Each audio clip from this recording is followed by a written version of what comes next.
Chapter 968. At the center of the dozen or so stone pillars was a dense and cold mist. While Asura dealt with Asa's desperate attacks, he carefully observed the stone pillars around him, fearing that they would release more energy and obstruct his escape route. Asura felt extremely helpless. He really couldn't understand why he would suddenly fall into this area and why he would run into Asa. His plan against Hanshuro was completely useless now. He had no choice but to face Asa's desperate attacks.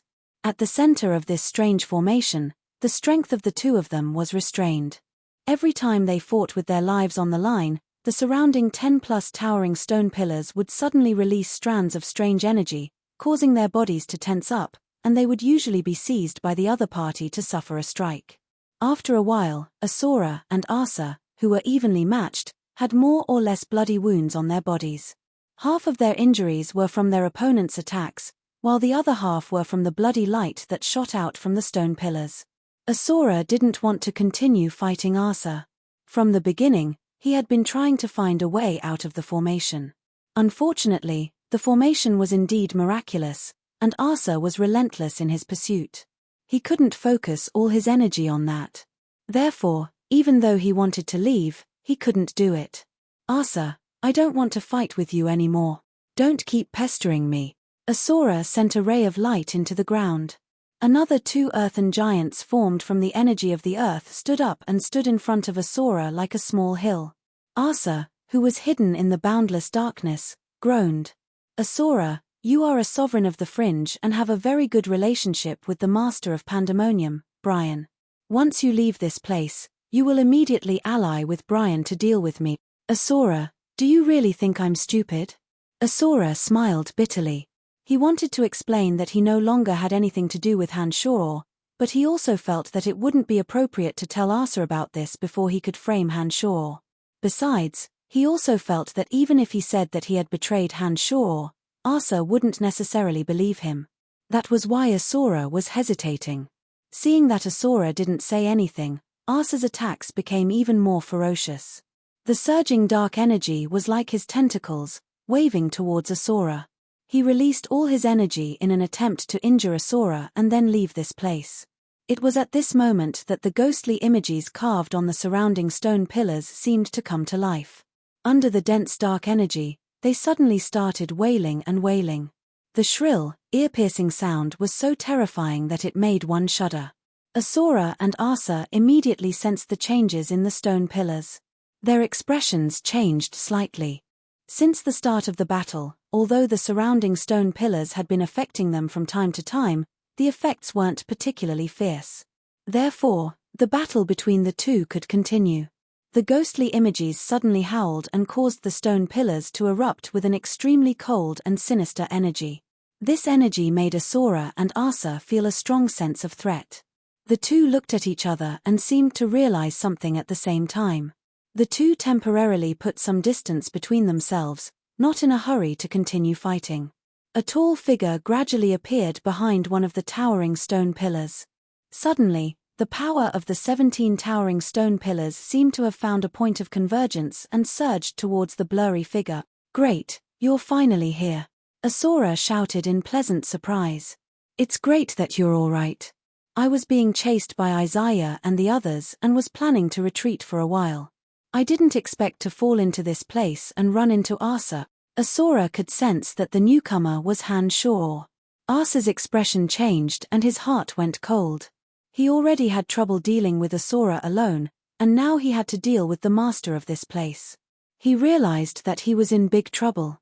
As expected, the figure behind the stone pillar finally became clear. It was indeed Hanshuro. "Asura, are you all right?"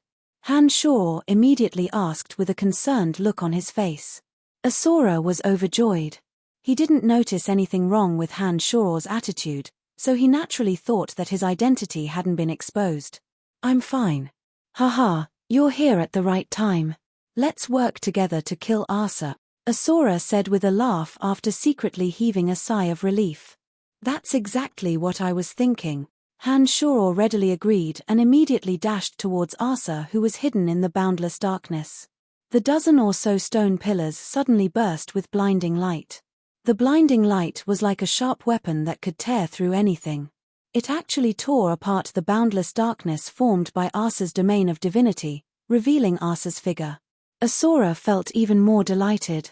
He took a quick glance at Han-Shoror and a ferocious glint flashed across his eyes for a fleeting moment. "Here I come." Asura laughed heartily. His body flickered and dust flew into the air.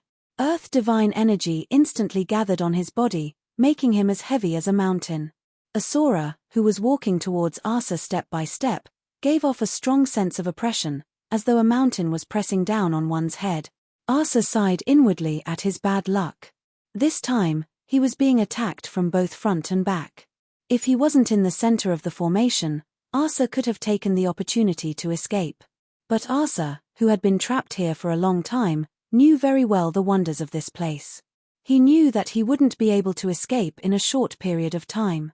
Seeing that Asura and Han-Shoror were about to pincer him, Asa threw away all distracting thoughts and suddenly turned to face Han-Shoror. Having fought with Asura for a long time, Asa had a certain level of understanding of Asura's strength. He believed that even if Asura's attack landed on him, he would be able to withstand it. However, the power Han-Shoror displayed the moment he appeared was just too terrifying. Asa wasn't confident that he could handle Han-Shoror's attack.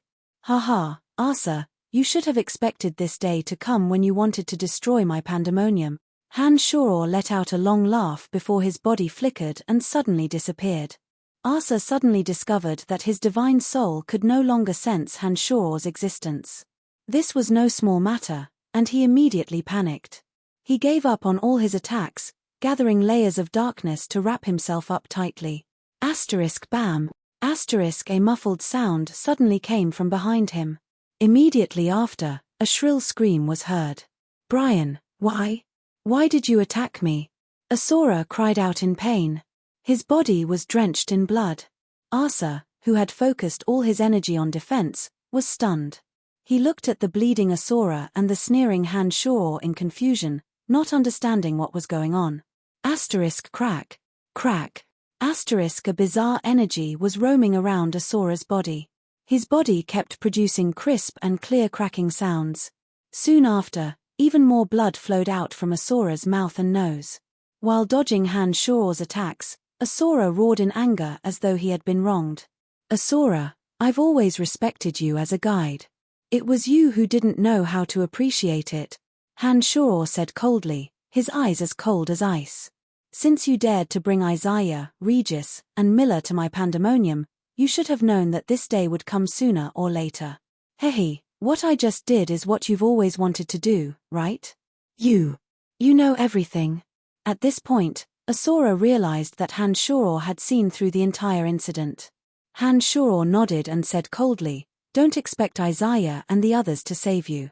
They can't even protect themselves." "Impossible." Asura shrieked in disbelief. His injuries had caused him to lose his composure. "Isaiah, Regis, and Miller are 3 people. I don't believe that you can subdue all 3 of them. It's impossible. There's nothing more to say." Han-Shoror suddenly sighed and said, "Asura, you've helped me before. I don't want to kill you with my own hands. Take your own life." Hee. Asura laughed maniacally and shouted, "Take my own life? Brian, do you really think you're in control of the situation? Oh, am I wrong?" Han-Shoror frowned and shot a glance at Asa, who was getting restless. He then sneered at Asura, "Are you talking about him? Hehe, do you think he can help you?" As Han-Shoror spoke, 2 silhouettes slowly appeared from behind the 2 pillars. They were Wasis and Salas. When Wasis and Salas appeared, Asura's face turned ashen. He laughed bitterly and said, "Wasis, Salas, Brian, you really are vicious. I really can't imagine that you could not only hook up with Wasis, but also pull Salas to your side." Asa's expression also changed. He looked at Salas in disbelief and shouted, "It's you. Why would you help him?" Even though he wasn't from the fringe, he knew that Salas and Han-Shoror hated each other. Otherwise, he, Daka, and Dagmar wouldn't have allowed him to participate in the war against the fringe. Now, these 2 enemies were standing together. This was too surprising for Asa. "Didn't you already know that?" Salas pretended to be surprised and mocked. Didn't you already know that it was me at the Three Mountains? Why are you so surprised now? Arsa's body trembled when he heard that. He was so angry that he wanted to vomit blood. It really was you? They had only framed Salas to find a scapegoat for their failure. They didn't really see Salas as a traitor. Haha, of course it was me. If it wasn't for me, you wouldn't have lost half of your men before you even entered the pandemonium. Salas laughed heartily. When he thought about how the three of them had targeted him as soon as he got into trouble and looked at him now, he felt extremely satisfied. Chapter 969. If he could do it all over again, Arsa would have killed Salas at all costs. He would have never allowed the God Hunter Alliance to accept him. Unfortunately, there were some things in this world that you couldn't do anything about. When Salas appeared from the darkness, Arsa knew that there was nothing he could do to Salas. Asura was already gravely injured. Even if he hadn't lost the ability to fight, he wouldn't be of much help to Hanshor. Before Hanshor arrived, Hanshor and Asura had exhausted too much of his energy. He knew that he wouldn't be able to fight Hanshor and the other two at their peak. His eyes were filled with the determination to fight to the death. Nothing else to say. Hanshor shot a glance at Asura. He didn't want to waste any more time talking to him. Asura seemed to have realized that he was in a hopeless situation. As soon as he saw that Hanshor was about to attack, Asura stomped on the ground and channeled his divine energy into the ground. A wall of earth suddenly rose up. At the same time, Asura took out a spatial scroll and tore through the void to escape. Hanshor did not make a move. Instead, he looked at Asura's actions with a mocking smile. He watched as Asura gathered the earth energy to form a wall in front of him, took out a space scroll, and activated the energy contained in it. A dazzling radiance appeared on the spatial scroll for a moment, but only for a moment. Shortly after, the radiance faded and the spatial scroll returned to its original state. This is. Asura was in complete despair. His eyes were filled with lifelessness. In my pandemonium Tanai, no one can come and go as they please, said Hanshor with a grin. He finally attacked Asura himself. Wasis and Salas exchanged glances and surrounded Arsa smilingly. A battle without any suspense suddenly unfolded. ***** at the same time, in the center of another formation. Dagmar stood still as the dark clouds around him dimmed. Strands of strange light transformed into gigantic monsters that danced around him. Dagmar's eyes were grayish-white, and many bloody figures could be seen in his pupils. They were familiar figures with rotten bodies that seemed to have walked out of the yellow springs of hell. They madly pounced at him and stretched out their rotten hands, which were dripping with pus, to pull and entangle him. All kinds of scenes appeared in Dagmar's mind. He seemed to understand that all of this was an illusion, but he felt it to be incomparably real. If he couldn't break the obsession in his heart, he wouldn't be able to walk out of it. After an unknown amount of time, Dagmar's mind gradually recovered. Relying on the madness he had gained from years of slaughter, he abandoned all restraints in his heart and used the death energy in his body to form a death scythe to cut through all the illusions. Suddenly, a familiar figure holding a bone spear slowly walked out of the thick smoke. The corner of Dagmar's mouth curled into a disdainful sneer, thinking that it was just another illusion. With that thought in mind, the death scythe that had yet to dissipate shook once more and slashed at the figure that had suddenly appeared. Something strange happened. Halfway through, the death scythe suddenly went out of his control. All the death energy became chaotic and could no longer support the scythe. Not only that, but in an instant, all the death energy in the area was no longer under Dagmar's control and surged into the body of the thin figure that had just appeared. All of a sudden, Dagmar realized that he had lost the ability to attract the death energy. It wasn't an illusion. His heart chilled. Dagmar shouted, "Han Hao, is it really you?" Han Hao, who was slowly approaching with his bone spear in hand, had a strange glow flash through his eyes. One after another, bizarre runes flashed across his pupils. The bone spear in his hand suddenly burst out with an irresistible energy of death.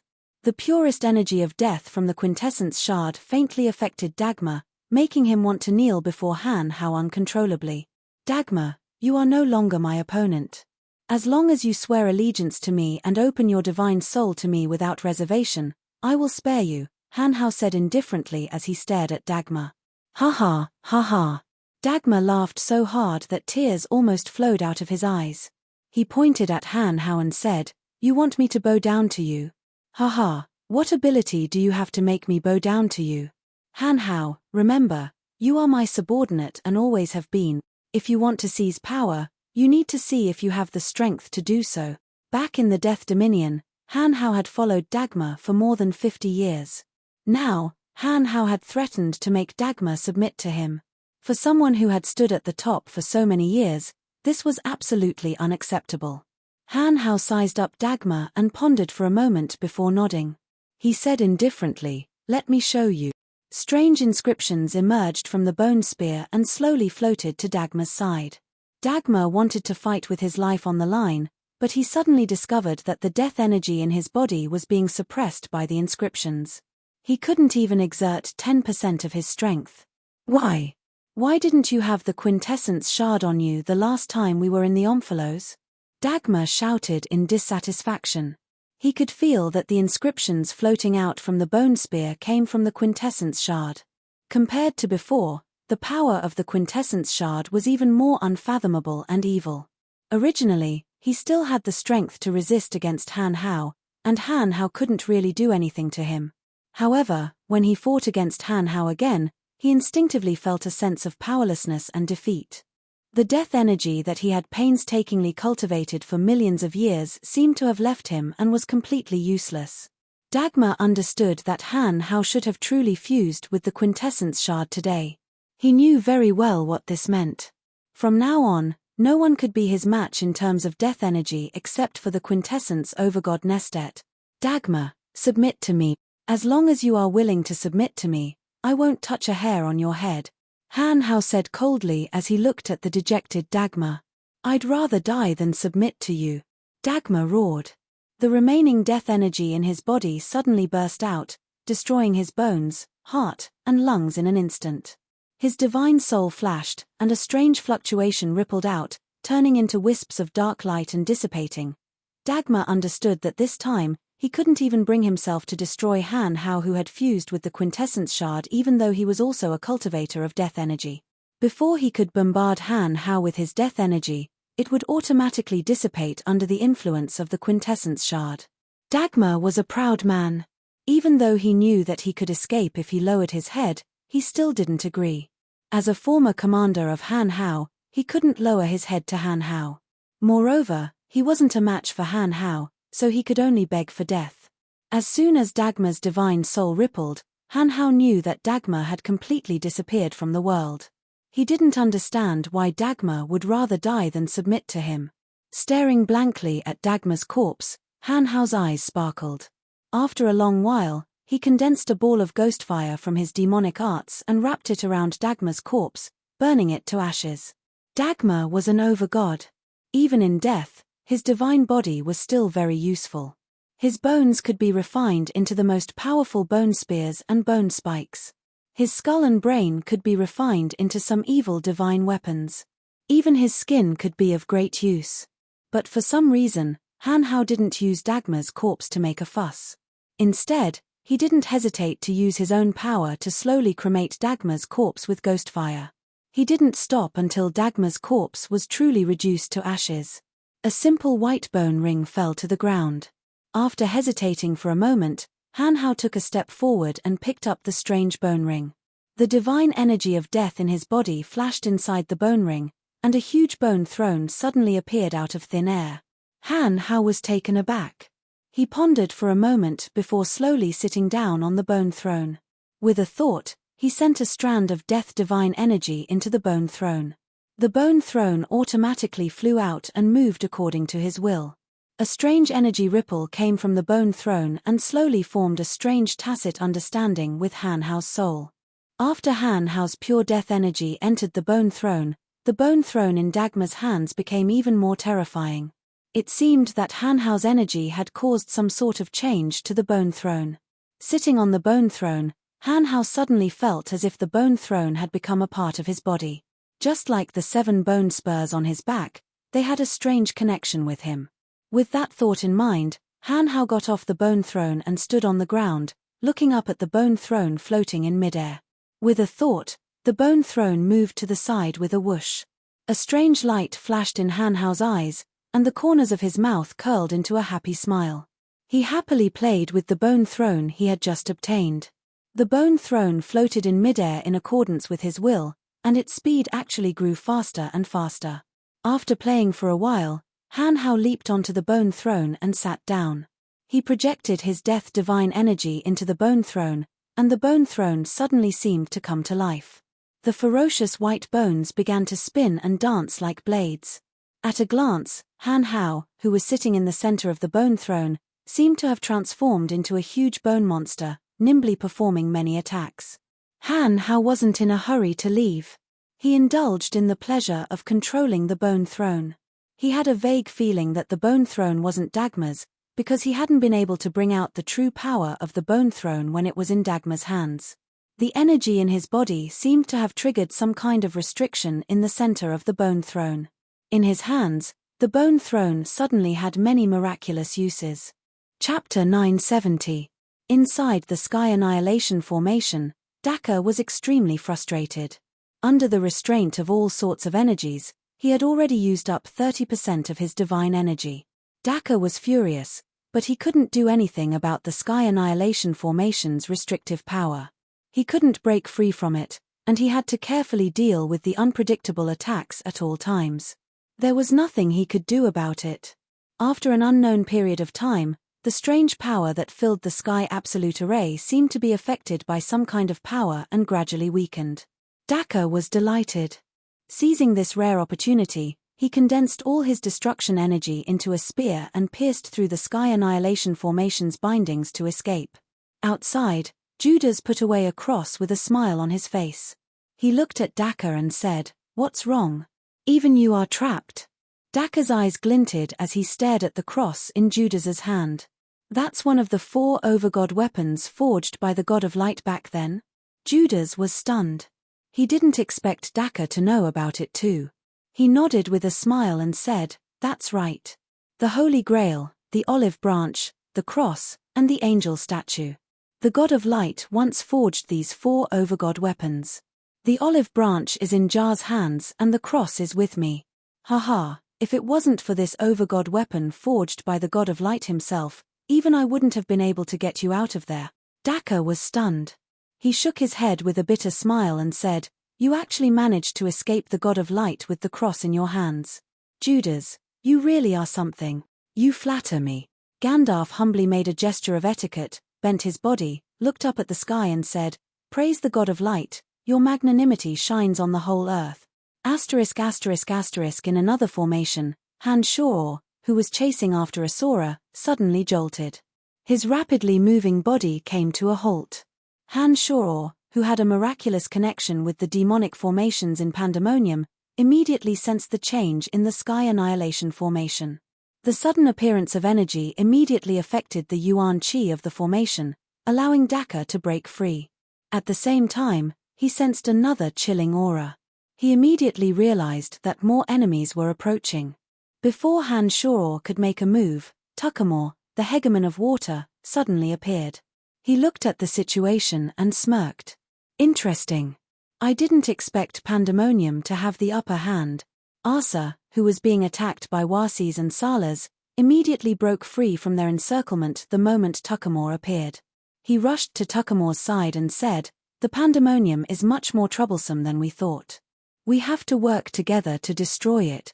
Tuckamore nodded and said in a cold voice, "I didn't expect that the place with the strongest defense in the fringe isn't Tyre or Logue, but this obscure Pandemonium." When Asura saw Tuckamore and Asa huddled together, he tried to get closer to them as well. Han Shao's face turned gloomy, but he did not stop Asura. It was at this moment that the dozen or so stone pillars around Han Shao abruptly shattered. The energy maintaining the formation had suddenly disappeared. Daka and Judas also slowly appeared. The moment they appeared, their gazes locked onto Han Shao.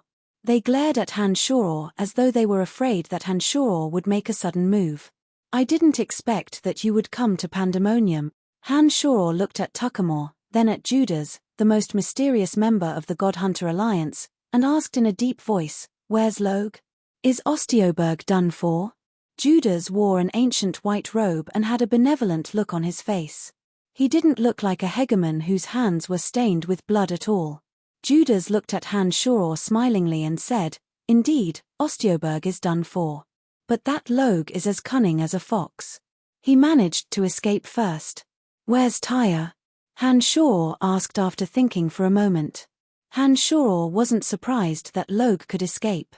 Given Logue's despicable personality, he wouldn't care about the lives of his subordinates if he was in danger. After all, Audiobook was a place he had set up for many years. It wouldn't be difficult for him to escape from there. Now that Judas and Tuckamore had appeared in Pandemonium instead of Tyre, it seemed that the battle there had ended. This surprised Han Shoror, which was why he couldn't help but ask. Judas hesitated for a moment before he put on a strange expression and said, "Tyre has disappeared and his subordinates are nowhere to be found." When Belinton and Cause arrived at the Temple of Destruction, they didn't find a single god, nor did they find any trace of Tyre nearby. Thus, Belinton and Cause came as well. Han Shoror knew that Belinton and Cause were hegemons of fire and life god hunters who had gone to Tyre's side. The Shrine of Destruction was Tyre's headquarters in the Fringe.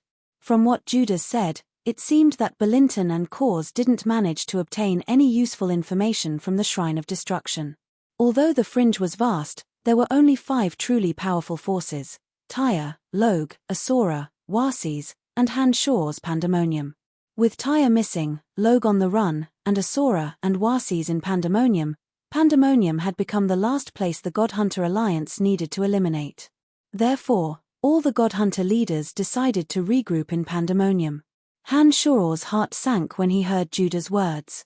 He knew that Tyre and Logue either couldn't withstand the enemy's attack or that they had some kind of trick up their sleeves. However, he didn't expect that the two would flee so decisively that they didn't even buy him any time. According to Han Shoror's plan, he was going to take out the God Hunter hegemons in batches.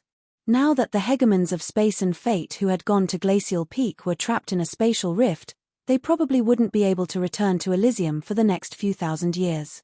Regis, Isaiah, and Miller were injured and sealed in the stone chamber below. Daka, Dagmar, and Asa could have taken care of them right away. With just a little more time, Han Shoror could have taken care of everything and waited for Judas and the others to come to their deaths. However, something unexpected happened. Judas, Tuckamore, and the others arrived at Pandemonium ahead of time. Not only did they rescue Daka, but they also freed Regis and the other 2 from the stone chamber. As if he could guess what Han Shoror was thinking, Judas, who cultivated in the energy of light, smiled and nodded. "Just as you thought, Belinton and Cause have gone to the stone chamber where Regis and the other 2 are imprisoned. They should be making their move now. It won't be long before the 3 of them come out." As soon as Judas finished speaking, Han Shoror's heart skipped a beat. He had already sensed a powerful energy fluctuation coming from the stone room that imprisoned Regis and the others. Perhaps it wouldn't be long before that place was destroyed.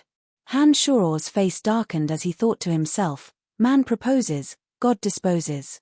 Sometimes, accidents will always spoil the plans.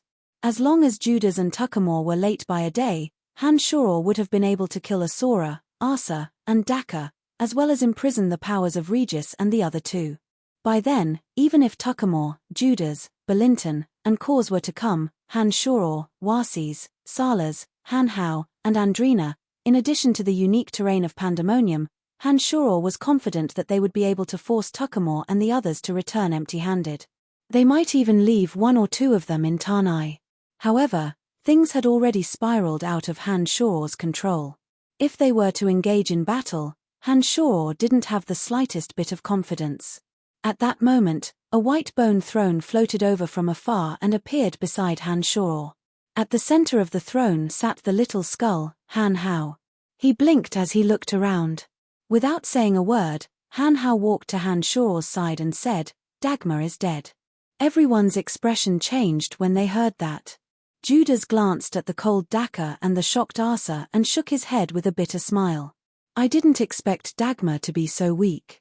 He was actually killed by one of his subordinates. It seems that I've overestimated him. Han Shor felt a little more comforted. A series of thoughts flashed through his mind before he suddenly said, "It seems that this battle is inevitable. If we can kill one or two of you before you meet up with Belinton and Cause, we might still be able to survive." Daka sneered and said, "You sure have guts. Don't think that I don't know how Han Hao could kill Dagmar. Even if he could kill Dagmar, he wouldn't be a match for any of us." He glanced at Wasi's and Sala's. When he looked at Sala's, the hatred in his eyes was undisguised. "The two of them and you wouldn't even be able to protect themselves against me, Judas, Tuckamore, and Asa, let alone kill one or two of us in a short time." Judas waved his hand to stop Daka's sarcasm and looked at Han Shor with a smile. "Hand over the pandemonium and the energy you cultivate, and I will allow your divine soul and your wife to leave. However, Sala's and Wasi's must stay." From Judas' point of view, there was no longer any suspense in this battle against the Fringe. Everything was within his grasp. Allowing Han Shor's divine soul to leave was already magnanimous enough. As long as Han Shor spent 1,000 years, he would be able to cultivate back to his current realm and the Han family would be safe. "Brian, this proposal is acceptable." To Han Shor's surprise, the ice-cold Wazer suddenly spoke. His face was emotionless, as though he did not hear Judah's last sentence and did not care about his own life or death. Chapter 971. No matter how they looked at it, the Han family wouldn't be able to win this battle. It wasn't that Pandemonium's defenses weren't tight enough, nor was it that Han Shor wasn't strong enough. It was just that the Han family was too powerful, far more powerful than they had expected. They had no hope of winning at all. Judas's suggestion sounded like a good one. At the very least, it would ensure that the Han family wouldn't be wiped out and that Han Shor's divine soul wouldn't be destroyed. Wasi's sudden reaction was completely out of Han Shor's expectations. He looked at Wasi's in a daze and didn't say anything, but he felt a little touched. At such a critical moment, Wasi's was willing to sacrifice himself. This was something that Han Shor was very surprised by. The other sovereign, Sala's, smiled bitterly. He wasn't willing to sacrifice his life like Wasi's, but he didn't beg Judas and Daka for mercy either. Sala's knew better than anyone how vengeful the God Hunter alliance was. He knew that even if Judas and Daka could spare Wasi's, they wouldn't spare him. After all, he was a traitor to the God Hunter alliance. "Brian, think about it," Judas said with a smile. "I'm different from Isaiah and the others. I won't plot against you behind your back. As long as you're willing to tell me the secret of Pandemonium, I can guarantee that your divine soul will be able to leave this place safely." Judas. Daka frowned. "Han Hao isn't one of the Han family. Others can leave this place alive, but not Han Hao. You saw how he killed Dagmar. We have to give Dagmar's subordinates an explanation." Judas stared blankly at the little skull, Han Hao, and hesitated for a moment before nodding. The way Judas and Daka saw it, it was as if Han Shor would definitely agree to their conditions. Before Han Shor could agree, they had already started discussing the details. Han Shor's face was gloomy and uncertain. His eyes swept across the group as if he was making a difficult choice. After a while, Han Shor suddenly sighed and said to the unruffled Judas and Daka, "I've never submitted to anyone since I started my journey. It didn't happen before, and it won't happen this time." Daka's expression turned cold as he laughed. "Then you're the one courting death. Brian, you should reconsider. We have experts on our side who specialize in soul power. Once we kill you, the secrets in your soul will still belong to us. Why do you have to do this?" Gandalf persuaded. "I'm a person who likes to do things even though I know I can't do them," Han Shor said word by word. Gandalf nodded and looked at Daka and Tuckamore with a bitter smile. "It seems that we'll have to spend some more time. There's no helping it. If we want things to go smoothly, we'll have to put in more effort." "That's great. My original plan was to wipe out the entire House of Han," Daka said with a sinister smile. He glanced at the injured Asura and asked, "Asura, what about you? What do you plan to do?" "Haha, you've seen it for yourself. That fellow turned his back on us, so of course I'll be on your side." After a while, Asora's injuries had somewhat stabilized. He shot a glance at Han Hao, who was sitting on his bone throne, and volunteered, "Let me help you get rid of the little one. After all, I am still injured." "Then it's settled." Judas made the final decision and gestured to Daka. The two of them suddenly attacked Han Shao. Tuckamore and Asa didn't stay idle after Judas and Daka made their move. They charged at Wasi's and Sala's respectively. The battle that had just ended was about to begin once again. But this time, it wasn't Han Shao and the other two who had the upper hand. The cross in Gandalf's hand carried an incomparably holy aura as holy light blossomed from the center of the cross. The purest and most sacred energy of light enveloped Han Shao, causing him to feel uncomfortable all over. Daka, who cultivated in the Edict of Destruction, gradually regained his strength after leaving the Sky Annihilation formation. A spear emanating an intense aura of destruction appeared in his hand. The intent of destruction at the tip of the spear was extremely terrifying. Before the spear even reached Han Shao, he felt a sense of helplessness and defeat. In an instant, Han Shao's state of mind immediately calmed down. All the difficulties and obstacles were temporarily thrown out of Han Shao's mind. His eyes regained their usual calm. With a wave of his hand, the cauldron of myriad demon flew over from the formation's core. The enormous key that had been circulating the Sky Annihilation formation all along surged towards the cauldron like a river. With a thought, the 17 flying swords flew out from his back and formed the Godslayer slash in midair. The massive Godslayer slash came crashing down from the heavens at Daka. Daka's expression changed slightly. He didn't expect Han Shao to possess such terrifying strength. The power of the 17 flying swords was so ferocious that even Daka had no choice but to temporarily stop attacking Han Shao. He pointed the spear in his hand at the descending deicide slash and used all his strength to defend against it. The cauldron of myriad demon whistled through the air. Thousands of demon generals coiled around the cauldron like the tentacles of a gigantic monster, extending in all directions. The key of heaven and earth that the pandemonium had gathered for many years flowed into the cauldron of myriad demon, boosting its power. The cauldron erupted with extraordinary power in an instant. The sinister energy flowed through the cauldron like flowing water, making it look like an ink-black cloud that came crashing down. "Incredible!" Judas cried out in surprise. He could feel that even the cross in his hand that could dispel evil was being suppressed by the cauldron of myriad demon. As the ink-black cloud came crashing down, the holy light on the cross in his hand actually dimmed. This was an overgod artifact crafted by the god of light, but it wasn't as powerful as the cauldron of myriad demon. After Judas cried out, he didn't even look at Han Shao and focused all his attention on the cross in his hand. The power of the god of light in his body flowed into the cross, causing its holy light to gradually become visible.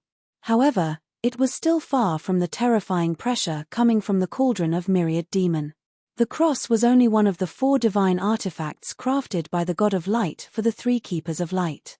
It wasn't an overgod artifact of light, but the cauldron of myriad demon was an ultimate treasure of the demonic arts that the exalted demon lord cultivated with his life. In another universe, it was without a doubt the #1 evil treasure of the demonic art. When the two were compared, the difference was obvious. The cauldron of myriad demon had never been able to play its role before because all the demon generals in the cauldron had been annihilated during the battle with the exalted demon lord. However, after such a long period of collecting demon generals, the number and quality of the demon generals in the cauldron had begun to recover. Although it wasn't as powerful as when the exalted demon lord was in possession of it, it was still far more powerful than an ordinary divine artifact. Under the power of the hundreds and thousands of demon generals in the cauldron of myriad demon, an ink-black energy came crashing down from the sky and slammed into Judas. The cross in his hand flickered with holy light, but the holy energy was completely suppressed. The cross that usually repelled all evil seemed to have met its nemesis. Not only could it not continue to release its holy aura, but even the cross seemed to be corroded by the evil energy of the cauldron of myriad demon, becoming unstable. Judas turned pale with fright. He didn't expect the cross, which had always been successful, to be so weak against the cauldron of myriad demon in Han Shao's hand. It didn't bring him the desired result at all. Radiant body of holy light. Judas shouted. His ragged clothes made him look holy and inviolable.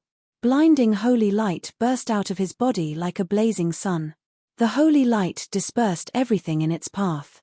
Some of the demon generals on the cauldron of myriad demon that were the first to approach were instantly annihilated. All of a sudden, the demon generals on the cauldron of myriad demon returned to the cauldron and all the darkness was gone. Only the cauldron of myriad demon remained in its original form. It swayed as it descended. Clang!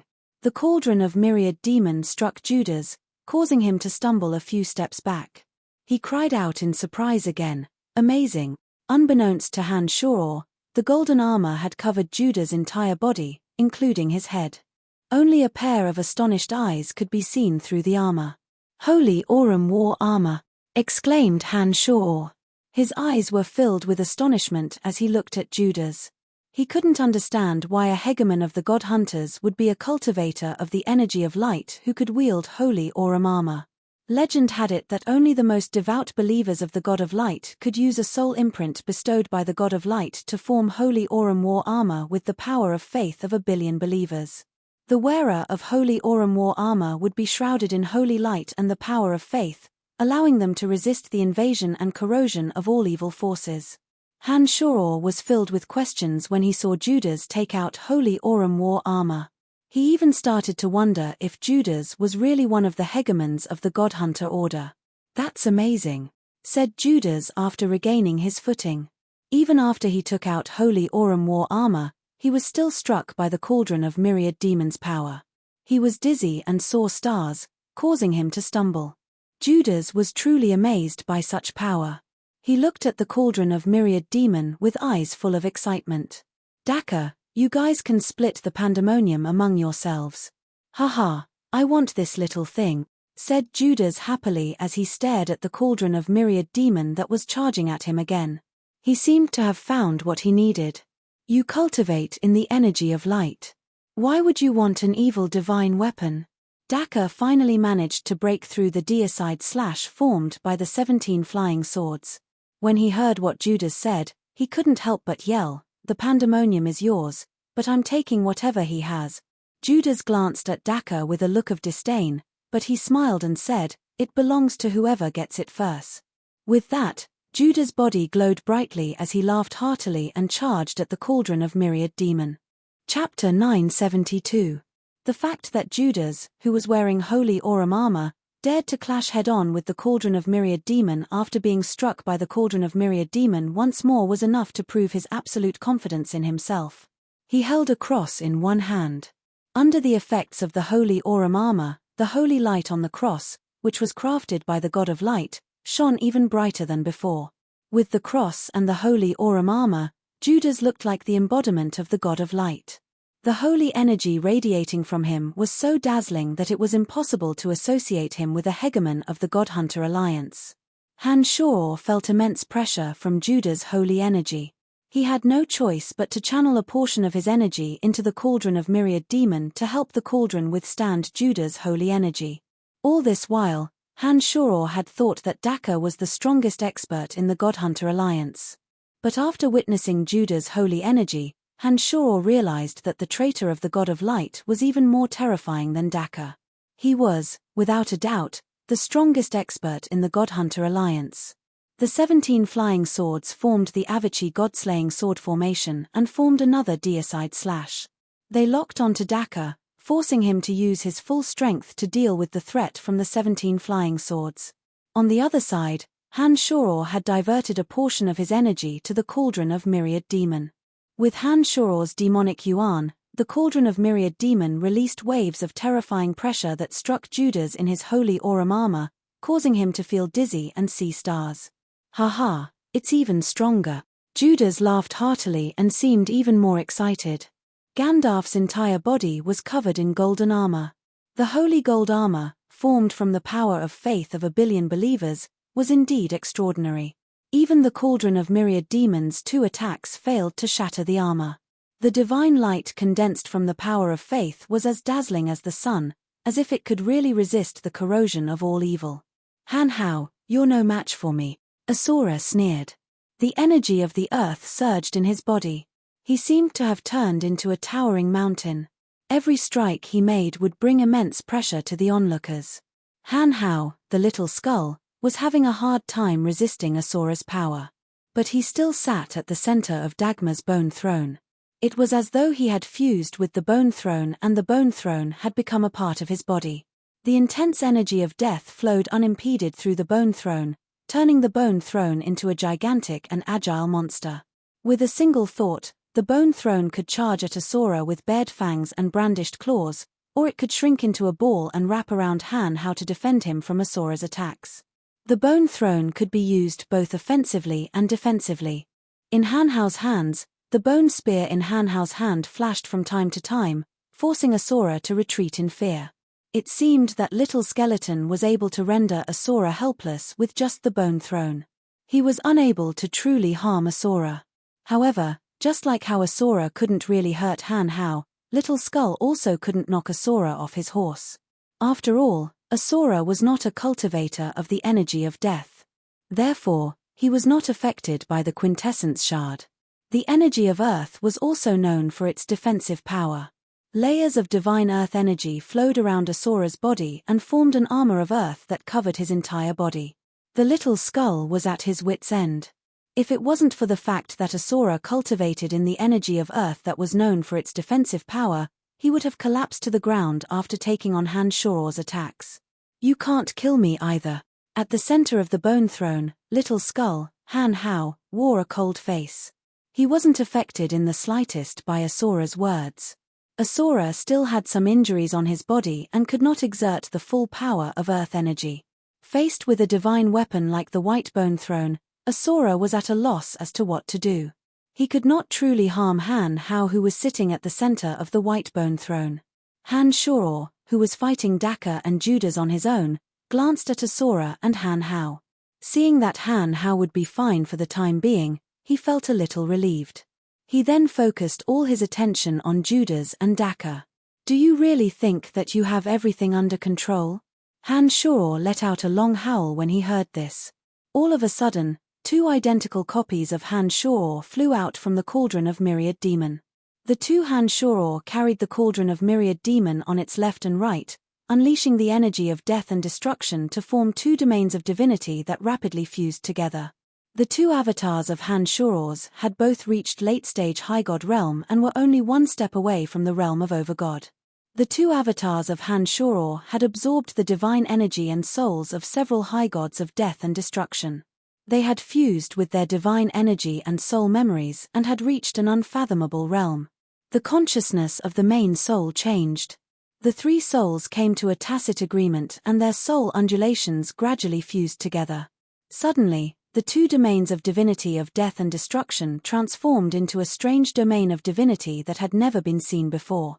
With the cauldron of Myriad Demon as the center, it covered the entire region. With the cauldron of Myriad Demon at the center, the energy of death and destruction intertwined. The new domain of divinity was extremely domineering and started repelling all elemental energy the moment it appeared. Daka, who cultivated in the Edict of Destruction, suddenly realized that he, as an overgod, was finding it difficult to grasp the essence of the Edict of Destruction in this new domain of divinity. The element of death gushed in from all directions. The strange orbs of destruction hung in the air like the fruits of a towering tree. They were rolling and releasing a strong energy of destruction. Daka looked up and was shocked to discover that not only did the orbs of destruction contain the energy of death, but the orbs also contained the essence of the Edict of Destruction. A minor god cultivating in the Edict of Destruction might be able to create a new domain of destruction just by looking up at the orbs, improving his strength and realm. Gandalf, who was in the new domain of divinity, immediately noticed that the holy light of the golden holy armor on his body had suddenly dimmed. In this new domain of divinity formed by the fusion of the two evil forces of death and destruction, his armor and cross that could dispel all evil were somewhat unable to withstand the power of the two forces. Two avatars that had yet to reach the level of an overgod, yet the fusion of the death and destruction energies was so terrifying that it engulfed all the gods present and affected their powers. There was only one exception. Little Skull Han Hao, who possessed the quintessence shard of death, felt extremely uncomfortable in this new domain of divinity. The element of death that had fused with the energy of destruction was actually not affected by his quintessence shard, which surprised Little Skull greatly. Suddenly, somewhat uncontrollably, Little Skull Hanhao's body lit up and runes began to emerge from his body. An enormous phantom of a gravestone vaguely appeared in the void behind Little Skeleton. The appearance of the gravestone seemed to have affected the new domain of divinity. When the two energies collided, lightning flashed and thunder rumbled in the area. Chaotic energies shot out in all directions. The appearance of the gravestone was out of Little Skull's control, and the clash of the two energies was even more unexpected. Everything happened so quickly that he didn't even have time to react. Han Shuro was also stunned. He didn't expect that the new domain of divinity formed by his two avatars would actually clash with the quintessence shard of death in Hanhao's body due to the energy of death within it. Crack, crack, crack. Crack, crack, crack. When the new domain of divinity collapsed, the element of death that was supporting the new domain of divinity involuntarily rushed towards Hanhao. The remaining energy of destruction could no longer be of much use and could no longer sustain the new domain of divinity. Ha ha ha, interesting. Father and son killing each other. Asura was pushed to a corner by the energy. When the two energies dissipated, Asura suddenly burst into laughter. Quintessence shard. That's a quintessence shard. Gandalf's face was solemn as he looked at Hanhao, who seemed to be at a loss, and cried out in alarm. Tuckamore and Asura were aghast when they heard Judah's words. They looked at Hanhao in disbelief. Due to the clash between Han Shuro's new domain of divinity and Little Skull Hanhao's quintessence shard, the overgods who didn't know that Hanhao possessed the quintessence shard looked at him in astonishment. Salas and Wasis were equally shocked. It was only then that Asura and Wasis realized why Nestet would go to the Omphalos to ask Logue some questions. It turned out that Nestet was looking for the quintessence shard.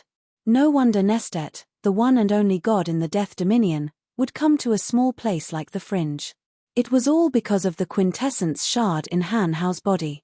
We have to end the battle as soon as possible. It won't be long before Nestet returns. If we don't leave before Nestet returns, we might be killed by him, Daka said anxiously. Everyone knew that the Overgod of Death had a unique ability to sense the quintessence shard. It was fine if the Overgod didn't use the quintessence shard's power, but if Hanhao manifested the quintessence shard, Nestet, he would definitely come. The so-called hegemons of the God Hunter Alliance might be able to strut around in front of others, but they knew that none of them would be a match for Nestet once Nestet showed up. As long as Nestet wanted to, he alone could wipe out all the demi-overgods in the Fringe. Let's not waste any more time. Judas nodded and suddenly laughed. He, Regis, Isaiah, and Miller are all here. The battle can end now. As expected, 5 figures gradually appeared in the distance. Chapter 973. The imprisoned Regis, Isaiah, Miller, as well as Belinton and Cause, finally arrived at this moment. Isaiah and the other two had been injured by Han Shuro and imprisoned in that special stone chamber. There was no way the 3 of them would be able to escape with their current strength. On one hand, the 3 of them were still injured, and on the other hand, the stone chamber prevented them from using their powers. However, Cause and Belinton, who hailed from the dominions of life and fire, were unharmed. They were constantly bombarding the secret chamber with fire and life energy. Han Shuro, who had gathered too much energy from the Pandemonium and the Sky Annihilation Formation, had lowered the defenses of the stone chamber to its lowest point. Naturally, it couldn't withstand the attacks of the 2. Judas, Daka, and the others were already enough to render Han Shuro and the others helpless. Now, with the addition of Regis, Isaiah, and Miller, as well as the uninjured Belinton and Cause, the Han family was at the end of their rope. Just as Judas had said, this battle was about to come to an end. Surrounded by the hegemons of the God Hunter Alliance, Han Shuro smiled bitterly and said to Wasis, Salas, and Little Skull Hanhao, "It seems that we've really been forced into a corner. Wasis, Salas, I've let you down this time. You're going to die with my Han family." After the hegemons arrived, they were in no hurry to attack. Instead, they gathered their energies from various domains to form layers of strange barriers that firmly sealed off the area. The energy of the eggshell-like barrier extended outwards, trapping Han Shor and the others within. Judas and the others were certain that Han Shor and the others were no match for the hegemons. To prevent them from escaping, Regis, Belinton, and the others took action before they arrived, using their 5 elemental powers to form a defensive perimeter. Layers of barriers spread out, trapping Han Shor, Wasis, Salas, and Han Hao within. Within the layers of seals, the spatial edict became chaotic. Even an overgod proficient in spatial edict wouldn't be able to escape. Han Shor laughed bitterly. Wasis and Salas sighed at the same time. They knew that they had suffered a crushing defeat and had no hope of leaving this place alive. "Father, we can try," Little Skull Han Hao transmitted into Han Shor's mind. When the message was transmitted to Han Shor, Little Skull Han Hao also turned his gaze to the white bone throne. Han Shor naturally understood Little Skull's intentions. As cultivators of demonic arts, they still had one last move they could use. Since they didn't belong to this universe, they shouldn't be bound by it.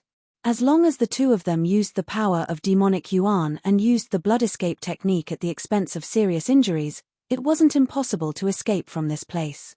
However, Han Shor, who was trapped in this place, felt rather dispirited. He felt that even if he and Little Skull escaped, the Han family wouldn't be able to escape death. Under such circumstances, Han Shor suddenly felt rather disheartened.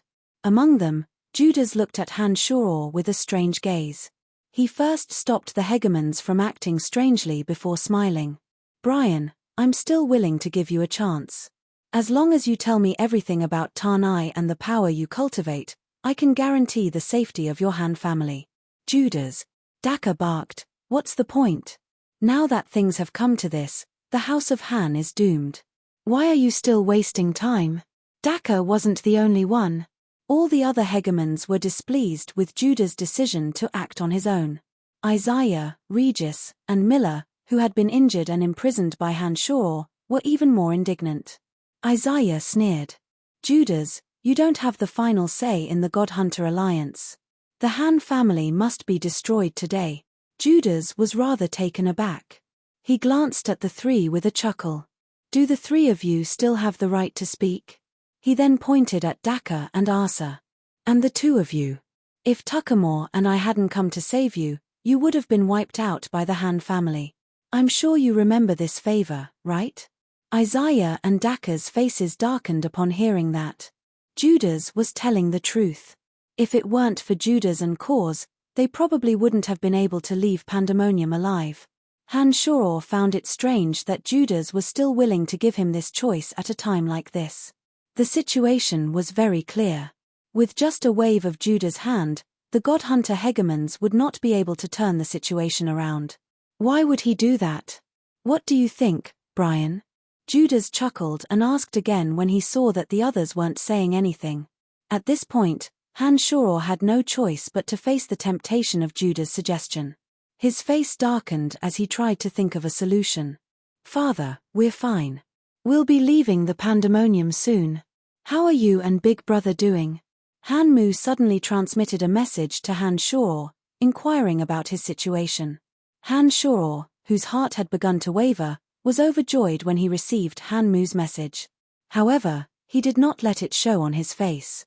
He immediately communicated with Han Mu using his consciousness and asked about the situation on Han Mu's side. Soon enough, Han Shor learned that with Andrina's power and the 5 elite zombies' protection, they had easily escaped from Belinton and Cause. Thanks to the unique terrain of Pandemonium, they were out of danger. As all of Tarnai's demon generals were gathered in the cauldron of Myriad Demon, in addition to the fact that Han Shor had used too much of the Yuan Qi of Pandemonium, Han Shor couldn't see through Tarnai's condition like he usually could. Cause, who was adept in the energy of life, had concealed his and Belinton's life auras, making it impossible for Han Shor to know their condition. Therefore, Han Shor had been worried about the 5 elite zombies and the Han family. It was only when he learned from Han Mu that the members of the House of Han were safe and sound that Han Shor finally felt at ease. With his greatest burden lifted, Han Shor felt relieved and transmitted to Little Skull Han Hao, "There's no need to use sanguine disassembly to escape. I still have one last trick up my sleeve." Little Skull Han Hao, who was sitting on his throne of bones, seemed stunned when he received Han Shoror's message. He didn't know what other tricks Han Shoror had up his sleeve. "I'll say it again, I'm someone who likes to do things I know I can't do," Han Shoror said arrogantly after a moment of silence. Judas shook his head with a bitter smile and sighed. "Why bother?" He then waved his hand and said, "Since that's the case, I'm sure Brian still has something up his sleeve. Let's be careful." Daka, Isaiah, and the others had been waiting for Han Shoror to say that. They didn't think that Han Shoror had anything else up his sleeve, and they had long considered Han Shoror to be a dead man. They looked at each other and cackled as they surrounded Han Shoror. They spread out their domains of God and formed a small magnetic field to gather the energy they had cultivated. "Brian, if you agree to their conditions, I won't blame you," Warsis suddenly said to Han Shoror. Han Shoror was stunned for a moment before he burst out laughing. "What are you talking about? Either we die together, or we walk out of here alive. I can't use my friend's life in exchange for my own feeble existence." Salas, whose eyes had been flickering a moment ago, glowed with a peculiar radiance after hearing those words. In a heroic manner, he said, "Brian, oh Brian, I, Salas, have not misjudged you. You are indeed different from despicable scum like Tyre and Logue. All right, let's fight together today. What's the harm in dying?" Warsis was rather touched. He nodded and said coldly, "Then let's fight. Even if we die, we'll drag someone down with us." As he spoke, Warsis glared at Regis and Miller, who were the closest to him. Regis and Miller, who were just about to attack Warsis, felt a chill run down their spines when they heard Warsis's words. After exchanging glances, the two of them suddenly slowed down. They looked as though they were facing a great enemy, taking every step with extreme caution. An overgod who was determined to die was terrifying. In this perilous place, Warsis and Salas were prepared to die. Once they started fighting, they wouldn't care about their own lives and might even use a suicidal move right from the start. Regis and Miller didn't want to lose their lives at the very last moment.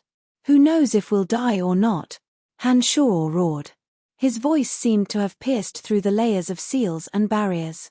Explosions could be heard from outside as the entire pandemonium shook violently. At the center of Tanai, the special stone chamber that imprisoned Regis and the other two shattered. Even the sky annihilation formation that had previously trapped Daka started to crack and change. The earth split apart, causing thick atmospheric energy to gush out uncontrollably. Beneath their feet, a huge fissure opened up. Isaiah and Asura, who specialized in earth energy, couldn't even sense the sudden change in the earth's energy. The two of them looked at the fissure beneath their feet in shock. They gathered the energy in their bodies and tried to seal the fissure. Daka's expression changed. He gestured to Asa and the two of them landed on one of the fissures in the earth. Belinton, Kors, Asura, Tuckamore, and the others also moved at the same time. They all stood at the fissures in the earth. They knew that Han Shoror had a son who had an unfathomable mastery of earth energy. If Han Shoror and the others were to use the fissures in the earth to escape, the God Hunter Alliance would lose all its face and become a laughingstock. Han Shoror laughed maniacally. His laughter seemed to have triggered some sort of restriction that caused the various regions of pandemonium to tremble violently. Nobody knew what Han Shoror was up to. Chapter 974. The construction of pandemonium had cost Han Shoror a lot of his blood, sweat, and tears. Tanai had too many secrets that outsiders didn't know about. Han Shoror had used up almost all the precious materials he had collected over the years. Han Shoror, whose strength had reached Skybreak Realm, had absorbed a lot of experience from the Cauldron of Myriad Demon and integrated it with his own understanding of demonic arts. He had developed a unique understanding of formations. Pandemonium was the pinnacle of Han Shoror's work to test his strength.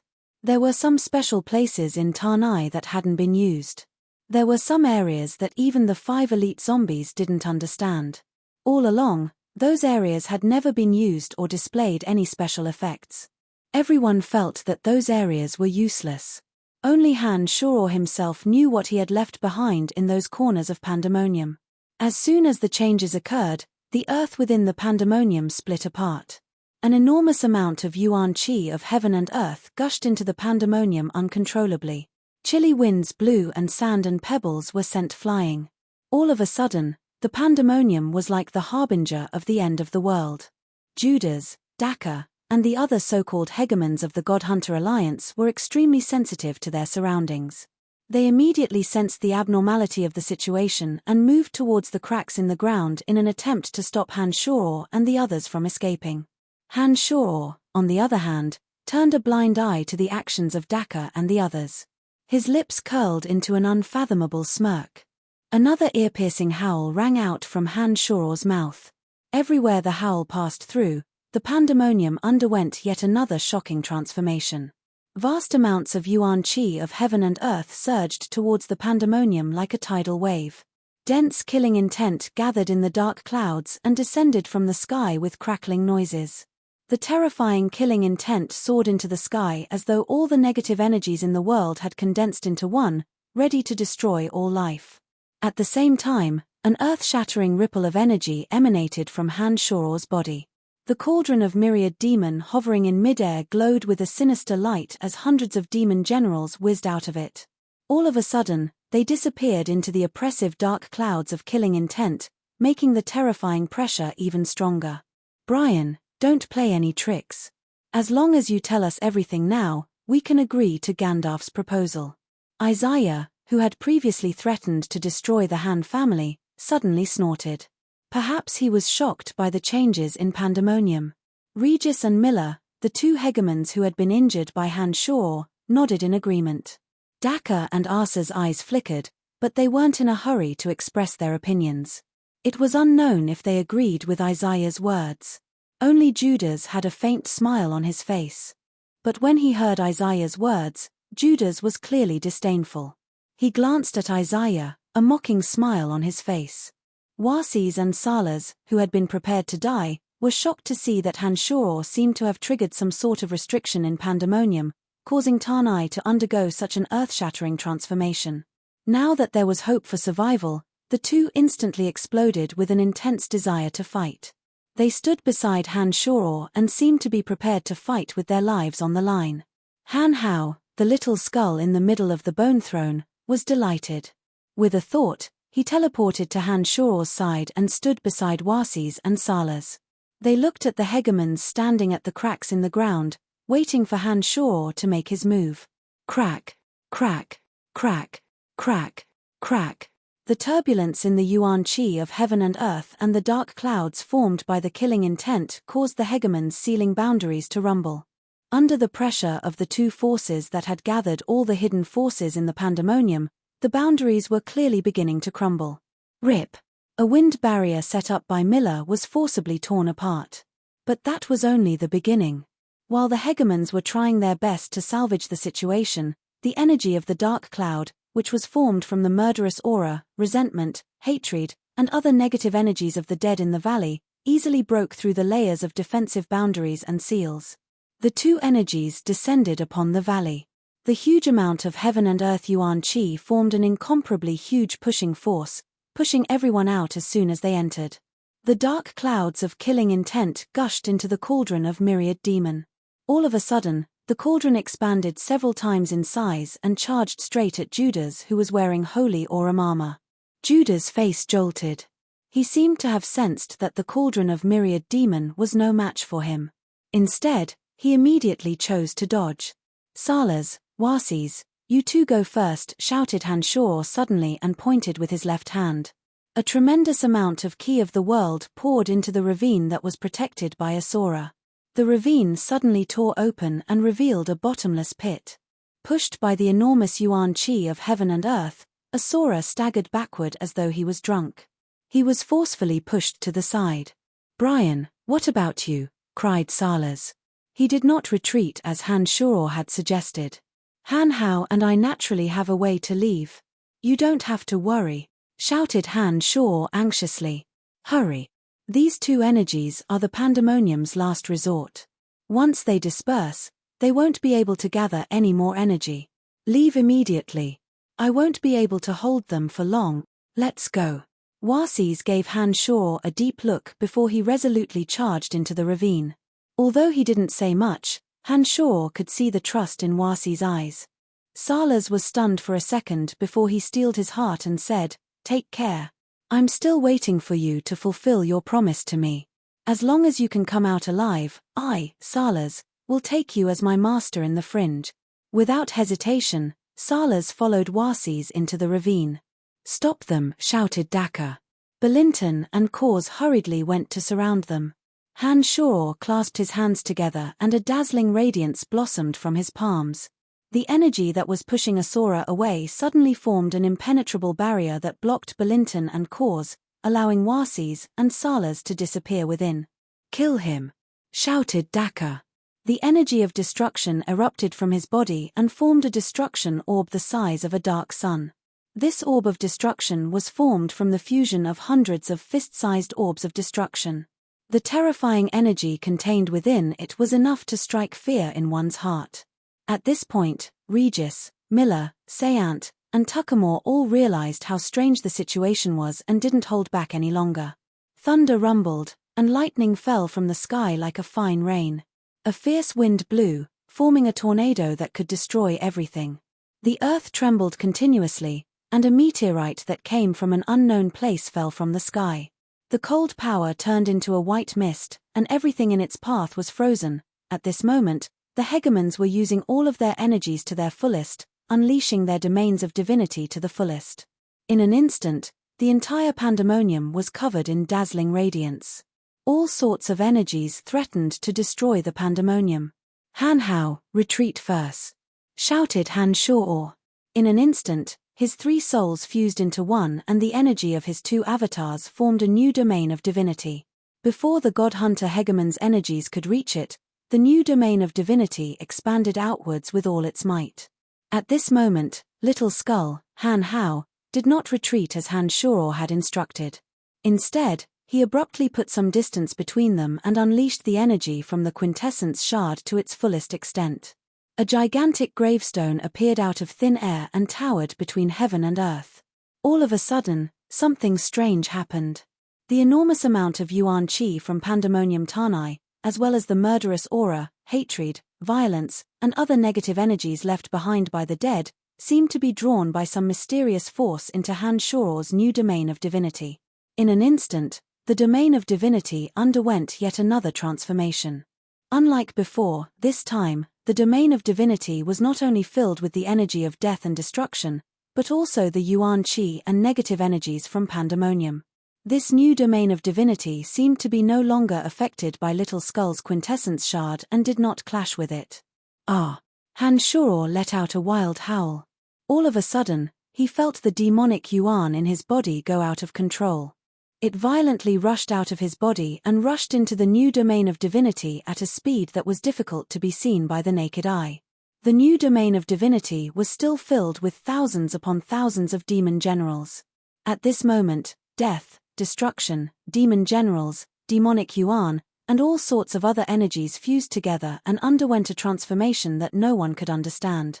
It was like a ferocious beast that had walked out of the abyss of the ancient universe. It possessed frightening evil energy and was like a black hole that could devour everything in its path. It was also at this moment that Regis, Isaiah, Daka, Asura, and Tuckamore's energies arrived and fell into the new domain of divinity formed by the fusion of the energies from all three of Han Shor's bodies. It was as if the heavens were falling and the earth was being torn asunder. It was like the end of the world, a ball of light, like the explosion of the sun, engulfed the entire place. Everyone and everything was covered by this ball of dazzling light that could engulf everything. After what felt like a day, but also like a moment, Han Shor, who had lost all of his energy, gradually regained his consciousness and senses. Pain. An unforgettable pain came from his body. It had been a long time since Han Shor had experienced such pain. Slowly, Han Shor opened his eyes and realized that he was covered in blood. The invincible Omen body that he was so proud of didn't seem to be able to protect his body from being destroyed. His bone-deep wounds had ruptured and were bleeding profusely. They didn't heal immediately. Not used to his current condition, Han Shor turned his head with great difficulty and looked around. A shocking scene slowly entered Han Shor's eyes. Chapter 975. Han Shor was in a daze. Was this still the pandemonium? All he could see was a scene of devastation. All of Tanai's buildings had vanished. It was as if the entire pandemonium had been razed to the ground. As far as the eye could see, apart from the huge ravines and the dust that had gathered in the air, there was not a single piece of roof tile, not even a single person. It was dead silence. All of a sudden, Han Shao felt a strange sensation in his heart. He felt as if he had returned to the past, as if he was back on the desolate moon. He couldn't move a muscle and could only stare at the lifeless landscape in despair as he waited for death. This scene was so similar to the one he had seen back then. The same desolate landscape, the same powerless him. There didn't seem to be any difference. In a daze, Han Shao looked at his surroundings blankly. He looked at the ravine that had been turned upside down. He tried to find a living person with his eyes, tried to move his limbs, and tried to examine his body's condition. "Father, are you all right?" came a message from the little skull, Han Hao, from the depths of his soul. "Where are you?"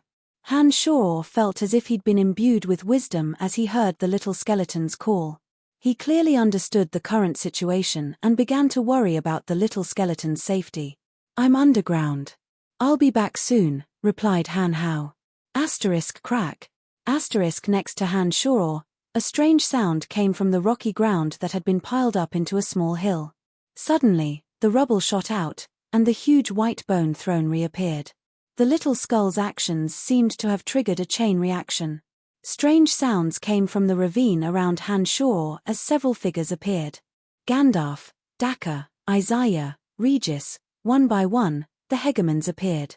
None of them were dead, but their faces were pale and they looked at Han Shao with strange gazes. "Brian, what did you do to us?" Asura was horrified.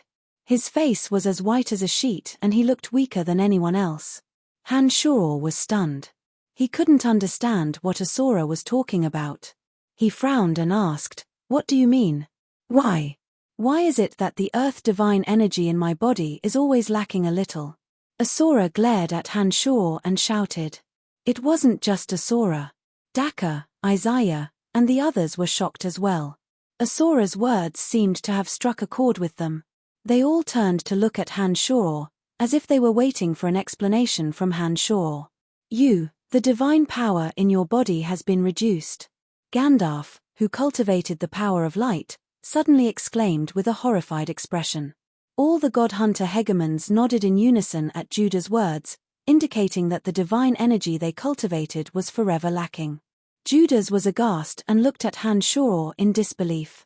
His face was cloudy and clear. One moment he was bursting with killing intent, and the next moment he was somewhat gratified. No one knew what he was thinking. Han Shao, on the other hand, had a blank look on his face. He didn't know what was going on. All of a sudden, a strange feeling surged into Han Shao's consciousness. He felt as if he had gained several pairs of eyes. With one thought, Han Shao used his consciousness to summon the cauldron of myriad demon and his avatars of destruction and death to his side. As soon as the thought came to his mind, 13 enormous blurry shadows suddenly flashed out from the ravines on the ground. "Ah, what's this?" Han Shao himself was startled as he looked at the enormous shadows slowly floating out from the depths of the earth with a strange expression. Whoosh. The cauldron of myriad demon returned to Han Shao's side. However, Han Shao couldn't sense the auras of the hundreds or thousands of demon generals inside the cauldron. The cauldron was empty. However, Han Shao sensed a familiar aura from the 13 enormous shadows that had suddenly appeared. Not only that, but there seemed to be a strange connection between Han Shao and the 13 enormous blurry figures. It was as if he was one of the 13 figures, and as if the 13 blurry figures were all him. "What's going on?" Han Shao was astonished. "Master, for some reason, all the demon generals have mutated. I don't know if the demons in the cauldron were affected by what happened before, but they've undergone a strange transformation. The demons that cultivated in the same energy when they were alive devoured and fused with each other, eventually condensing into one. 13 different types of energy have formed these 13 special life forms that bear your soul imprint. They are a new kind of avatars, even more special than the avatars formed by the Demon Slayer Edge and the Skeletal Staff. They are so special that even I don't know what form they take." Cauldron Spirit's voice suddenly sounded in Han Shoror's mind. Han Shoror was stunned. He couldn't understand Cauldron Spirit's words for a moment. After staring blankly for a moment, he asked, "What happened to my two avatars?" "They completely exploded in that energy. However, their souls and energies have fused with the two new avatars. You can try to sense them. The two new avatars of death and destruction that bear your purest soul imprint should be able to fuse with your mind without any break in period." Han Shoror was astonished once again. He opened up his mind and tried to sense the auras of the 13 enormous blurry figures. Gradually, Han Shoror discovered that the 13 enormous blurry figures did share a bizarre connection with him. The 13 figures contained the auras of darkness, earth, fire, wind, water, lightning, death, fate, space, life, destruction, and fighting aura. Among them, the two new avatars of death and destruction were much clearer than the other 11. With one thought, Han Shoror felt a wonderful connection flow into his mind. "Ha ha! Hee. The two avatars that were clearer than the other 11 suddenly laughed at the same time. But their laughter was different. At this moment, Han Shoror once again had the feeling of one soul being split into 3 and being used for 3 purposes. Compared to before, the feeling of being one with his soul didn't change at all. Instead, it seemed to have become even more inseparable. The feeling of being one with his avatars made Han Shoror feel inexplicably moved. Han Shoror's avatar, which cultivated in the energy of death and destruction, carried the purest aura of death and destruction. The blurry silhouette gradually became clearer and clearer. Slowly, it turned into 2 humans that were 5 times larger than Han Shoror himself. Naturally, they looked exactly like Han Shoror. This is. It was Judas who cried out in shock. He seemed to have sensed something strange about the 13 figures that surged out of the ground. As for Daka and the other God Hunter hegemons, they were all dumbfounded. They stared blankly at the 13 figures that slowly rose into the sky. 13 energies. What the hell is going on? Daka cursed. He seemed to have lost his composure. Don't tell me that the energy we lost was absorbed by those guys. Asura suddenly sensed a familiar energy from the figure that possessed the energy of Earth. His expression changed and he cried out in shock. "We won't be able to eat or sleep in peace if this person doesn't die. One day, we will all die because of him." Daka took a deep breath, but no matter how hard he tried, he couldn't stop his heart from thumping wildly. This time, all the God Hunter hegemons came to an agreement. Without any hesitation, their eyes glowed with murderous intent. They were determined to kill Han Shoror on the spot. It was at this moment that the 2 oddities that carried the energy of death and destruction overlapped with each other. All of a sudden, the 2 powers of death and destruction fused together, forming a new domain of divinity. With a thought, the overlapping shadows of the death and destruction avatars shook once more and overlapped with the lightning avatar that was watching from the side. The lightning avatar also suddenly joined the new domain of divinity. After the overlapping of the 3 avatars, the power of the 3 avatars suddenly doubled. Han Shoror's main body, which was bleeding profusely, remained motionless. He put all his energy into controlling the Han Shoror who had 3 avatars stacked on top of each other. He circulated all the energy of his consciousness and continued to move. He then stacked the 3 avatars of darkness, wind, and water. Every time the 3 overlapped avatars of darkness, wind, and ice, Han Shoror's consciousness became 100 times heavier. When the 3 avatars of darkness, wind, and ice overlapped, Han Shoror's consciousness seemed to have run out and he could no longer use it to overlap more avatars. That was the limit of Han Shoror's consciousness. The new avatars of death, destruction, lightning, darkness, wind, and water slowly took the shape of a human. The human was still Han Shoror, but the aura he exuded was no longer the same. The 6 avatars of death, destruction, lightning, darkness, wind, and water merged together and formed a new domain of divinity. Kill. Asura sensed fear from the depths of his soul when he saw the new Han Shoror. He gave a loud cry and charged at Han Shoror. The new Han Shoror shot a glance at Asura, who was trying to put up a fierce front, and raised his hand. A vast and boundless new energy filled the air and enveloped Asura. Under everyone's gaze, Asora's body suddenly exploded. His earth armor, which was said to be the toughest, had no effect on him. Asora's blood splattered all over the ground. A greyish soul drifted out from his body. Before he could escape, the cauldron of myriad demon flashed and enveloped Asora's divine soul. All of a sudden, Daka and the other hegemons were horrified. They exchanged glances with one another before retreating and running for their lives. Their faces were filled with fear. At that moment, they no longer had the courage to fight Han-Shor. Chapter 976. The current Han-Shor gave them a terrifying feeling of intimidation. Even Asura, an overgod of the earth, was killed in an instant without being able to retaliate. The power Han-Shor displayed now seemed to be on par with an overgod with the quintessence. They were all terrified of a terrifying character who could kill Asura with a wave of his hand.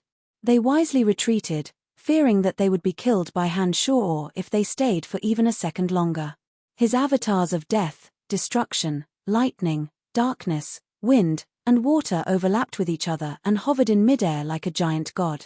His new domain of divinity carried with it a berserk aura that looked down on everything, gathering the 6 elemental energies from all directions.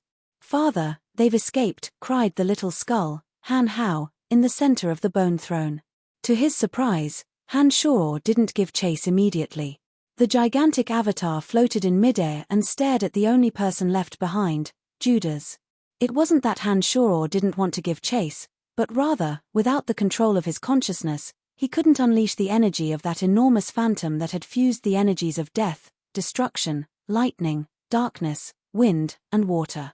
Moreover, there were still many uncertainties in the gigantic phantom formed by the overlapping of the 6 elemental energies. The avatars of lightning, darkness, wind, and water had yet to fuse with his consciousness.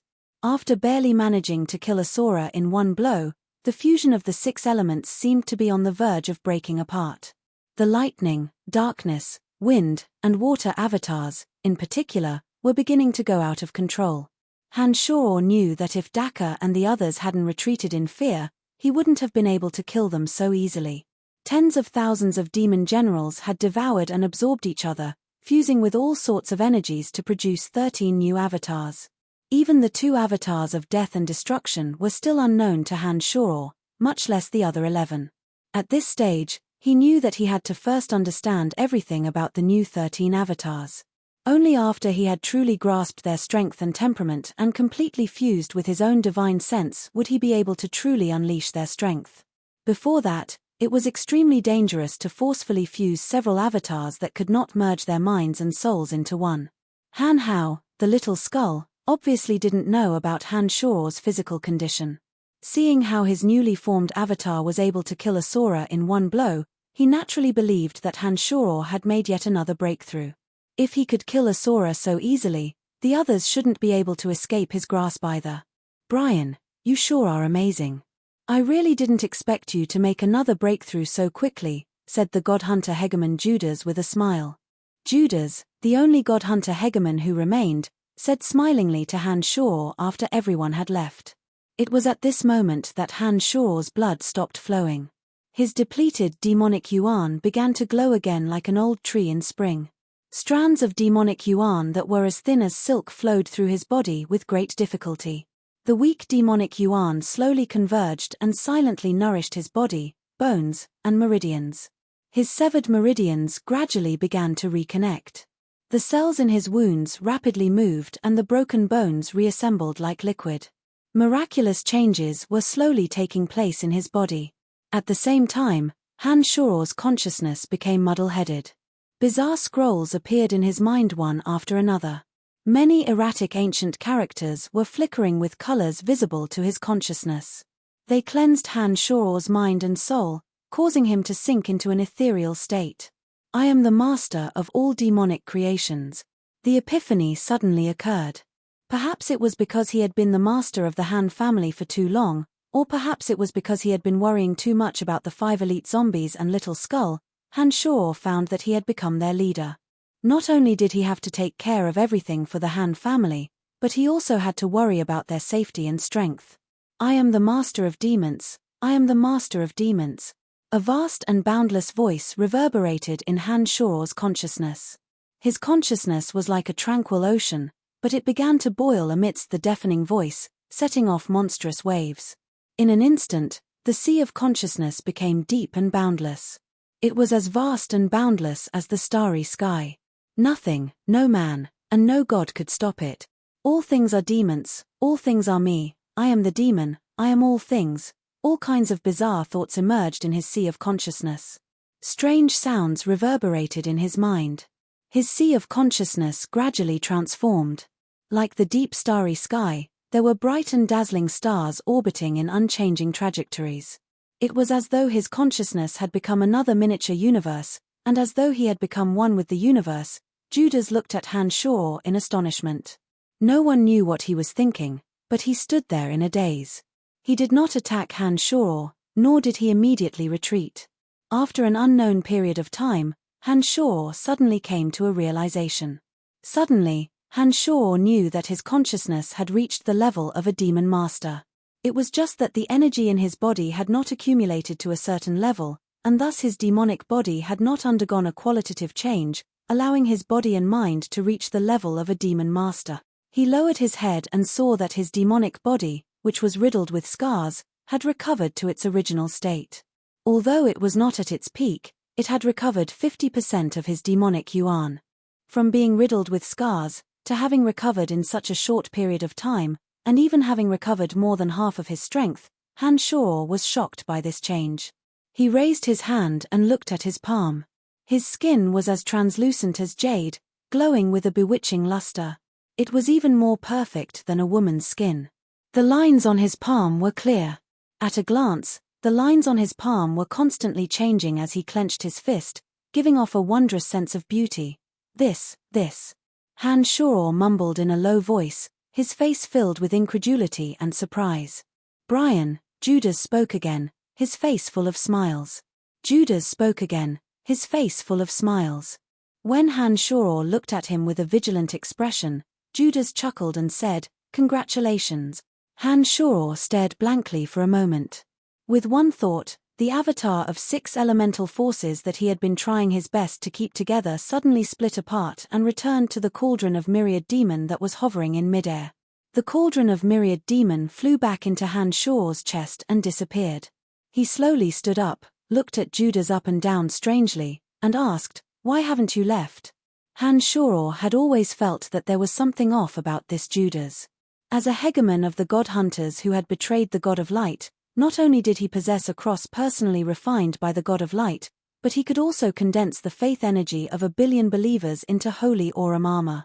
Such a character made Han-Shuo wonder if he really was a god hunter or not. Han-Shuo felt that something was amiss when he looked at Judas. His consciousness was fully focused on Judas, but he couldn't discern the depths of Judas's strength.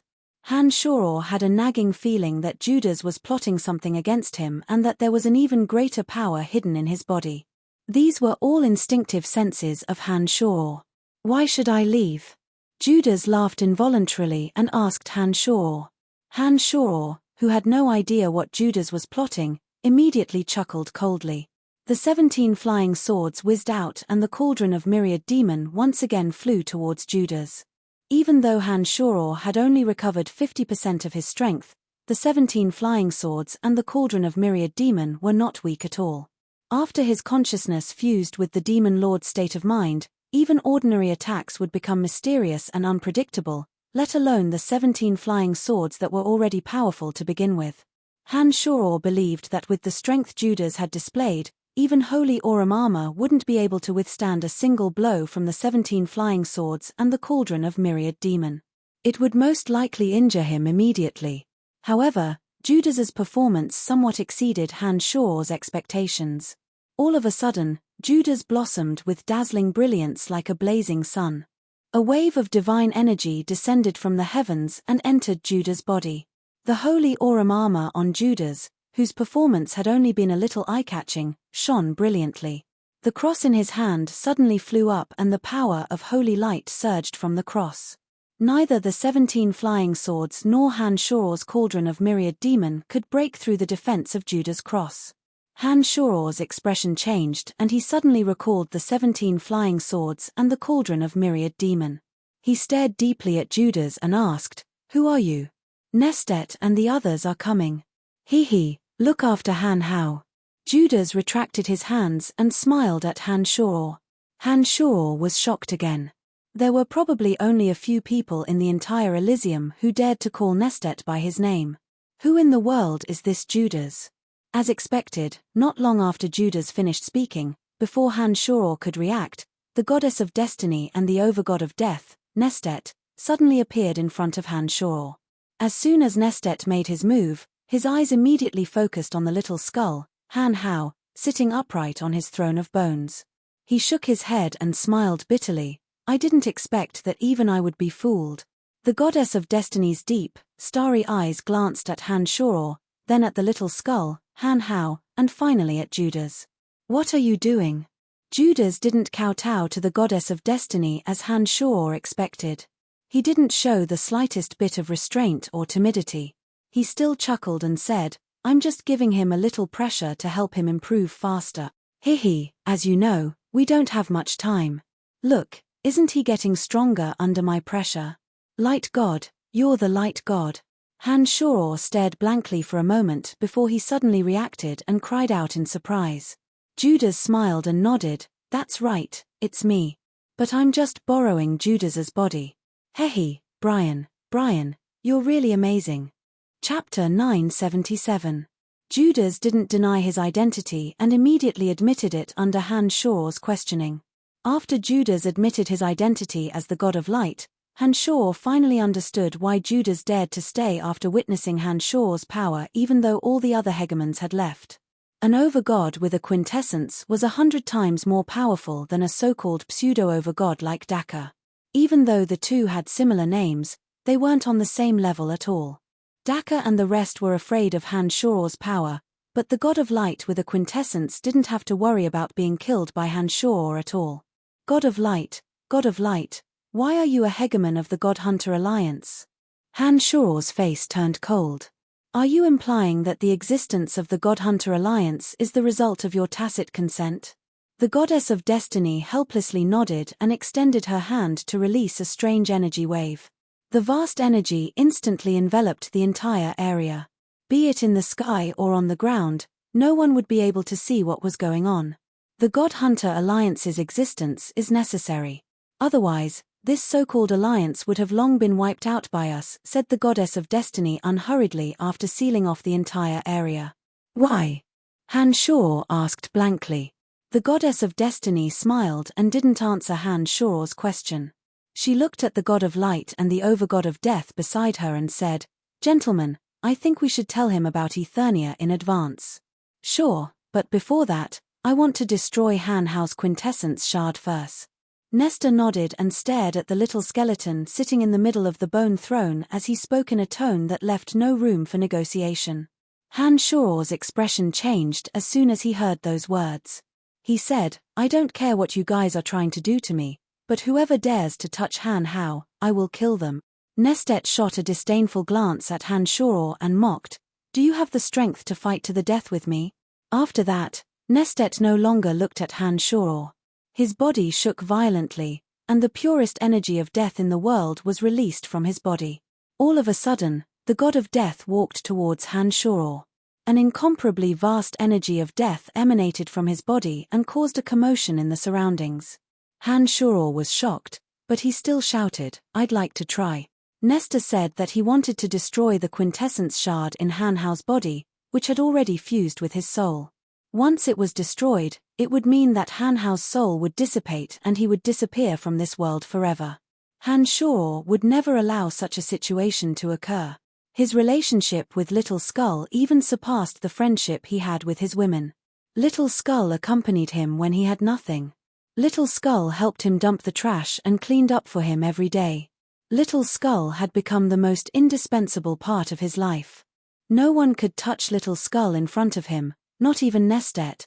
With one thought, the 13 avatars that surged into the cauldron of myriad demons surged out.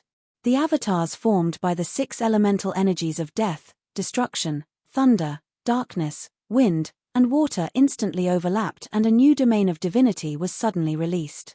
This time, unlike before, when his consciousness was completely exhausted, the 6 elemental energies overlapped easily. However, because Han Shuro did not have time to master the new consciousness and stabilize his current state of mind, he could only temporarily control the new avatars formed by the 6 elemental energies. The new energy formed a barrier formed by the energy of death, destruction, thunder, darkness, wind, and water. It suddenly blocked in front of Han Hao, the little skull, to stop the attack of the overgod of death, Nestet's energy.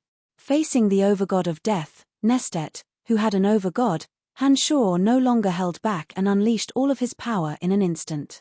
At this moment, Han Shuro focused his consciousness to control everything. The new body formed by the new domain of divinity was very special. There seemed to be 6 streams of energy flowing on the new barrier. "Huh!" The goddess of destiny exclaimed softly. She seemed to be very surprised by this new energy. She turned to look at Gandalf, the avatar of the god of light, and asked, "What's going on?" Gandalf smiled bitterly. He shook his head at the goddess of destiny's question, and said, "I don't know what's going on either. Perhaps, the power Upanishad he cultivates has some magical changes with the power of our universe. That's why he has this anomaly." After a pause, Gandalf said, "Don't worry too much. This new energy is not perfect. It won't be able to exert too much power even if it's combined. Everything is still under control." "Everything is still under control?" The goddess of destiny had a strange look on her face. She murmured, "This is just the beginning. He hasn't fully mastered the new energy. Once he does, I think the power will not be the same as it is now. This Brian really makes people look forward to it and worry about him at the same time."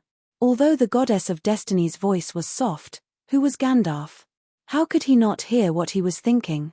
Gandalf had a strange look on his face. He seemed to have realized that Han Shuro was extraordinary. His eyes flickered, and no one knew what he was thinking.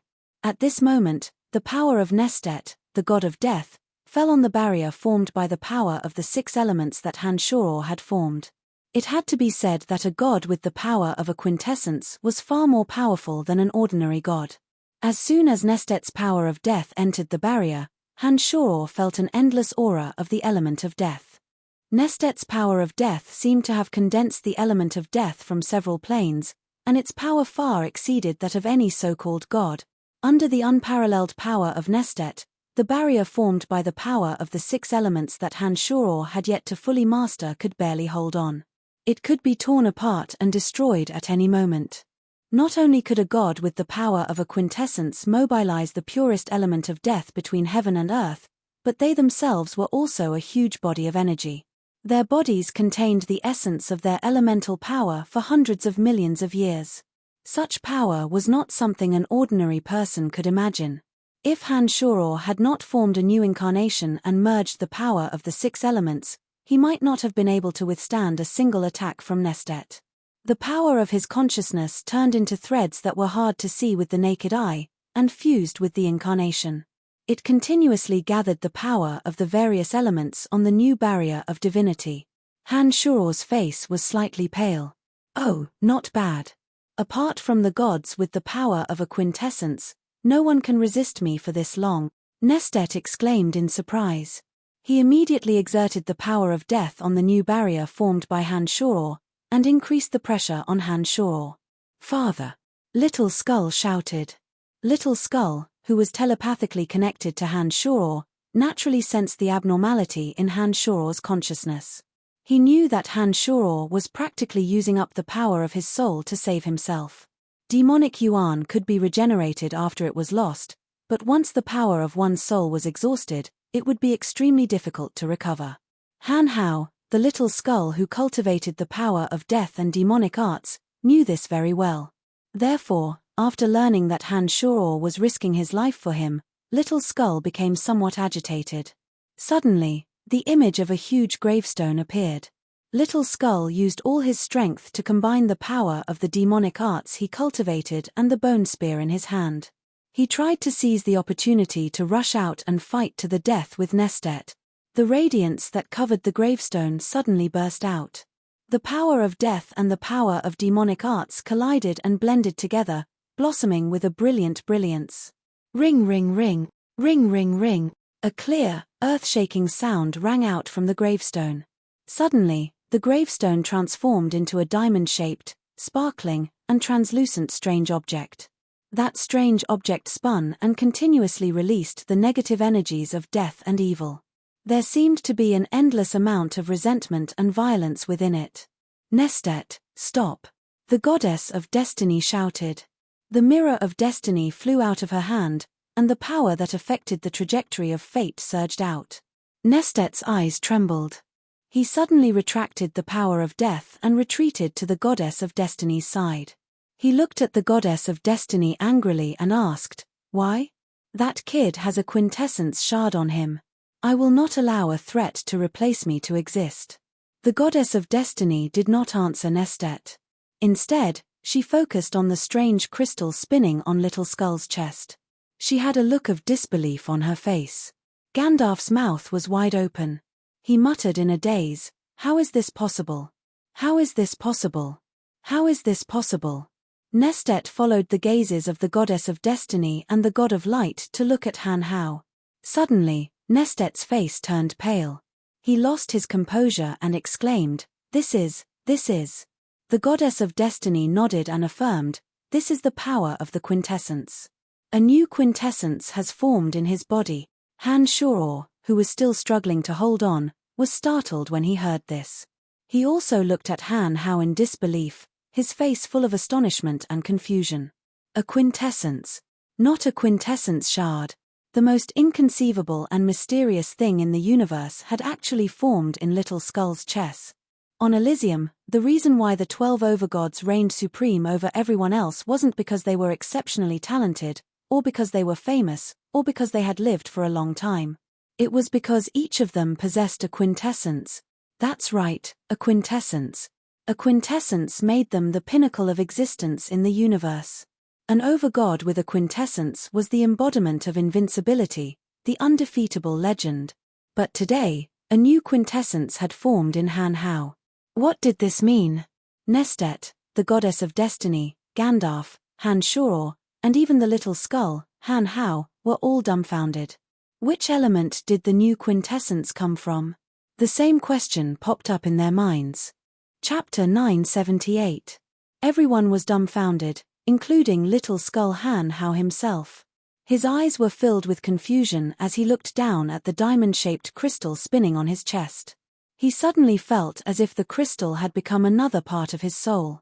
Under the influence of the new quintessence, all kinds of negative energies, such as hatred, disgust, resentment, and exposure, seemed to be affected as they surged towards him from all directions. The new quintessence seemed to be the source of all negative energies in the world. It constantly attracted the scattered negative energies and integrated them for Little Skull Han Hao's use. The diamond-shaped quintessence on Han Hao's chest spun once before it abruptly flew into his mind. It was enveloped by his divine soul and became one with it. The white bone throne instantly blossomed with a soft, jade-like radiance. Perhaps it was due to the new quintessence, but the white bone throne also seemed to be undergoing some unknown changes. Han Shoror, who was standing not far from Little Skull, wore a puzzled expression. He also didn't know why Little Skull Han Hao would undergo such an incredible change. Han Shoror wasn't too sure what a quintessence meant, but the fact that the 12 overgods held such a high position on Elysium gave him a faint feeling of ecstasy. Han Shoror sensed an aura that was both familiar and strange at the same time from Little Skull. He wasn't sure how powerful the new energy was, but judging from the goddess of destiny, the god of light, and the overgod of death's reactions, he was certain that the new quintessence had indeed formed. Why is there a new quintessence? Judas muttered to himself. The peaceful smile on his face had disappeared and was replaced by confusion. Didn't they say that only 12 quintessences have been created since the beginning of time? I've never heard of the existence of a new quintessence after millions of years. The overgod of death, Nestet, was equally puzzled. He stared blankly at the goddess of destiny as if waiting for her to give him a reasonable explanation. However, the goddess of destiny was also baffled. How could she answer his question? After a while, The goddess of destiny smiled bitterly and said, "Don't look at me. Even I don't know why new quintessences can be produced. I can't control this Hanhao's fate. His existence is beyond my understanding of this universe. I don't know what this exception is all about. What should we do?" Nestet suddenly asked after a moment of silence. The goddess of destiny did not immediately answer Nestet's question. Instead, she looked at Han Shuro and Hanhao with a thoughtful look. After a while, the goddess of destiny said solemnly, "Nestet, Hanhao's new quintessence has been produced. I don't think you need to worry about him taking your quintessence of death. This father and son pair should be of help to us in the future. Now, I think we should leave first." The overgod of death, Nestet, was stunned. He stared deeply at Hanhao, his eyes flickering with uncertainty.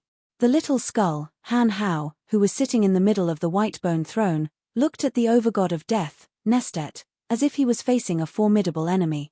He was afraid that Nestet would attack him at all costs. Although there was something special in his divine soul, Hanhao did not know how to use the quintessence. At this time, it was difficult for him to make full use of the quintessence. At this time, if the overgod of death, Nestet, wanted to attack him at all costs, Hanhao was obviously no match for him. Han Shuro was also very cautious. His main body and 12 incarnations were carefully preparing. If Nestet really wanted to attack, he would immediately stop him. "Nestet, there are some things that the three of us can't decide," Judas suddenly said softly at this moment. The overgod of death, Nestet, shot a glance at Judas, nodded slightly, and said, "Before we go to Eternia, we still have a battle. If you still dare to use this rotten body of yours, I will first destroy a strand of your divine seal." After saying that, Nestet looked at Hanhao and lightly groaned. Without saying anything else, he nodded at the goddess of destiny and left. After Nestet disappeared, the goddess of destiny slightly bunched her brows and said to Judas, "You shouldn't meddle in the affairs of the God Hunter Alliance, nor should you occupy Judas' consciousness. The God Hunter Alliance needs to exist, but it doesn't need you to guide it." The God of Light, who had occupied Judas' body, put on a rather solemn face when he heard the goddess of destiny's words. He hesitated for a moment before replying smilingly, "I know what to do. I don't need you to remind me. When we leave this place, Judas will disappear forever. He will never appear on Elysium again." The goddess of destiny smiled and nodded, saying, "That's good." The God of Light then turned to look at Han Shuro and Hanhao. After thinking for a moment, he smilingly said to the two, "Before Eternia opens, a new battle of the gods will inevitably take place. On behalf of the Dominion of Light, the Dominion of Life, and the Dominion of Water, I would like to invite you to join forces. Haha, don't be in a hurry to refuse or agree. Take your time to consider." When Han Shuro saw that the God of Light was about to leave, he suddenly remembered McKinley's plea and said, "I want to kill one of your 3 guardians, Ja." The God of Light stared blankly at Han Shuro. After a while, he frowned and said, "Ja has been with me for many years. Only I can decide his life. If Ja dies, I will take it that you refused my kind offer. You're on your own." The God of Light bowed to the goddess of destiny and slowly walked outside. When he reached the goddess of destiny, he suddenly paused and said softly, "Compared to Hanhao, I'm more worried about my father, who can fuse the 12 fundamental forces. We have all the quintessences, so we at least have some idea of how strong they are. But when it comes to energy that is completely foreign to us, we don't know what to do. You have to put in more effort, lest things get messy." After saying these words, the God of Light did not stay any longer and left leisurely.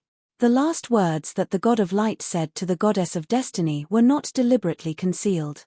Han Shuro and Hanhao, who were standing not far away, heard it clearly. From the meaning of the God of Light's words, Han Shuro knew that the so-called 12 quintessences, including the goddess of destiny, should have some designs on him. As for what they wanted him to do, Han Shuro had no idea for the time being. After the overgod of death, Nestet, and the God of Light disappeared, the goddess of destiny smiled lightly and said indifferently, "I am very relieved that Andrina is here with you. I hope you will take good care of her. Well, I still have things to deal with. When the time is right, I will come to you personally and talk to you about some things you want to know." Han Shor really did not know what to say to the goddess of destiny.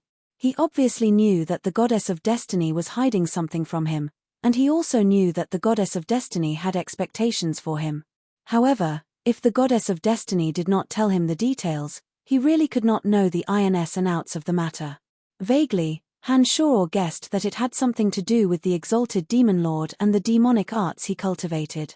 Apart from that, Han Shor really could not think of anything else that the goddess of destiny, a quintessence over God, would be concerned about. Han Shor did not say much to the goddess of destiny. He just watched as the goddess of destiny disappeared without saying a word. With the goddess of destiny gone, only Han Shor and Han Hao remained in the ruins of the pandemonium. After the battle, both father and son had made breakthroughs in their own strength. Han Shor's demonic arts had advanced to the demonic sovereign realm, allowing him to transform hundreds and thousands of demon generals into avatars that cultivated in the 13 fundamental forces. The 13 avatars could also be fused, and every time they fused, their strength would increase tremendously. Han Hao, on the other hand, had undergone an earth-shattering transformation. A new quintessence was formed in his body, a treasure that could allow him to become a supreme god. Such a breakthrough was not as simple as a quantitative change. At this moment, the father and son looked at each other. They did not think too much about the changes in their bodies. Instead, they looked at the ruins of the pandemonium and felt a little sad. Han Shor did not know where Gilbert, Sanguinar, and Bolans had gone. He was rather worried about their safety. "Father, the pandemonium has been destroyed," Han Hao suddenly said to Han Shor after a long while. Han Shor nodded and smiled. He said, "If it's destroyed, we'll rebuild it. Every time we rebuild it, there will be new changes. This time, I will use our current strength to rebuild the pandemonium. I will deploy a gigantic ninth realm mystical yin harvester around the perimeter of the pandemonium to transform the yuan qi of heaven and earth on the Elysium continent for our use." Back on the profound continent, the exalted demon lord had deployed a gigantic ninth realm mystical yin harvester underground. It was because of the ninth realm mystical yin harvester that the profound continent had become a land of 5 elements, causing all sorts of changes on the profound continent and allowing Han Shor's soul to travel from another universe. Compared to the profound continent, the yuan qi here was 100 times denser. By deploying a gigantic ninth realm mystical yin harvester here, not only would Han Shor be able to provide an endless supply of energy to the pandemonium, but he would also be able to use the yuan qi to temper his demonic body. By gathering the yuan qi of heaven and earth, he would be able to accumulate the demonic yuan in his demonic body. As long as his demonic body and mind could reach the demonic sovereign realm, Han Shor believed that he would stand a chance against the 12 overgods who had existed for eons. Apart from that, he also had 13 avatars that he could fuse with. With 6 avatars, he would be able to fend off Nestet's attacks. Once all 13 avatars were fused together, coupled with his main body that had reached the demonic sovereign realm, who on the Elysium continent would be a match for him? Chapter 979. Han Shor and his son didn't stay in the ruined pandemonium for too long. Too many things had happened here. They didn't know if the hegemons of the God Hunter Alliance were still in the fringe. They also didn't know how the members of the Han family, Wasis, and Salas were doing. First, he had to figure out the current situation in the fringe and find Bolans, Sanguinar, and Phoebe to ensure their safety. Next, he had to head to the Omphalos to see what was going on there. He also had to find out what the missing Tyre was up to. Lastly, he had to rebuild the pandemonium and turn it into a giant ninth realm mystical yin harvester for him to become a demon lord. There were too many things for Han Shor to do. He had to take things one step at a time. He didn't have time to waste. Now that Little Skull Han Hao had suddenly gained the quintessence, he might not be able to fully unleash the power of the quintessence. However, if he were to face pseudo-overgods like Tyre and Log, Han Shor believed that Little Skull would be able to handle them with ease. Therefore, he arranged for Little Skull Han Hao to head to the mountain where most of Daka, Dagma, and Asa's subordinates were killed. He had to gather his god hunters to figure out the current situation in the fringe as soon as possible, track down the whereabouts of Tyre and Log, and pay attention to the hegemons who had left. Little Skull Han Hao was brimming with confidence. With the quintessence, he would be able to shine in the fringe and on Elysium. With Han Shoror's arrangements, he quickly left the fringe and headed towards his destination through the torn earth. Han Shoror expanded his consciousness and headed towards another region by relying on the faint connection he had with the 5 elite zombies. Han Shoror, whose mental state had reached the level of a demon master, his consciousness was as vast and boundless as the ocean. His sea of consciousness could reflect all kinds of wonders like a bright mirror according to his will. That trace of weak connection with the 5 elite zombies was infinitely magnified. He very quickly determined the location of the 5 elite zombies. Suddenly, Han Shoror realized that as his state of mind improved, his consciousness had become different from before. When he unfolded his consciousness, he could vaguely sense the soul undulations of every living being in the fringe. The stronger a person was, the stronger their life magnetic field would be, and the easier it would be for him to sense them. Gradually, many powerful yet scattered auras entered Han Shoror's mind. Han Shoror was very familiar with a few. Some were Tyre, some were Log, some were Salas, and some were Wasis. Han Shoror's mind was suddenly enlightened. He grinned. He felt as though he was in control of heaven and earth. Before his new state of mind had completely stabilized, he had already experienced the wonders of it. He immediately realized that the realm of the demon master was indeed very powerful. Just the changes in his divine sense had already allowed him to see everything in his surroundings clearly, as if he was the lord of all things. After thinking for a moment, Han Shoror decided to start with Salas and Wasis, who were closest to him. With one thought, Han Shoror vanished into thin air.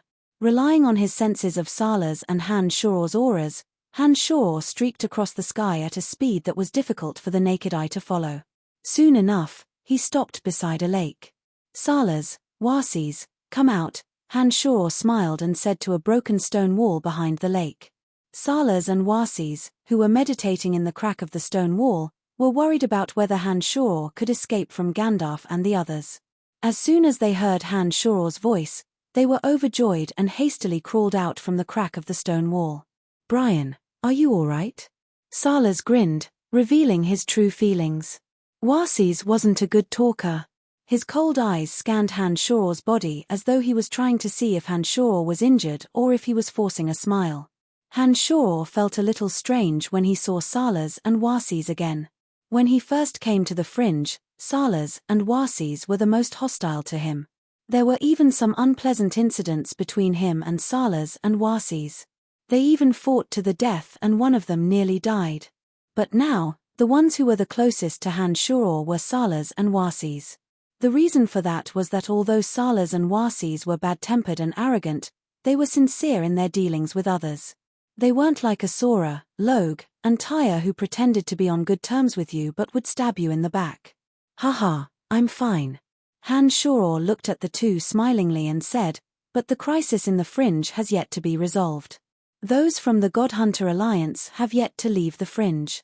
All right, I'll go look for my Han family and make arrangements for them. After that, we will head to the Omphalos together. I can sense that Tyre and Log are in the vicinity of the Omphalos and their remaining forces. It seems that Tyre and Log will make a move soon. We'll do as you say." Salas laughed heartily and said, "After the previous battle, I, Salas, believe that my judgment is right. You are different from Tyre and Log. Only someone like you can convince me." Unlike Salas, Wasis didn't say what was on his mind, but after hearing his words, Wasis nodded solemnly, seemingly agreeing with Salas's statement. Although the two of them didn't vow to follow Han Shoror, their attitude was enough to show that they would definitely follow Han Shoror's lead in the fringe. From now on, Han Shoror would completely replace Log and Tyre, becoming the one and only sovereign in the fringe. The Omphalos. The Omphalos was no longer as bustling as it used to be. Not only had the sovereigns evacuated their businesses in the Omphalos, but more than half of the shops in Tanai had also closed down. Those who remained in the Omphalos were those who had nowhere to hide and had nowhere else to run. Everyone knew that not only did the God Hunter Alliance outnumber the fringe dwellers, but they also had plenty of top-notch experts in the fringe. Even those peddlers who used to fear the sovereigns didn't think that the sovereigns would be able to stop the dragons from the other dominions. In the past, the Omphalos could guarantee everyone's safety. But now, the Omphalos didn't have the slightest bit of protection. From the information transmitted by Gale of the Fringe, it was clear that the God Hunter Alliance had gained the upper hand. Those who remained in the Omphalos grew even more anxious. If they weren't wanted fugitives by the 12 alliances and had nowhere else to go, they would have left the Omphalos at all costs. Most of the shops in Tanai had closed down. The only shop that still hung its signboard was the Celestial Pearl Pharmacy. During this period of time, the remaining shop owners in the Omphalos had made the Celestial Pearl Pharmacy their main source of information.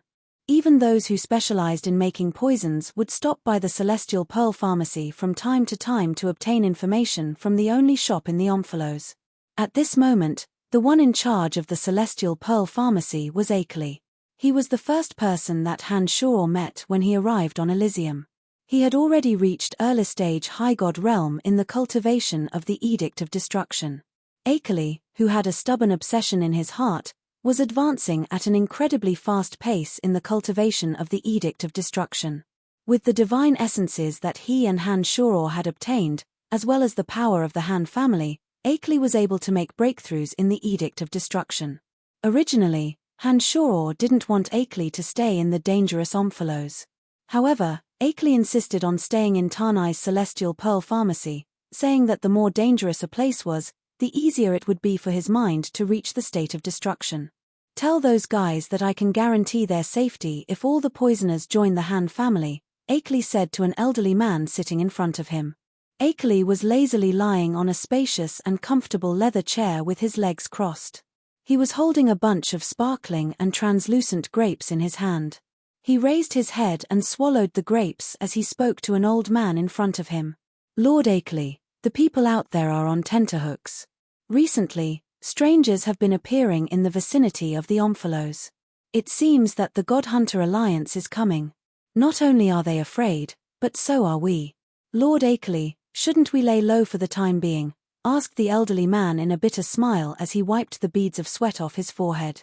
He was just a pharmacist recruited by Han Shor back in Ethereal City. Combat was not his forte. Given the current situation, anyone could tell that the Omphalos was no longer safe. Even Han Shor had told them that they could retreat if the situation worsened. Akeley was the only one who didn't seem to be aware of the situation in the Omphalos. He didn't seem to care about the threat posed by the God Hunter Alliance at all. What's there to be afraid of? Akeley spat out the last grape pit and said nonchalantly, "Tell the poisoners outside that Brian of the Han family said that as long as they work for the Celestial Pearl Pharmacy, the Han family will guarantee their safety." What guarantee do we have? The elderly man shook his head. He felt that Akeley must have gone mad.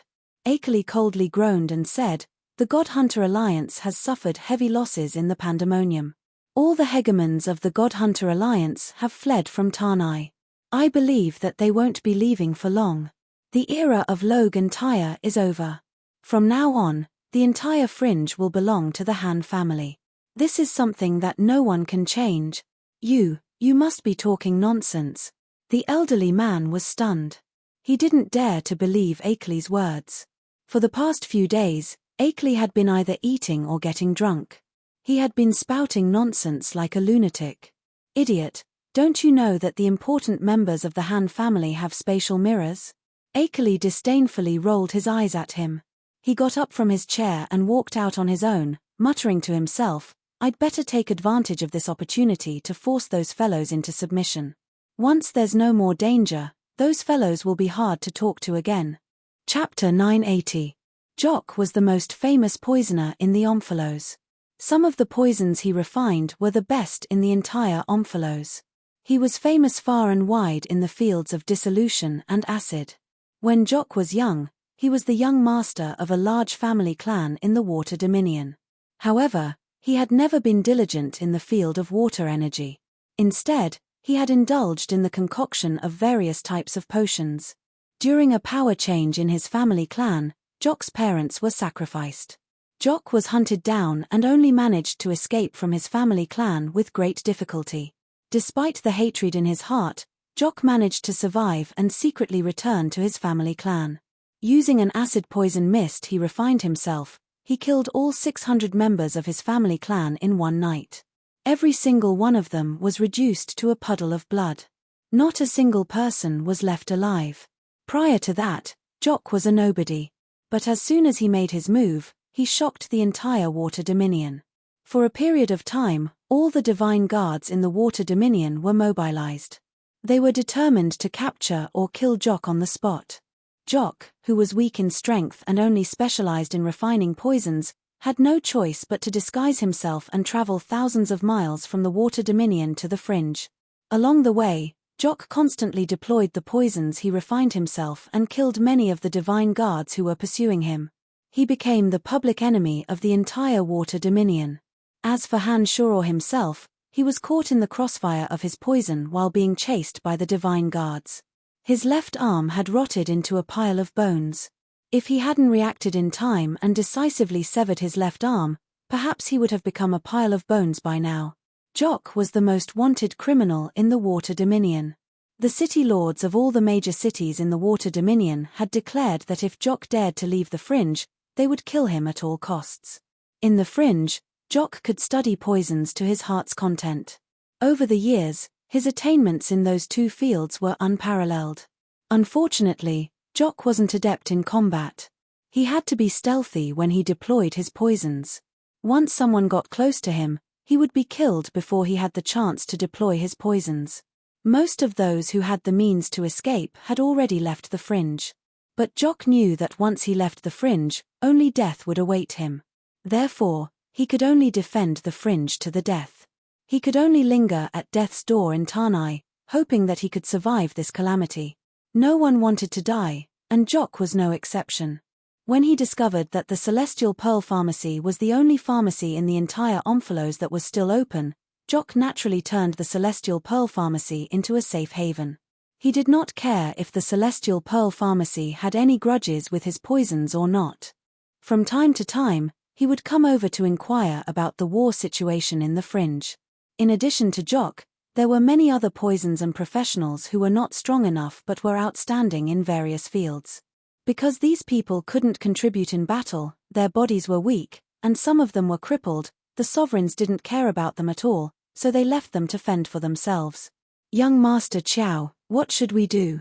Another pharmacist, Kola, who was an expert in applying poisons to weapons, asked Jock worriedly in an empty courtyard outside the Celestial Pearl Pharmacy. Jock's beard reached his chest, his hair was disheveled, his clothes were ragged, and his appearance was unkempt. He looked like a middle-aged uncle. However, Jock liked to be addressed as young Master Chow. He felt that his status was a notch higher than the others. How would I know? Jock wore a wooden face. He shot a glance at Kola, then at the dozens of people who were just as ragged as him. He said in an indifferent tone, "Those sovereigns can't even fend for themselves and they don't have the time to care about us. Only the Celestial Pearl Pharmacy is still open. I hope they can guarantee our safety. Sigh, those people from the Godhunter Alliance are all greedy wolves. They kill people as easily as eating a meal. It is said that they will feel uncomfortable if they don't kill for a day. If they manage the Omphalos, I'm afraid none of us will survive. What should we do?" The other person let out a long sigh, his face full of misery. "Let's wait and see. I hope that the Celestial Pearl Pharmacy can provide us with a safe place to stay. In any case, I don't think we can stay in the Omphalos any longer." Jock lazily leaned on a railing. He was just as worried as the others. However, having been through a lot, he was much calmer than the others. While they were talking, Akeley leisurely walked out of the house while stretching his back. The moment Akeley arrived, the eccentric geniuses from all walks of life who had nowhere else to go to in Tanai were startled. They hastily crowded around Akeley and asked him about the future prospects of the Omphalos and the fringe. Akeley very much enjoyed the treatment of being the center of attention. He grinned as he looked at those anxious faces. Only when they were about to lose control of themselves did he squint at Jock and said, "Young Master Jock, you're here too? Haha. I remember that you were the one who caused the most trouble not long ago. You said that our Celestial Pearl Pharmacy is a swindler and that we don't have any real skills." Jock looked rather embarrassed. He rubbed his hands and did not say a word. He had no choice but to admit that he was in a disadvantageous position. Back when the Omphalos was safe, Jock had always been disdainful of the Celestial Pearl Pharmacy. He felt that the medicines they produced were ordinary and yet they dared to sell them at high prices. Akeley was secretly delighted to see Jock's embarrassed expression. He coldly groaned and looked around. Tyre retreated without a fight and has not been seen since. Logue suffered a great defeat and suffered heavy casualties. He escaped from the Audiobook. Asura betrayed the Fringe and allied himself with Isaiah. Warses joined forces with my lord to form the last line of defense and deal a heavy blow to the Godhunter alliance. Although the Fringe is vast, only we, the Han family, can provide you with protection. The moment these words came out, these people were all stunned. The news that Akeley had just received was too shocking for them. Tyre and Logue, two of the most powerful sovereigns in the Fringe, had collapsed at the first blow. It was completely beyond their expectations. Asura's betrayal was an unbearable blow to them. They were on the verge of despair when they heard the news from Akeley. It was at this moment that Akeley dropped a bombshell that Han Shoror and Warses had joined forces to deal a heavy blow to the Godhunter alliance. This news was like a raging inferno that burned away all the despair in their hearts. Although they still had some doubts, they would rather believe that this exciting news was true.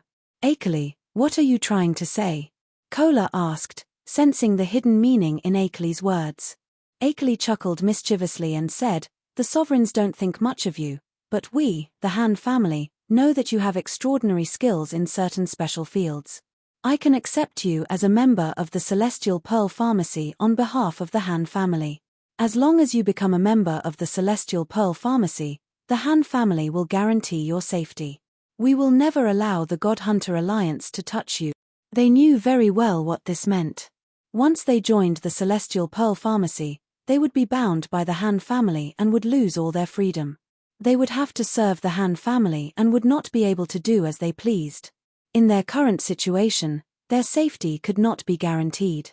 The Han family's conditions were indeed harsh. But as long as they could survive, they would have no choice but to accept the harshest conditions. Akeley was not in a hurry. He smilingly looked at the hesitant faces of the elites and waited for their decision. Akeley did not have to wait for long. After a few seconds of silence, one of the elites answered, "I am willing to become a member of the Celestial Pearl Pharmacy. I have long heard that the Celestial Pearl Pharmacy treats its own people very well. To be able to join the Celestial Pearl Pharmacy and become a member of the Han family is more than what I could ever ask for. As long as someone opened their mouth, everything would become very easy." After that person, more and more people expressed their willingness to join the Celestial Pearl Pharmacy and become a part of the Han family. Even Kola, after some hesitation, nodded his head and agreed to Akeley's proposal, tying himself to the interests of the Han family. Only Jock, the former young master of the Celestial Pearl Pharmacy, was still hesitant. Back in the Tanai, the sovereigns had long recognized the usefulness of Jock's poisons. They had even sent their emissaries hoping that Jock would follow them, but Jock politely declined. Perhaps it was because Jock had offended the sovereigns that they did not allow Jock to leave the Fringe with them when the Fringe was in danger. They did not care about Jock's life or death. Jock had his own glory days. Compared to Kola, it was not as easy for him to give up his identity and become a slave. Therefore, Jock was very hesitant. "Young Master Jock, our patriarch has told me that he admires your expertise in the field of poisons. He is very appreciative of your expertise in the field of poisons and said that he would like to discuss it with you. As long as you are willing to come to our Celestial Pearl Pharmacy, you will be in charge of all matters related to poisons in the future. In addition, our patriarch also guarantees that you will be able to recover your broken arm." Akeley finally looked at Jock and said with a beaming smile after everyone agreed. Jock immediately lost his composure when he heard that his arm could be restored. He cried out in surprise, "What? Regrowing a severed arm is something that only the gods who are experts in the ultimate essence of life can do. Does your patriarch really have such power?" Jock was only good at making poisons. He was very good at harming people but not at healing people. "Of course. Our patriarch's attainments in the field of pharmacology far exceed your understanding. As long as you become a member of the Han family, our patriarch has promised that regrowing your arm won't be a difficult task. What do you think, Jock?" Akeley said smilingly. He had grasped Jock's vital point and was not afraid that Jock would not agree. As expected, after hesitating for a moment, Jock finally nodded and said, "All right, let's see what power that Brian has to help me regrow my arm." Jock's agreement meant that the most eccentric geniuses in the Tanai would be serving the Han family. With these people joining the Han family, even without the guidance and support of Han Shoror, the Celestial Pearl Pharmacy would be able to reach the pinnacle of Elysium. Chapter 981. Outside the Omphalos, the two sovereigns of the Fringe, Tyre and Logue, had reunited. Although Logue had suffered heavy losses in the battle at Audiobook, he didn't suffer any serious injuries. Logue was a sinister and ruthless man. During the battle at Audiobook, he had used the smaller factions that had submitted to him to fight at the front lines. In the end, more than half of those factions were killed, allowing Logue to preserve his elite forces. Tyre, on the other hand, was aware of the God-Hunter Alliance's every move from Dhaka. He had left the Shrine of Destruction earlier without harming a single member of the God-Hunter Alliance. His forces were still intact. Originally, after Logue suffered heavy losses in the bone-burying cave, he was disheartened. He planned to withdraw from the Fringe and head to the Destiny Dominion and the Space Dominion to lie low until the situation in the Fringe stabilized. But before he left the Fringe, he received a message from Tyre. Tyre invited Logue to fight one last time in hopes of reversing the situation in Omphalos. Logue originally didn't want to accept Tyre's invitation as he felt that he wouldn't stand a chance against the God-Hunter Alliance. But after hearing Tyre's words, he changed his mind. He gathered his remaining forces and reunited with Tyre, intending to use the entire Omphalos to fight the God-Hunter Alliance to the death. The two of them had their subordinates spread the news that Tanai was the wealthiest in the Fringe and that many shops had divine essences. The sovereign's shops even had black crystal coins and ores that could rival an entire nation's wealth. They were trying to lure the God-Hunter Alliance to the Fringe. "Tyre, are you really confident that you can wipe out all those hegemons in one fell swoop?" Logue asked Tyre with a gloomy face on top of a barren mountain. Tyre, who hadn't suffered the slightest blow from the God-Hunter Alliance, was in high spirits. He smiled and said, "Logue, don't worry. There are 10,000 tons of energy crystal ores buried in Omphalos. They are all the energy I've accumulated over the years. As soon as those hegemons enter Omphalos, I can use the energy towers to detonate the energy crystal ores. All the God Hunters, including the hegemons, will be killed in an instant." Energy crystals were extremely pure energy sources. If 10,000 tons of energy crystals exploded at once, the entire Omphalos would be destroyed in an instant. The power of 10,000 tons of energy crystals was comparable to an all-out attack from an over-god with the quintessence. The so-called hegemons of the God Hunters wouldn't be able to escape from such destructive power. Hearing Tyre's description, Rog cursed 18 generations of Tyre's ancestors in his heart. Tyre had unknowingly buried 10,000 tons of energy crystals in the Omphalos. Rog had no idea when Tyre had done it. Fortunately, he was standing with him and knew about this matter. Otherwise, he might have become his target. There are still some shops and poison masters in Tanai. What do you plan to do? Rog cursed Tyre's viciousness in his heart, but his expression was thoughtful. Tyre smiled and said, "Those toxicologists don't know what's good for them. It's only a matter of time before they become the scourge of the Omphalos. Haha, let them join the God-Hunter Alliance. Also, we need them as bait. If there isn't a single survivor in Tanai, the God Hunters won't fall for it. I hope you succeed." Rog, of course, wouldn't care about the lives of those people. He smiled and nodded. *****. On the other hand, the hegemons of the God Hunters were crestfallen. After escaping from the pandemonium, they immediately assembled their subordinates in an attempt to leave the Fringe as soon as possible. They no longer dared to harbor any greedy thoughts of encroaching upon the Fringe. The power Han Shoror displayed in Pandemonium was simply too terrifying. He was able to kill Asura effortlessly. Such power and means were far beyond what they knew. The hegemons of the divine dominions were truly terrified. Other than that, they were also afraid that the overgod of death, Nestet, would suddenly return because they sensed the aura of the quintessence shard of death emanating from Little Skull Han Hao.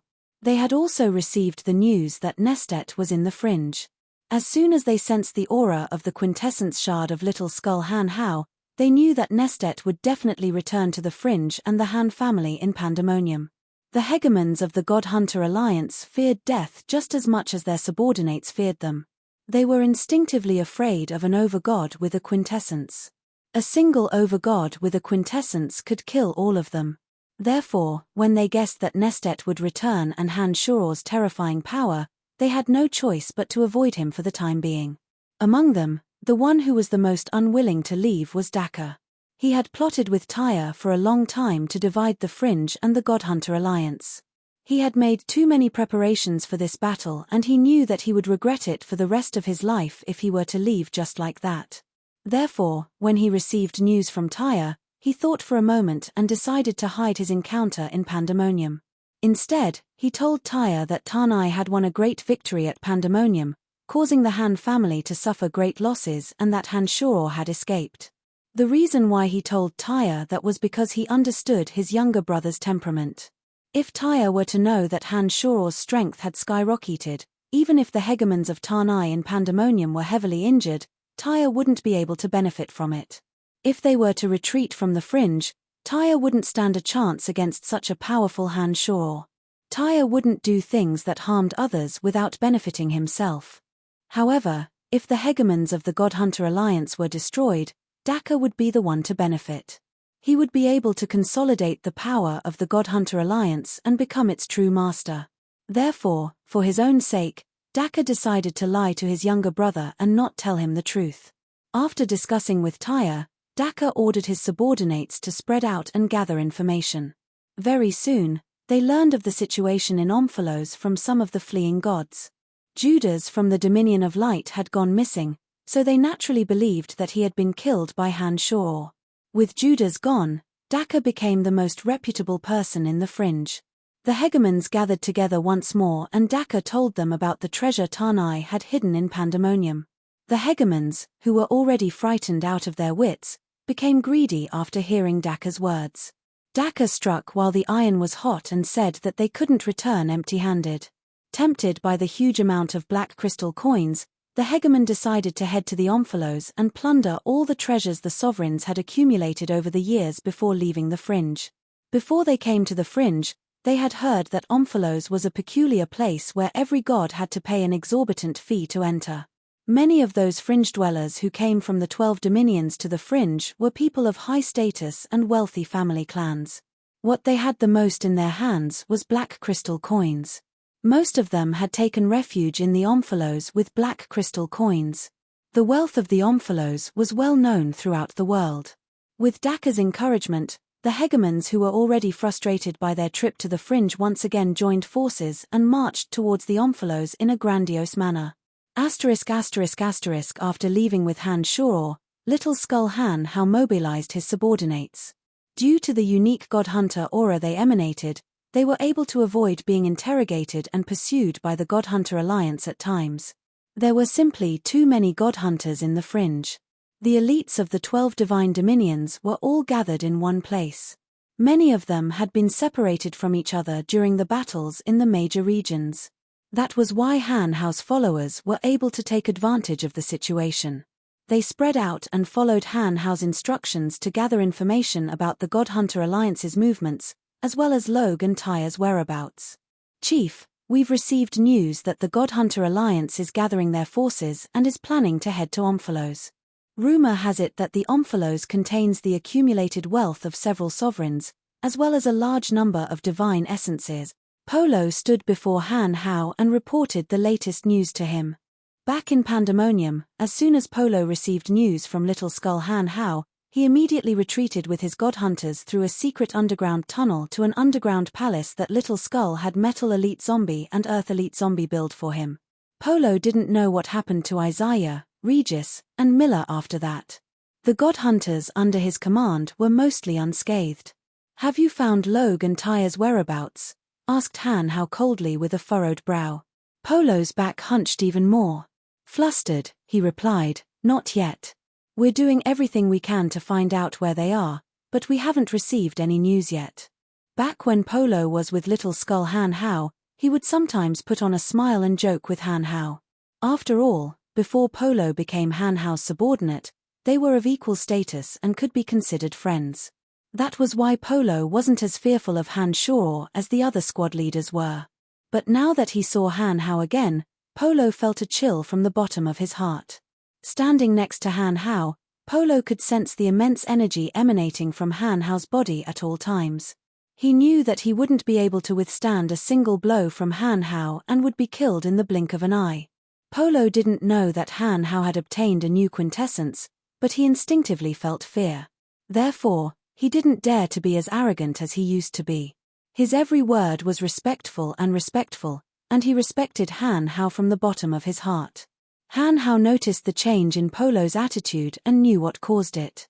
The new quintessence in his body had caused some strange changes to take place in him. He had only obtained the quintessence for a short period of time, so he had yet to master the power of the quintessence perfectly. That was why Polo was able to sense the terrifying power of the quintessence. "Search for Logan Tyre before the Godhunter Alliance reaches the Omphalos," commanded Han Hao coldly. Chapter 982. The Pandemonium. Han Shao spent some time searching for the members of the Han family and brought them back to the Pandemonium. When the Han family members saw the state of the Pandemonium, they were filled with grief and indignation. They hated the God Hunters to the bone. The Pandemonium was now in a state of devastation.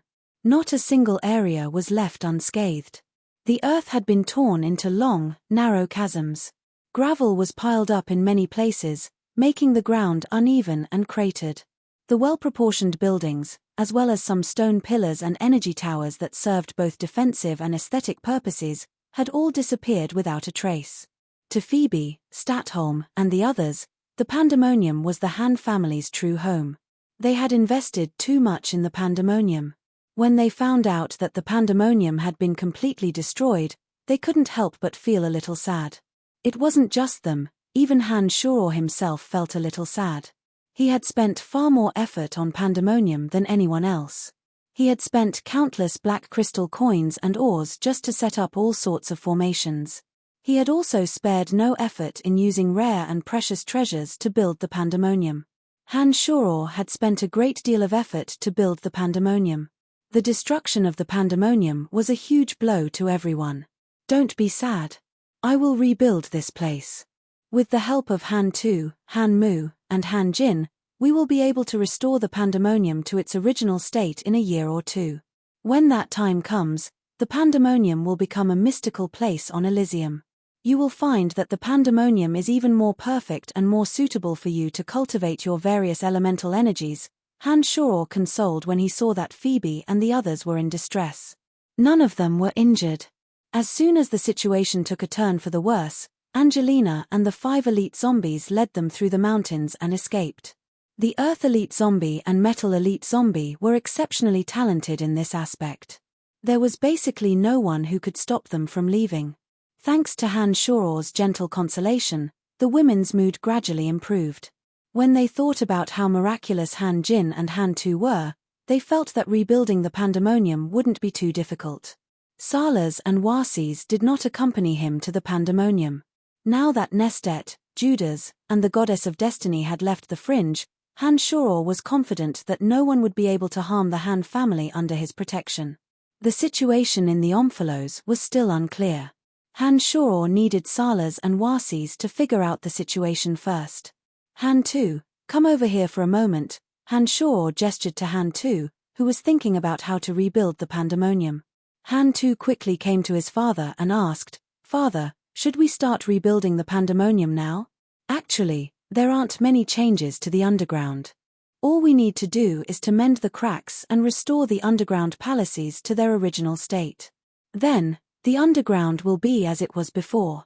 You can do that after I leave. I don't think the hegemons would dare to return to the Pandemonium. There shouldn't be too much of a problem here," said Han Shao. Han Shao nodded before he took out a sparkling sphere and handed it to Han Tu smilingly. "This is Asora's divine soul. It contains a small portion of Asora's Earth divine energy when he was alive. Refine it and your strength will skyrocket. Now that you have become an over-god, I believe that rebuilding the pandemonium will be much easier with your talent. As soon as the crystal ball appeared, Han too sensed an astonishing amount of Earth energy from it. Asora's divine soul and consciousness had been erased from the crystal ball, leaving behind only the purest comprehension of the energy of Earth and some breakthroughs in his realm. To Han too, this sphere was a treasure that he could only dream of. With this sphere, he would be able to advance to the next level without any suspense. Han too excitedly clasped the sphere that contained Asora's remnant energy and the Earth's profound energy. Thank you, Father. Thank you, Father. Han Shuro turned to look at Han Mu, Han Shui, and the others who were wearing astonished faces. He put on a faint smile and said, "Don't be envious. This time, I will join hands with Han how to kill the 3 hegemons who cultivate in the energy of water, fire, and life. I will take their divine souls for you." Han Shui, Han Hua, and Han Mu were overjoyed and cheered at the same time. Only Han Jin wore a bitter face. Before he could say anything, Andrina placed her hands on her hips and angrily asked, "Brian, what about Little Gold?" Han Shuro stared blankly for a moment before he put on a bitter smile and said, "The energy Little Gold cultivates is a little different from the others. I can't find anyone suitable to help Little Gold advance. Among the 12 hegemons, the energy they cultivate isn't that obscure. There's nothing I can do. Andrina, Father treats all of us equally. You know how powerful I am. I won't be able to advance overnight." Han Jin took the initiative to defend Han Shuro. Han Jin took the initiative to defend Han Shuro. The energy of metal that Han Jin cultivated in was extremely rare in this universe. Even the few he encountered were not as strong as him and were of little help to him. Andrina only stopped after hearing Han Jin's words. She glared at Han Jin and softly said, "You are the most honest one. You keep everything for them but don't use it for yourself." Han Jin let out a hollow laugh. He appeared to be somewhat afraid of Andrina. Han Shuro found the conversation between Han Jin and Andrina to be very interesting. He did not expect that Little Gold would be the fastest to find a perfect love. Over the past few days, Han Shuro had been observing Han Jin and Andrina. He discovered that Han Jin, who was always with Andrina, was actually undergoing some kind of transformation. Not only was Han Jin's energy increasing rapidly, even his soul was undergoing some slight changes. Gradually, Han Shuro felt that Little Gold, who was in love with Andrina, was filled with the complex emotions of a higher life form. In Little Gold, Han Shuro no longer felt the stiffness and awkwardness of a lower life form. Little Gold had his own emotions. Everything about him was evolving. From Han Jin's transformation, and after connecting it with the changes that happened to Little Skull, Han Hao, and Scarlet, Han Shuro had a feeling that only when the 5 elite zombies truly developed emotions could they make further breakthroughs on the path of infinite evolution. The breakthrough in evolution was not in terms of energy but in the depths of their souls. It would allow the 5 elite zombies to become a truly perfect new species, a new life form. "Are you going to deal with those god hunters?" asked Andrina. She sensed Han Shuro's intention from his words. Han Shuro nodded and smilingly replied, "That's right. Those god hunters still dare to linger in the fringe and are now plotting to invade the Omphalos. Since that's the case, I will make sure that they never leave the fringe. I will wipe them all out in one fell swoop." "I'll go with you," said Andrina resolutely. Han Shuro was stunned. He knew that Andrina hated the god hunters very much. From her words, Han Shuro knew that Andrina wouldn't be willing to go with him. After hesitating for a moment, Han Shuro asked, "Andrina, why do you hate the God Hunter Alliance so much? You were unwilling to tell me before. Can you tell me now?" Andrina hesitated for a moment and kept silent. Then, she said, "My father was killed by the God Hunters. I was once captured by God Hunters and used to manufacture energy crystal cannons. I was nearly drained of my life force before I could grow up." Han Shuro was astonished to hear that. He asked, "How is that possible? Given your mother's power, how could she allow something like that to happen? Besides, how could anyone who caught your mother's attention not be able to deal with the God Hunters?" The goddess of destiny was a figure revered by all the overgods. No matter how audacious the God-Hunter alliance was, they wouldn't dare to touch the husband and daughter of the goddess of destiny. Back then, my mother had yet to obtain the mirror of destiny. She didn't know that she was the goddess of destiny and didn't possess the power of an overgod. Before she awakened her power, my mother was just an ordinary woman. She didn't have the wisdom she has today. My father was just a low god with puny strength, explained Andrina after hesitating for a moment. What's going on? Asked Han Shoror with a puzzled face. He asked, is your mother different from the other overgods? Didn't she gain her power all of a sudden? Andrina nodded and said, the power of the god of destiny is in my mother's body, but it was sealed. My mother's divine soul was reincarnated. Before her power of destiny was awakened, she didn't know who she was. But at that time, my mother could vaguely sense what would happen in the future. Unfortunately, because she wasn't strong enough, she couldn't avoid it even if she could sense it. Han Shoror was astonished. He didn't expect that the goddess of destiny would have such an old story. If not for Andrina, Han Shoror would never have known about it. The power of the goddess of destiny was very special. The other 11 quintessence overgods all respected her very much. Who could have sealed such a powerful god and made her reincarnate? Vaguely, Han Shoror seemed to have grasped something. Angelina, with your mother's power, she should have avenged you a long time ago, right? Han Jin couldn't help but ask. It was the first time Angelina had mentioned this. That's right. But she didn't kill all the god hunters. She clearly has the power to do so. Every time I asked her why she didn't kill all the god hunters, she would remain silent. I don't know what could be more important than avenging my father, said Andrina resentfully. It seemed that this was the reason why she had run away from home many times. She still held a grudge against the goddess of destiny. All right, come with me to the Omphalos, said Han Shoror suddenly. Father, can I go with Andrina? Han Jin stared blankly for a moment before he looked at his father with a pleading look. Han Shoror couldn't help but laugh. It seems that Han Jin has fallen for it. He nodded and said, all right, you go with Andrina. We will go to the Omphalos. Chapter 983. The Omphalos was shrouded in an unprecedented gloomy haze. Frigid winds blew past. Everyone in Tanai felt a chill, not from their bodies, but from the depths of their souls. There were often unfamiliar figures loitering outside the Omphalos. Those strangers with sinister gazes and chilling auras were obviously god hunters. The sovereigns of the fringe were constantly retreating. Everyone in Tanai was deeply worried about their fates. They believed that once the God Hunter alliance descended upon the Omphalos, not a single person in Tanai would be left alive.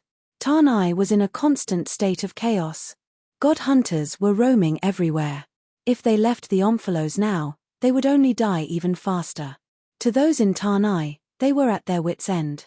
They could only passively await their final judgment. There was nothing else they could do. Unknowingly, such emotions had spread throughout the entire Omphalos. Their gazes were dull and lifeless.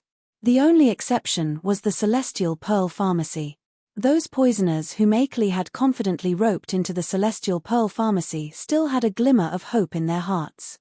It was precisely because of this glimmer of hope that they joined the Celestial Pearl Pharmacy without any hesitation and handed over the fruits of their labor in various fields to the Celestial Pearl Pharmacy. To these people, the crystallization of their many years of specialized research was more important than their own lives. Although Akeley had confidently guaranteed that nothing would happen to them, they were not 100% convinced. Therefore, they chose to hand over the fruits of their labor to the Celestial Pearl Pharmacy for safekeeping. To them, they could die, but they absolutely could not allow the fruits of their labor to disappear along with their lives. If it were any other time, they definitely wouldn't hand over those fruits to the Han family or to Akeley. But now, the shadow of death loomed over them. With every passing day, they felt that they were one step closer to death. Under this unbearable pressure, they finally gave in to death. Akeley, of course, was overjoyed. With so many fruits of their labor, even if those poisoners were to perish, the Han family would be able to build on their foundation and make the Celestial Pearl Pharmacy the one and only pharmacy on Elysium. Therefore, Akeley happily accepted their fruits of labor and assigned his men to protect them. Time passed quickly. In the blink of an eye, half a month had passed. Gradually, the people in the Omphalos noticed that the god hunters outside the Omphalos were appearing more and more frequently. They suddenly realized that something was amiss. They were terrified and hopelessly waiting for their fates to be judged. Indeed, the army of the God Hunter Alliance had finally arrived at the Omphalos. As the leader of the operation, Daka had been feeding the hegemons the riches of the Omphalos. The hegemons didn't suspect anything and gathered outside the Omphalos with the intention of making a fortune before leaving. Under Daka's arrangements, the god hunters were prepared to attack Omphalos in one fell swoop and plunder all its riches. On the same day, Little Skull Han Hao received a message from Polo and learned where Logue and Tyre were hiding. Han Hao wasn't in a hurry to settle the score with Tyre and Logue because the Omphalos was currently in a much more dangerous situation. He knew that there were still members of the House of Han in the Omphalos, and he also knew that there were still many toxicologists in the Omphalos. He also knew that those toxicologists had joined the House of Han based on Akeley's information. "My lord, we shouldn't go to Omphalos at this time. All the hegemons of the God Hunter Alliance are already in Tanai. If we enter Omphalos now, we will have to face all the hegemons. Given our strength, I'm afraid that we won't be able to withstand the attacks of those hegemons," Polo respectfully advised with his body hunched. If it weren't for the fact that Han Hao's decision didn't have the slightest chance of victory, Polo wouldn't have dared to question Han Hao's decision. However, it was clear that Han Hao's decision had no chance of victory. Going against the entire God Hunter Alliance with their strength was akin to throwing an egg against a rock. "It'll be fine." Han Hao didn't explain. After thinking for a moment, he said, "Not all of us are going.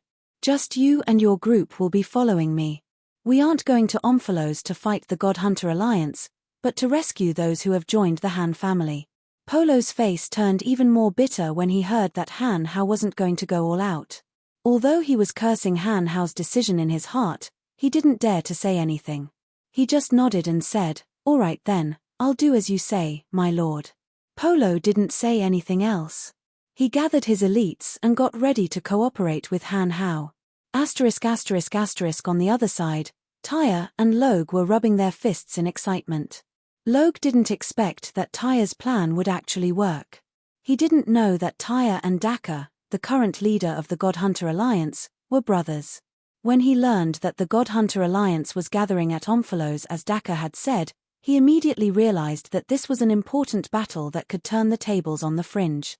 "Logue, have your men get ready. Once all the hegemons enter Omphalos, I will trigger Tanai's trap. When that happens, all the hegemons won't be able to escape death. The two of us will lead our men outside and get rid of the small fries. After that, we will go into Omphalos to clean up the mess."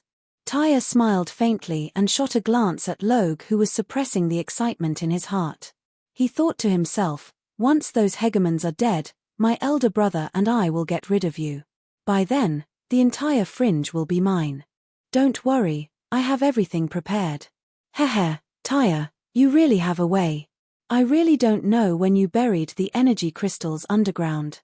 After this battle, the God Hunter Alliance will no longer be a threat to us.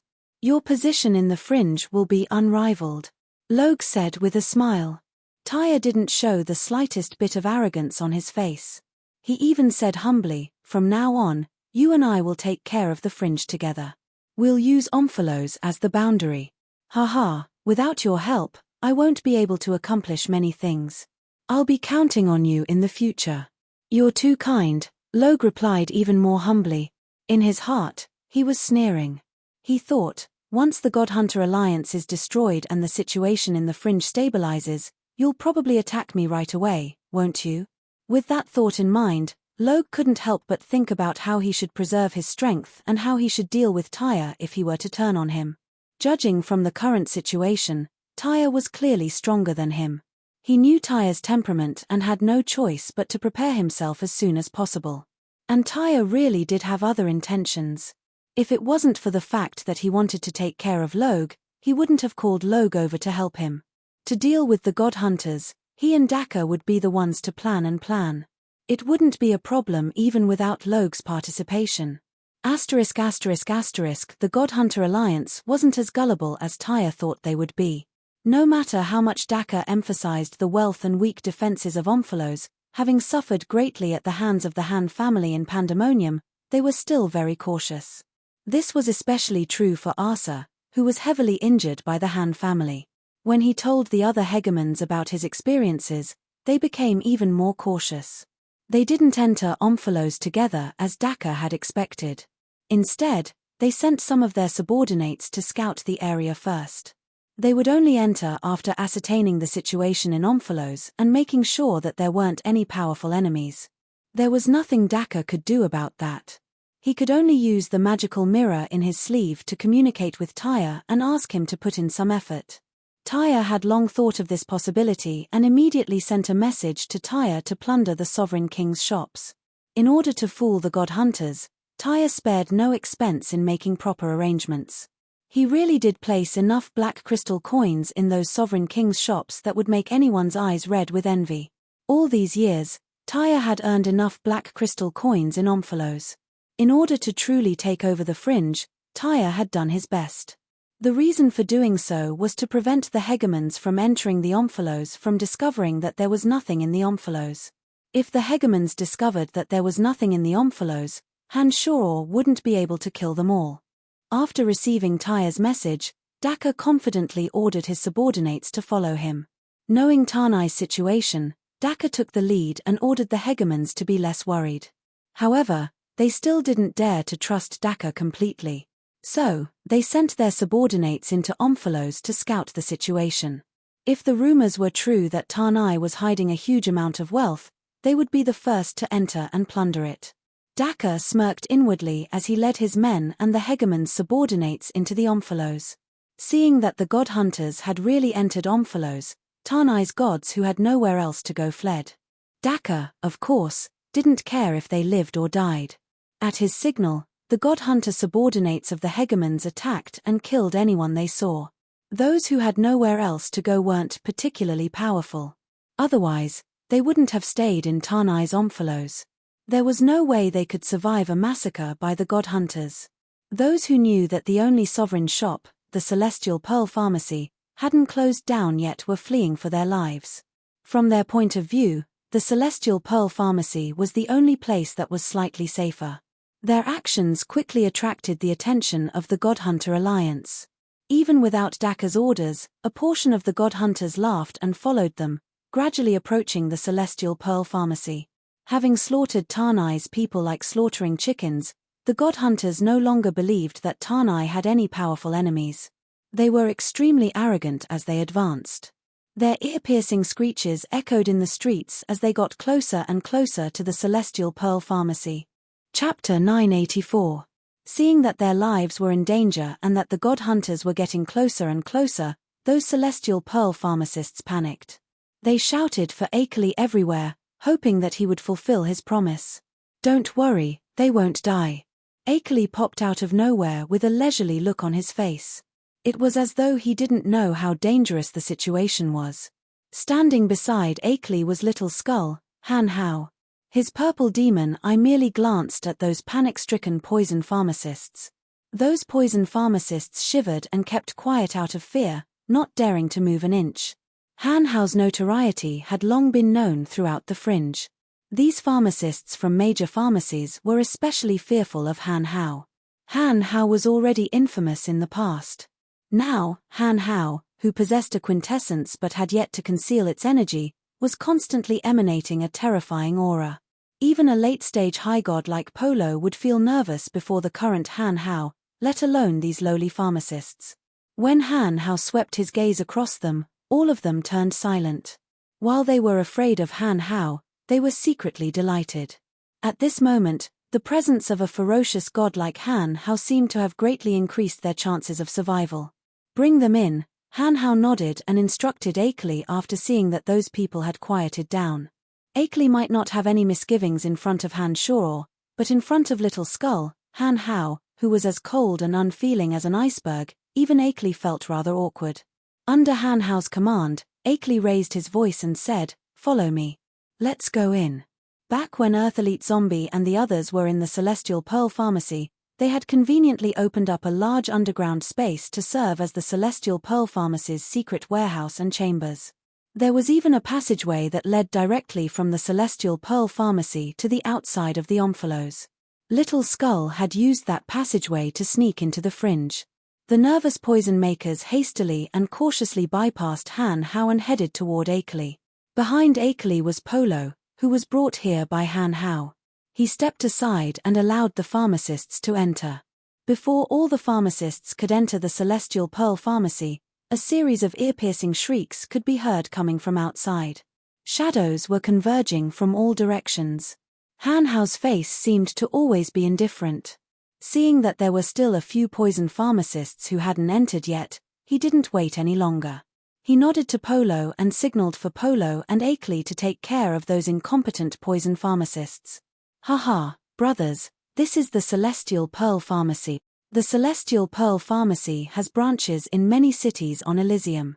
I'm sure you have all heard of the miraculous effects of the Celestial Pearl Pharmacy, right? Hee, compared to those black crystal coins, the treasures of the Celestial Pearl Pharmacy are priceless. We are really lucky. Balro, the Celestial Pearl Pharmacy belongs to the Han family in the Pandemonium. Should we give up on this place? The House of Han is no ordinary place. Even the hegemons of the Pandemonium suffered a great loss there, said another uneasy voice. This person seemed to know a thing or two about what happened in the Pandemonium and was clearly not confident in his words. After the battle in the Pandemonium, only a small number of god hunters actually entered Tarnai. Most of the hegemon's subordinates were outside the Pandemonium. Therefore, apart from the hegemons themselves, not many knew about the battle in the Pandemonium. What's there to be afraid of? Even if the hegemons suffered a little loss in the Pandemonium, that's nothing. Let's not talk about whether the Celestial Pearl Pharmacy has experts guarding it. Even if they do, we have so many people on our side. The person called Baylor coldly snorted. As soon as he finished speaking, a bang was heard as he broke through the door and entered. Whoosh! A gigantic bone flower of death bloomed in front of the door. Like a monster from the abyss, the bone flower of death waved its bone spikes and grabbed Balro, who was the first to enter. In just an instant, Balro was torn to shreds. Not a single one of the god hunters who entered the Pandemonium with him could escape from the bone flower of death. The blossoming bone flower of death continued to expand and emanate a bizarre energy from the center of the flower. Under the influence of that energy, all the god hunters felt powerless. It was as though their divine souls were being suppressed.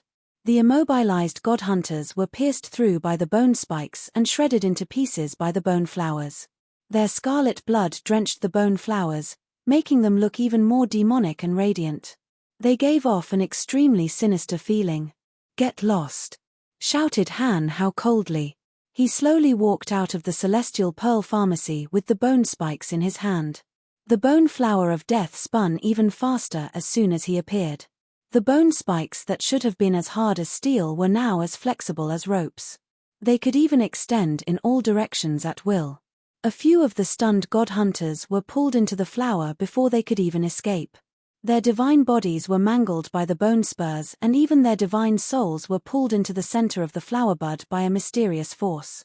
They died on the spot. "It's him. It's that guy," cried one of the god hunters as he hastily retreated. Han Hao's image was deeply ingrained in their hearts. Many of the god hunters knew who he was.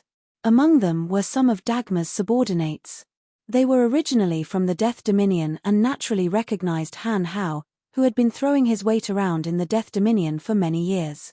"Han Hao, as a fellow god hunter, why are you helping an outsider?" shouted one of the former god hunters in the Death Dominion. He did not immediately retreat.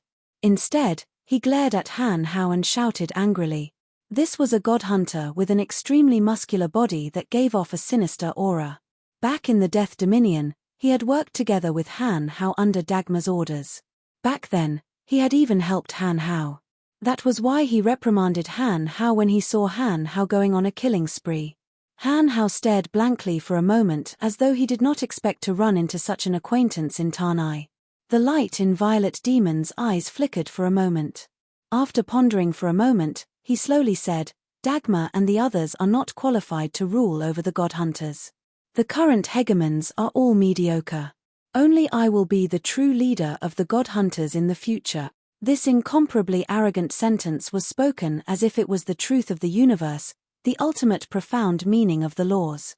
It was as though he should have been the hegemon from the start and should have taken over the position long ago. How arrogant! Lord Dagmar will not let you get away with this, shouted the god hunter furiously. Dagmar is dead. I killed him with my own hands. Han Hao coldly glanced at the god hunter and said, Leave. I won't kill you. Once all the hegemons are done for, you will understand the situation and submit to me. As soon as those words left his mouth, an enormous bone throne suddenly appeared and hovered behind Han Hao. Han Hao sat on the enormous bone throne and looked down at the god hunters beneath him like an emperor looking down on the world. That domineering aura was deeply imprinted in their souls. The moment the throne of bones appeared, the god hunter immediately knew that Han Hao wasn't lying.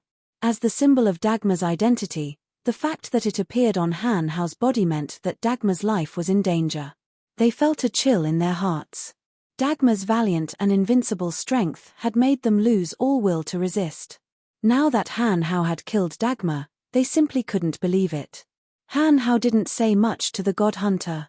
Instead, with a jolt of his quintessence, the enormous bone flower moved once more. Its soft, rope-like bone spikes wrapped around the dumbfounded old friend and flung him outside. Scram! Shouted Han Hao coldly. This time, no one dared to linger. They hurriedly fled back the way they came. Only the god hunter who had once worked with Han Hao looked at Han Hao with an odd expression. After a long while, he nodded hatefully and said, If you can really control the entire god hunter alliance, I will prostrate myself at your feet. Han Hao wore an indifferent face. He nodded and said, Go. Leave the Omphalos as far as you can.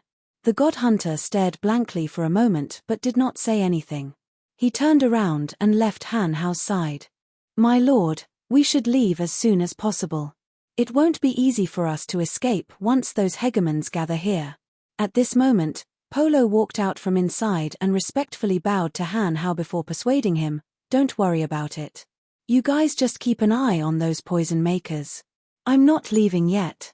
Han Hao didn't even turn his head. He could sense that Han Shuror was on his way and would reach the Omphalos in no time. Han Hao, who possessed the quintessence, and Han Shuror, who had greatly improved his strength, had become closer and closer to each other.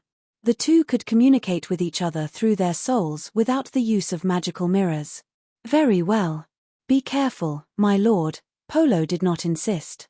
He bowed again before he quietly left. It was at this moment that loud cheers could be heard coming from every corner of the Omphalos. It was obvious that those cheers were from the god hunters. Han Hao wore a puzzled look. Using the demon generals he released from his bone spear, he discovered that the god hunters had indeed found a huge amount of black crystal coins in the sovereign shops. It was the appearance of these black crystal coins that caused the god hunters to be so excited and cheered loudly. Outside the Omphalos, the hegemons who had been hesitant to enter the Omphalos were overjoyed when they heard the cheers coming from all around Tanai. The hegemons looked at each other and saw the greed in each other's eyes. They no longer doubted Daka's words. They immediately ordered their subordinates to enter the Omphalos and led the way themselves. It was at this moment that Han Shuror, Han Jin, and Andrina approached the Omphalos. Before they reached the Omphalos, Han Jin's face suddenly changed. He shouted, Not good. Chapter 985. Before they reached the Omphalos, Han Jin suddenly shouted. Han Shuror jumped and asked with a frown, What's wrong? Han Jin looked rather flustered. He anxiously replied, There are a lot of energy crystals hidden in the Omphalos. I didn't discover them the last time I was here. Those energy crystals are used in energy crystal cannons. They are extremely explosive. What does that mean? Han Shuror put on a solemn face and began to take the matter seriously. It means that if the energy crystals explode, the entire Omphalos will be razed to the ground in an instant. Heavens, if so many energy crystals were to explode at the same time, I don't know who would be able to escape alive. Han Jin put on an anxious face and cried out, Is Big Brother still in the Omphalos? Oh no, he must leave the Omphalos immediately. Otherwise, even Big Brother will be in danger. That kind of explosive energy can even affect overgod experts. Han Shoror's pupils constricted as he suddenly thought of a possibility. Could it be a fatal blow aimed at the God Hunter hegemon? I think even an overgod wouldn't be able to escape death from such a terrifying explosion, said Han Jin anxiously. Han Shoror's face turned pale when he heard those words. He immediately contacted the little skull, Han Hao, and informed Han Hao about Tanai's abnormality in the Omphalos, telling him to leave the Omphalos through the underground tunnel at all costs. Han Jin, is there any way to stop the energy crystals from exploding? Han Shoror's face was dark and his tone was equally anxious. The Omphalos did not agree with the pandemonium. It was the heart of the fringe. Not only were there all kinds of shops, but there were also many gods residing there. To Han Shoror, the existence of the Omphalos was very necessary. He did not wish for the Omphalos to be destroyed. Not only are there energy crystals in the underground tunnel, but there are also many black crystal coins in Tanai's shops. Black crystal coins are a special kind of energy crystal of even higher purity. If the Omphalos were to explode, those black crystal coins would amplify the explosion. I'm afraid that all living beings in the Omphalos will be annihilated overnight. Andrina pondered for a moment and said softly. After taking a short pause, Andrina's eyes burst with killing intent. She sneered and said, Brian, don't you think it's a good idea to destroy those god hunters? Hehe, in an instant, they all died. What a wonderful thing. Andrina hated the god hunters. To her, the Omphalos was insignificant. It would be wonderful if she could get rid of all the god hunters at the cost of the Omphalos. Naturally, Han Shoror would not do that. First of all, the Omphalos was very important. Second, the hegemons who cultivated in the energy of water, fire, and life were his targets. He needed Tuckamore and the others to help Han Shui, Han Hue, and Han Mu advance their cultivation. Furthermore, some of those god hunters could become Han Hao's subordinates in the future. If all the god hunter experts were to die overnight, even if Han Hao took over the god hunter alliance, it would be pointless. There is a way. Han Jin stole a glance at Andrina and whispered, if Andrina is willing to help me, we should be able to stop the energy crystals from exploding. Andrina was a special life form that had amazing control over energy crystals. With her power and Han Jin's help, it was indeed possible to stop the energy crystals from exploding. Little Gold. Andrina glared at Han Jin and hatefully said, you won't help me. Han Jin put on an embarrassed smile and rubbed his hands as though he was a little afraid of Andrina. After hesitating for a moment, Han Jin's eyes suddenly lit up and he said, there are a lot of energy crystals underground. If you can control the situation, you can use those energy crystals to improve your strength. Andrina's eyes suddenly blossomed with radiance. She giggled and looked at Han Shoror in a proud manner. She said, Brian, if you promise to give me all the energy crystals underground, hehe, I will help you. Take it, take it. There was no time for hesitation.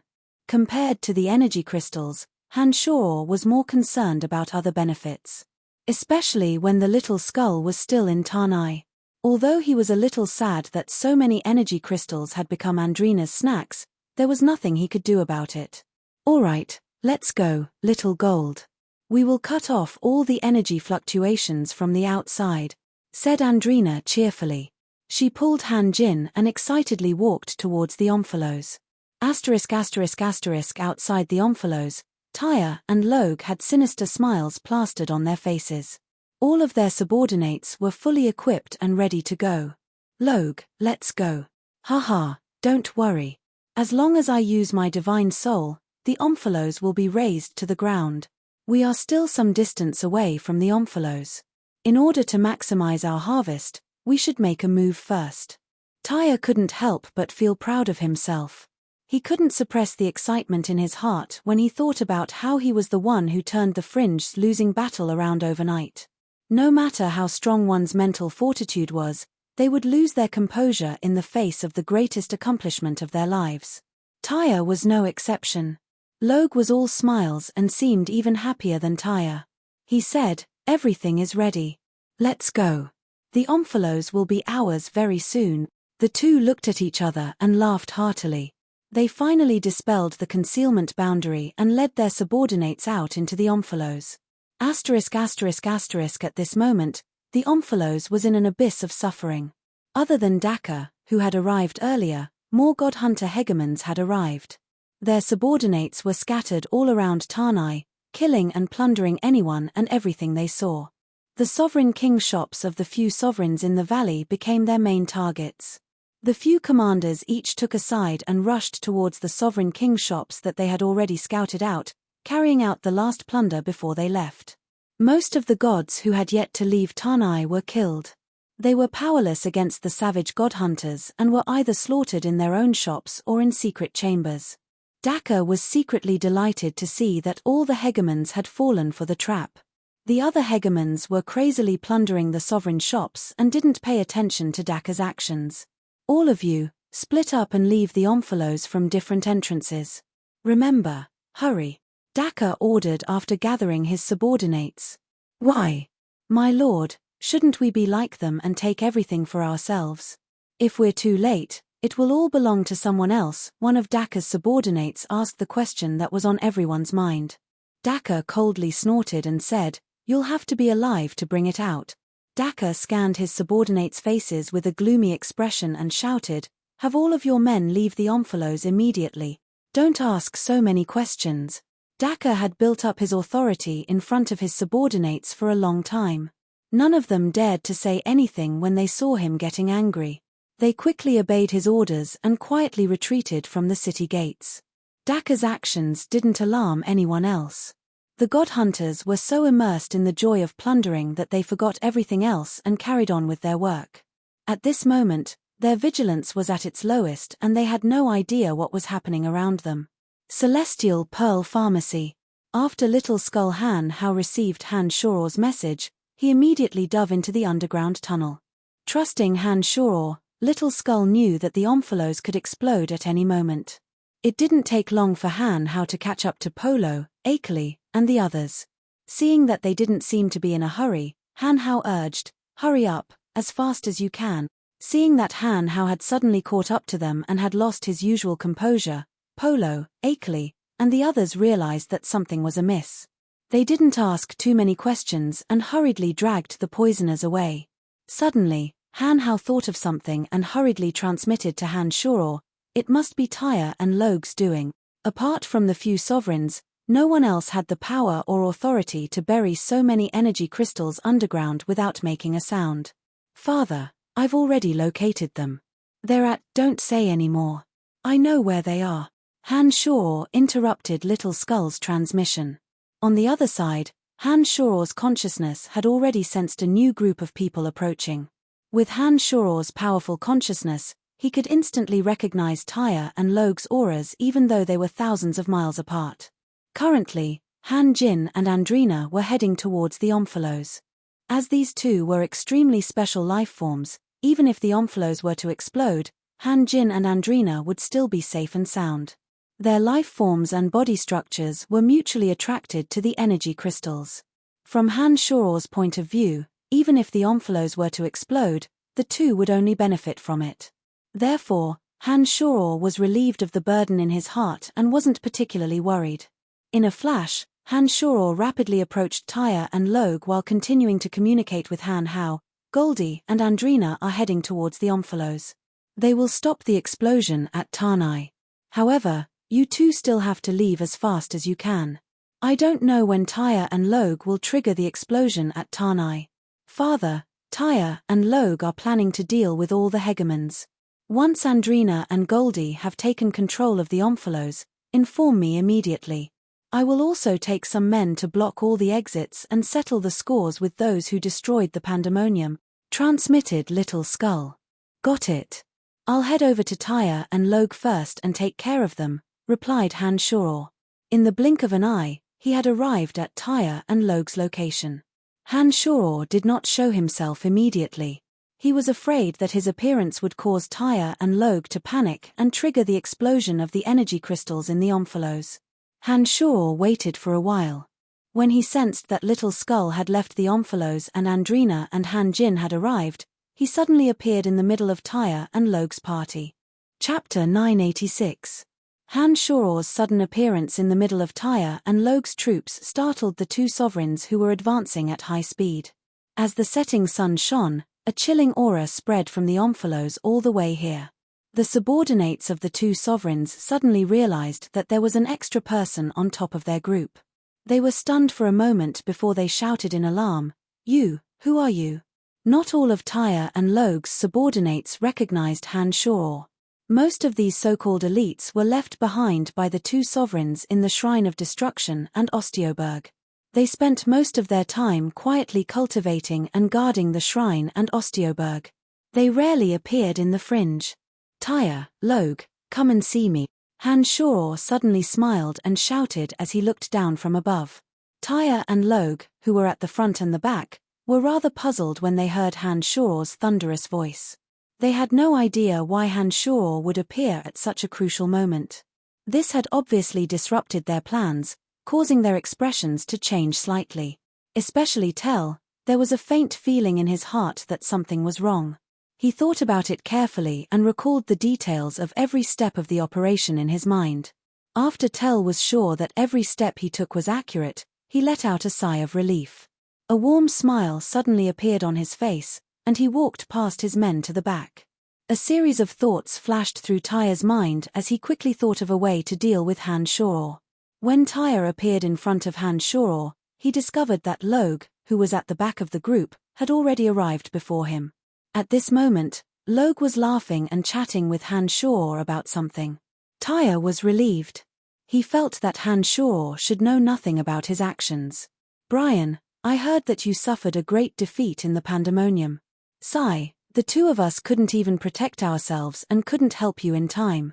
We are truly sorry," said Tyre after he arrived. He pretended to be sad and said, "We have underestimated the power of the Godhunter Alliance. We did not expect that the entire fringe would be pushed back so quickly. We haven't received any good news yet. Brian, it seems that we won't be able to hold the fringe for much longer." Han Shoror was rather surprised.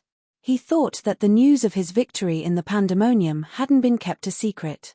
Tyre and Daka were brothers and had a special way of communicating with each other.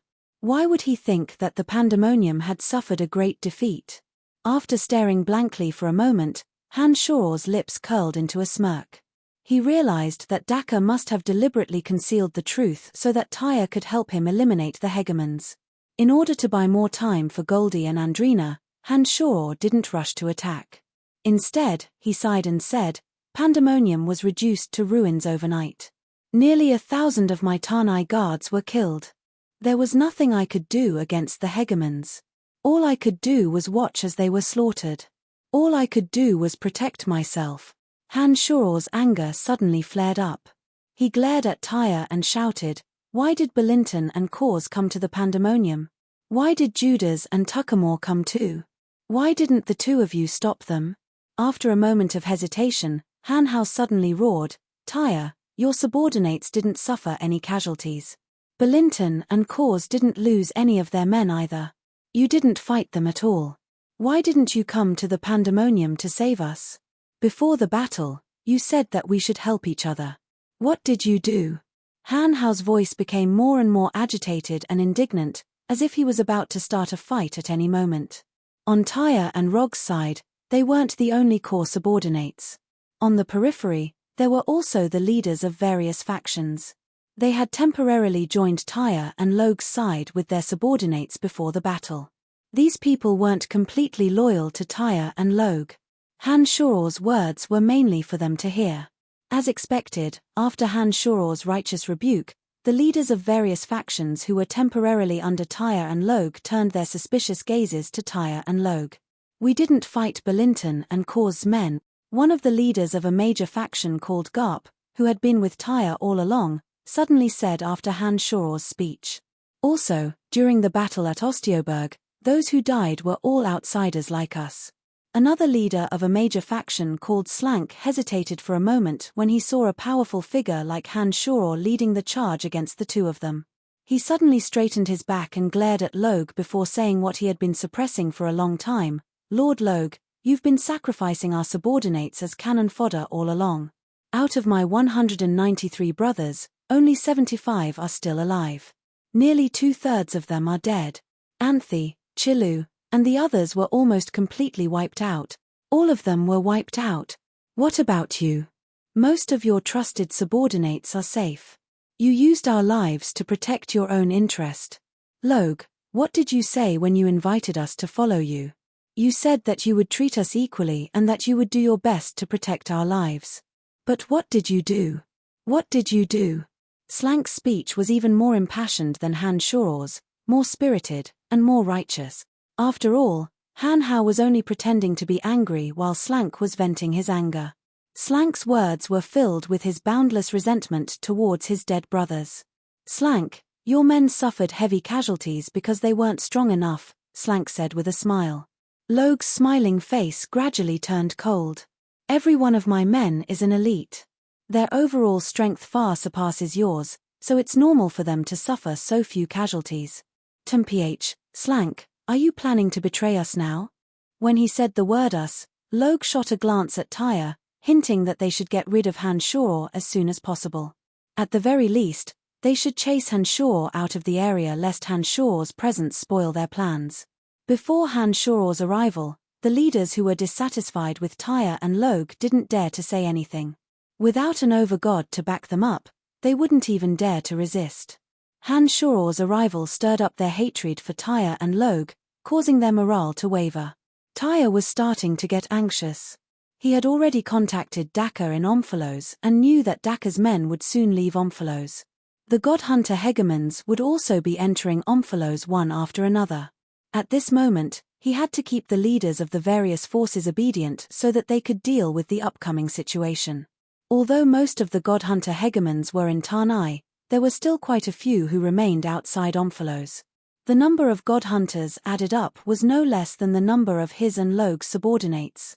Once a chaotic battle broke out, it wouldn't be easy to stabilize the situation without the cooperation of the other major factions. Things were still manageable before, but now that Han Shuor had joined the fray, the situation became even more complicated. In order to resolve the matter as soon as possible, Tyre hesitated for a moment before he suddenly shouted, "Why are you still trying to sow discord at a time like this? Omphalos' survival is at stake. What are you up to?" Han Shuor raised his head to the sky and laughed. His laughter was filled with endless resentment and sorrow. He pointed at Tyre and said, "Tyre, oh Tyre. You dare to do something but don't dare to admit it. Do you think you're worthy of being the first sovereign of the Fringe? You see your subordinates as cannon fodder and use them as shields in every battle. Haha, you're willing to sacrifice your allies for your own sake. You know that Pandemonium is facing a crisis of life and death, but you turn a blind eye to it. Given your way of doing things, it would be strange if the Fringe didn't perish."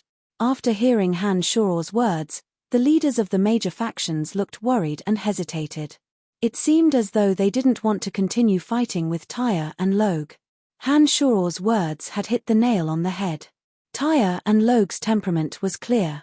Two leaders who didn't care about their subordinates' lives would only lead them into the abyss of death.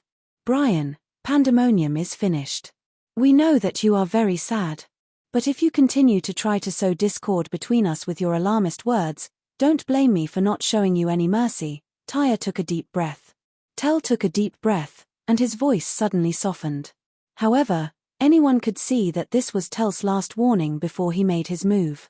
"Not showing mercy?" Han Shuor burst into laughter before he suddenly shouted, "When have you ever shown mercy? Nearly 1,000 of our brothers died in the valley, and you are the main culprit. Without Belinton, Cause, Tuckamore, and Judas, Pandemonium might still be able to hold on. It's you. It's your incompetence. You caused the deaths of our brothers. You've gone mad." Tyre shouted coldly.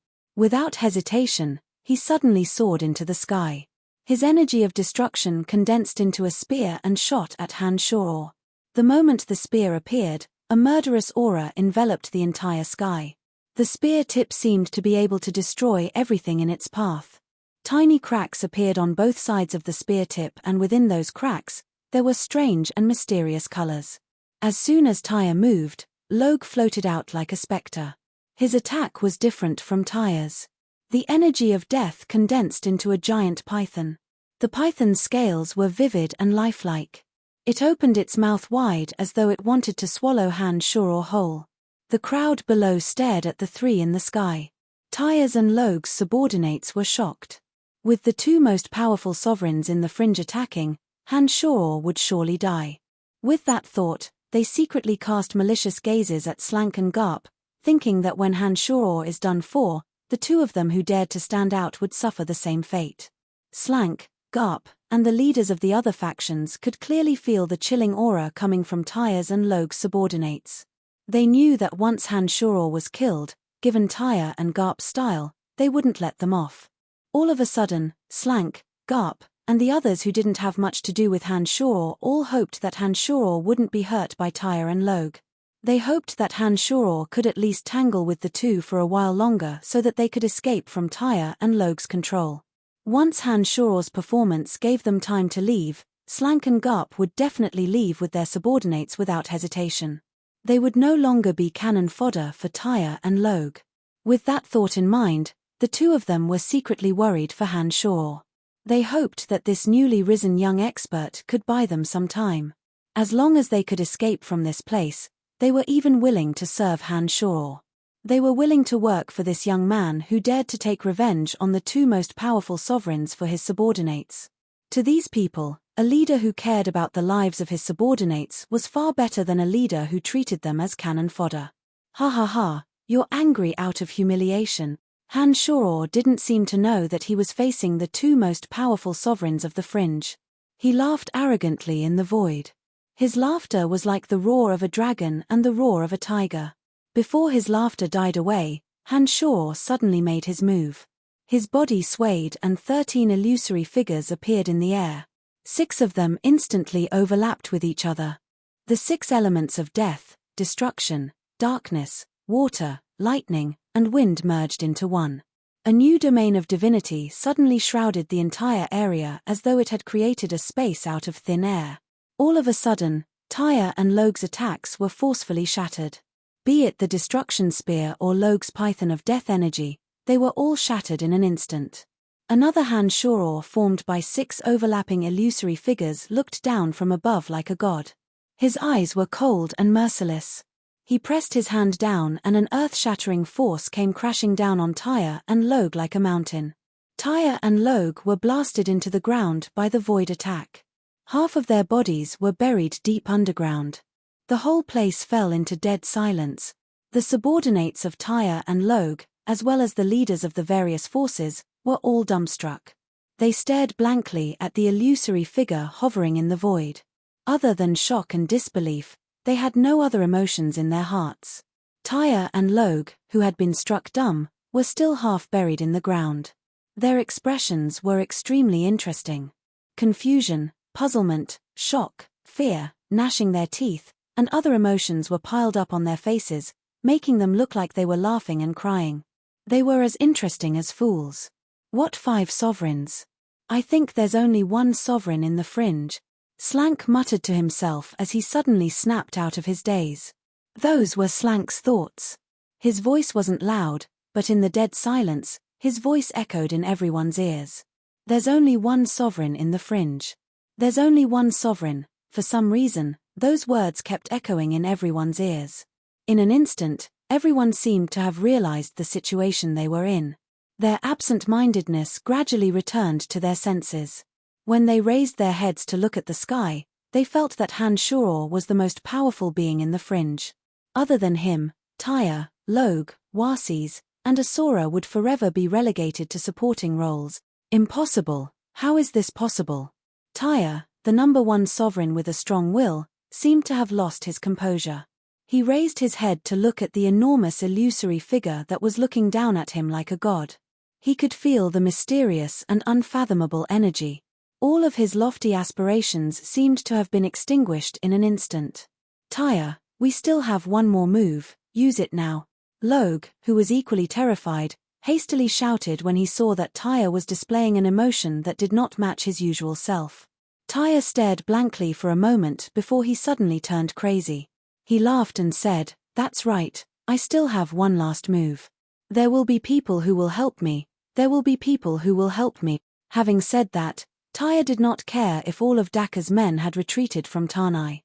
He immediately sent his divine signal to the device he had prepared beforehand in an attempt to detonate the 10,000 tons of energy crystals at the bottom of the omphalos. In the void above his head, Han Shor sneered as he looked at the panicking Tyre.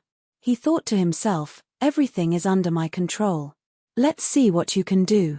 As expected, Tyre, who was sending his divine signal to the omphalos with all his might, suddenly realized that there was no reaction from the omphalos.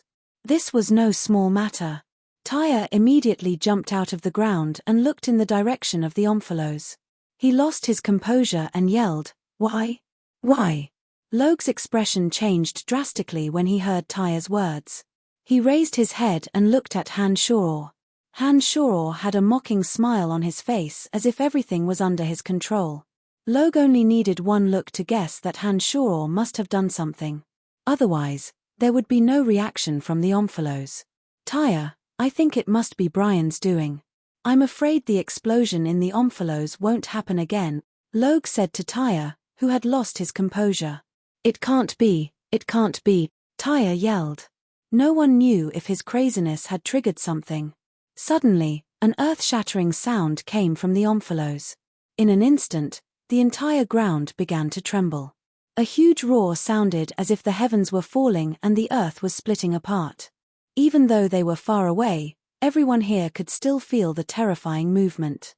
Han Shor, who was smiling, froze. This time, it was his turn to be dumbfounded. He looked at the omphalos from afar and saw that it was indeed covered in smoke. An area was covered in thick dust, and he couldn't see the situation clearly. Han Shor panicked and hurriedly used his divine sense to sense the auras of Han Jin, Andrina, and Han Hao. These three were the ones he needed to worry about the most. He didn't want anything to happen to them. His expression relaxed, and he thought to himself, "Fortunately, the three of them are fine." After carefully sensing again, Han Shor found that the explosion had only destroyed 1/5 of the area, and that area was originally under Tyre's control. It seemed that Tyre had set up some secret measures there. Even Han Jin and Andrina didn't notice anything unusual. This Tyre must have some tricks up his sleeve. Otherwise, the omphalos wouldn't have exploded. Chapter 987. Tyre and Logue, who were deathly pale just a moment ago, suddenly became excited. Logue laughed and said, "All the hegemons are in Tanai. We killed them all in one fell swoop. Slank, Garp, the situation in the fringe has changed. We are only enduring this humiliation in order to wipe out the god hunters in one fell swoop. Do you understand our intentions now? 2/3 of my men are dead. What's the point of saying that?" Slank was shocked for a long while. But when he recalled that so many of his men had died and that Logue had indeed sacrificed them as cannon fodder, he no longer believed Logue's words. "Brian, the god hunter hegemons are done for and you have been avenged. We shouldn't be killing each other anymore. What we need to do now is to wipe out the god hunter survivors. What do you say?" Tyre seemed to have calmed down all of a sudden. He thought for a moment and immediately suggested to Han Shor with a smile. As expected of an over-god who knew when to yield and when to stand tall.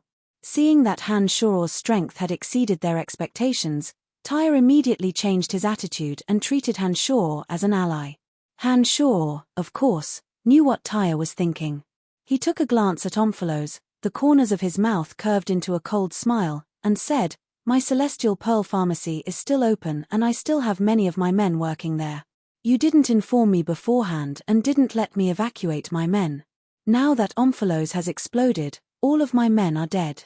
Tell me, do you think I'll still be on your side after losing so many of my men? For the sake of victory in the fringe, sacrifices are unavoidable. Brian, you should be more open-minded," Tyre hurriedly said. "Why is it always others who are sacrificed? Why are your men safe and sound? Why aren't they the ones sacrificed?" The three whys came out of Han Shor's mouth, each louder and louder than the last. Those were the thoughts of the leaders of the factions that were under Han Shor and Logue's command. After Han Shuor's roar, they all started to condemn Tyre and Logue. That's right. Why are you all fine? Why must we be sacrificed? Tyre, you don't care about other people's lives at all. Garp suddenly shouted. Hihi, Lord Logue is even more powerful. At critical moments, he can even sacrifice his loyal subordinates. Back in the bone-burying cave, when Lord Logue faced Kor's fatal blow, he grabbed a subordinate who had been with him for 300 years to block the blow, then took the opportunity to escape. They don't even care about their own people, let alone outsiders like us. Slank mocked after witnessing Rogg's actions during the battle in the catacombs. After witnessing Han Shuor's power, Garp and Slank grew bolder.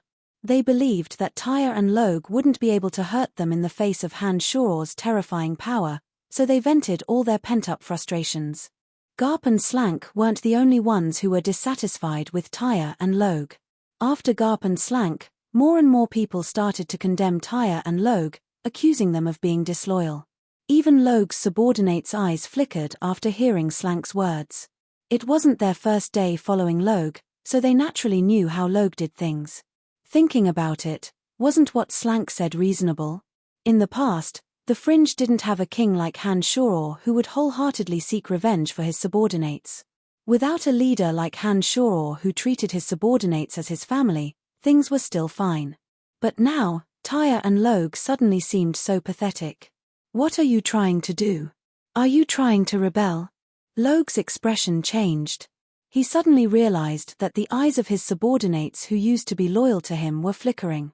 Logue felt that the situation wasn't looking good, but he was also afraid of Han Shuor, so he couldn't help but shout coldly. Logue had accumulated his authority for a long time. Seeing him lose his temper, the subordinates immediately lowered their heads.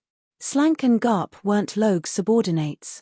With Han Shuor backing them up, they didn't care about Logue at all and continued to berate him loudly. You're courting death. Logue's expression changed. He suddenly charged at Slank. Sinister death energy gathered around Garp and a bone cage wrapped around Slank. Han Shuor, who was coldly observing the situation below, already knew that Logue wouldn't be able to hold back. He sneered and released the combined energy of 6 elements, which covered Logue and Garp from above. Asterisk crack. Asterisk the bone cage wrapped around Slank suddenly exploded. The white bones scattered in all directions. A huge force descended from the sky and slammed into Logue. Logue couldn't dodge in time before this unstoppable force. He spat out a mouthful of blood and was flung far away. With a thought, the mystical power of a new domain of divinity engulfed Rogg like a huge net, suddenly trapping him. His eyes flashed as Han Shuor noticed Tyre, who was retreating. He smirked. Tyre, I won't touch you for now. I'd like to see what you and Daka can do together. As soon as these words came out, Tyre's face was full of horror. He immediately shouted, what did you say? Isn't Daka your brother? Didn't you and Daka plan this? Haha, you wanted to work with Daka to get rid of the rest of the people in your way. Wasn't that your plan all along?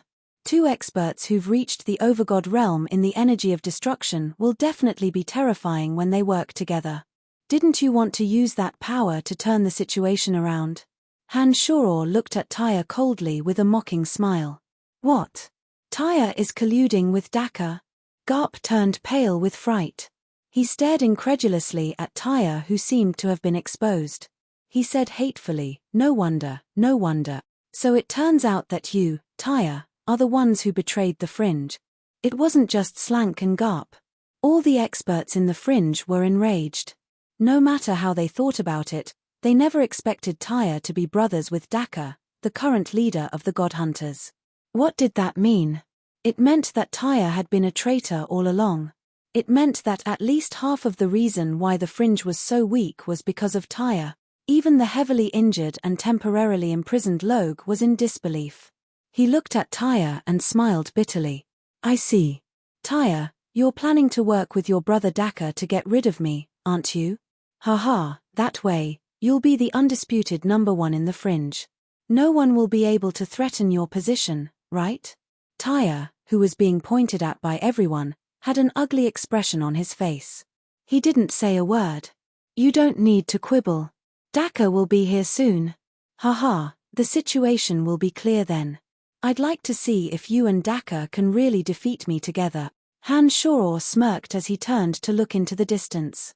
A figure streaked across the sky. Who else could it be but Daka? Tyre, what the hell are you doing? Why is only 1/5 of the Omphalos destroyed? And it's your side too. Daka yelled before he even arrived. Not all of the hegemons in the Omphalos were killed in the explosion. To Daka, it would be difficult to control the situation from here on out. His years of hard work had been destroyed in an instant. Daka didn't need Han Shoror to say anything else to prove that Tyre and Daka were brothers. Huh! Daka suddenly exclaimed in shock, Brian, why are you here? Daka immediately noticed Han Shoror. He had already witnessed Han Shoror's power back in Pandemonium. Now that he saw Han Shoror, he couldn't help but exclaim in shock. Deep down, Daka was still a little afraid of Han Shoror. After all, the power Han Shoror displayed back in Pandemonium was just too overwhelming. Daka, I gave you guys a chance, but you didn't cherish it. Han Shoror put on a faint smile. Since you guys haven't left the fringe, then don't leave. Han Shoror's expression turned cold as he glared at Tyre. What else do you have to say now that things have come to this? Brothers, as long as we kill Brian, the fringe will be ours in the future. Tyre suddenly burst into laughter. He looked at his trusted aides who had followed him all these years but now seemed a little hesitant. That's right, Daka and I are indeed brothers. I did make use of others. But aren't all of you safe and sound? Everything I do is for our own good. In the future, you will see that I am the master of the fringe and the Godhunter Alliance will never be a threat to us. Isn't that what we've been working towards? Tyre's words sounded extremely sincere. He was trying to use them to win back his subordinates' hearts. The eyes of those who had followed Tyre for many years flickered. They didn't immediately agree to continue the war with him, nor did they express any objections. All of them remained silent. Han Shoror only needed a single glance to know why they were silent. He smirked in his heart and suddenly said, the winner takes all. It all depends on this battle. Haha, Daka, Tyre, as long as you kill me, there won't be any problems. Your subordinates will still submit to you. Tyre was stunned for a moment. After thinking for a moment, he realized that this was indeed what his subordinates were thinking. If he and Daka were to be killed in the upcoming battle, his promise would be for naught. Big brother, let's kill Brian. If we work together, no one below the Overgod will be a match for us. Tyre said arrogantly, straightening his back. Daka, who was still hesitant at first, suddenly burst into laughter and said, that's right. If we work together, no Overgod without a quintessence would be a match for us. With that said, Daka and Tyre exchanged glances and suddenly surrounded Han Shoror from both sides. Daka and Tyre's destruction dominions strangely fused together. As they both cultivated in the energy of destruction and had the same bloodline, they were able to fuse their dominions just like Han Shoror. After the two dominions of destruction fused together, the two's destruction dominions skyrocketed and their auras skyrocketed. Any other Overgod without a quintessence would find it hard to defend against the combined power of Tyre and Daka. However, for Han Shoror, who was able to fuse 6 different types of energy at the same time, his domain of divinity was 10 times more difficult than Daka and Tyre's. Of course, it was also 10 times more powerful. They were only fusing 2 types of energy, so how could they possibly be a match for Han Shoror? Sensing Daka and Tyre's destruction energy skyrocketing, Han Shoror's smirk never disappeared. When their destruction energy reached its peak, he roared, Daka, Tyre, you two dare claim to be invincible among the Overgods. Destructive energy erupted from Han Shoror and spread out in all directions like a huge ripple. This terrifying energy had an incredibly powerful repulsive force that pushed Daka and Tyre's domain of divinity to the periphery and tore it apart. I'm not even afraid of the Overgods of death and light, so why would I be afraid of 2 small fries like you? Another earth-shattering laughter rang out as an even more powerful energy shot out from the void illusion, splitting into 2 blinding beams of light that shot towards Daka and Tyre. With 2 blood-curdling screams, Tyre was completely enveloped by a bright light and was instantly brought into the strange space where Rog was imprisoned. Daka was terrified. The moment he heard Han Shoror's words, he fled without a care for anything else. He was hit by the shockwave of the powerful light and was drenched in blood. Daka didn't dare to look back at Han Shoror, nor did he care about his brother's fate. He endured the pain and ran for his life. I'm not even afraid of the overgods of death and light anymore. Daka suddenly realized something when he heard Han Shoror's words. When they left Pandemonium, they knew that the overgod of death, Nestet, would definitely return to Pandemonium. The way they saw it, Han Shoror and his son would definitely be killed by Nestet. Yet, Han Shoror was still alive and had even said such a thing. What did that mean? Daka felt a chill run down his spine when he thought about it. So, he decisively chose not to take Han Shoror's attack head-on like Tyre did. Big brother. The heavily injured Tyre and Logue were imprisoned together in that strange space. Apart from being unable to walk out or attack, Tyre's vision and voice weren't affected at all. Tyre shouted when he saw Daka fleeing without a care in the world. Daka clearly heard the sorrowful cry of Big Brother, but he didn't stop and continued running. Han Shoror looked at Daka's back coldly and smirked. How smart of you. But do you really think you can escape? Han Shoror didn't move because his consciousness had already sensed the aura of Little Skull Han Hao. Daka, who was running for his life, suddenly noticed someone standing in front of him. Looking closely, he realized that it was Han Hao, the little skull who possessed the quintessence shard. Daka made up his mind and roared, "You want to stop me? Your father hurt me, so I'll use you to pay him back." He gathered all the energy in his body and formed a gigantic orb of destruction that smashed towards Han Hao like a grey sun. Little Skull Han Hao stood proudly in front of Daka with his bone spear in hand. His eyes flashed with disdain as he said, "You deserve to die." As he said that, he raised his bone spear and a crystalline light shone from its tip. Evil, death, violence, and despair suddenly erupted from the center of the bone spear. In the face of such power, Daka's orb of destruction seemed so insignificant and fragile. Rumble. Rumble.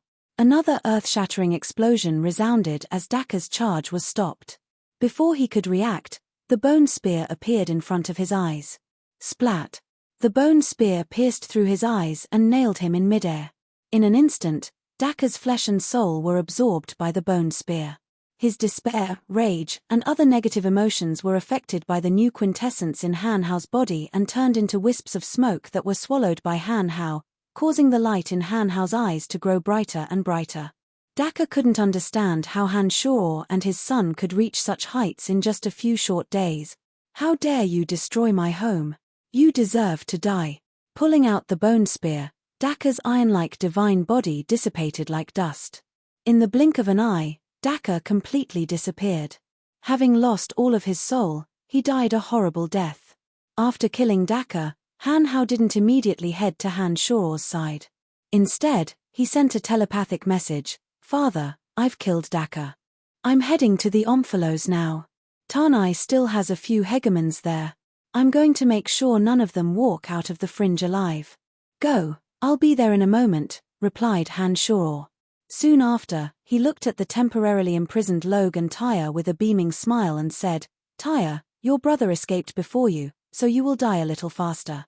Haha, if you can communicate telepathically, you should know that is done for."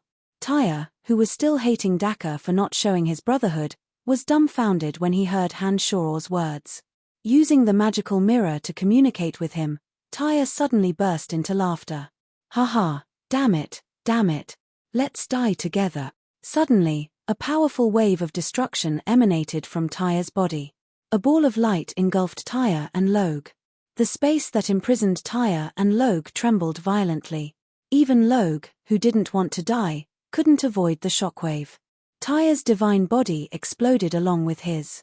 Seeing Tyre commit suicide, Han Shoror immediately took action. He hurriedly removed the energy that imprisoned the two and tossed the cauldron of myriad demon out. Even if he couldn't collect the energy within their bodies, he wanted to at least obtain 2 pure divine souls. The divine consciousness of an overgod crystal was more precious than anything else.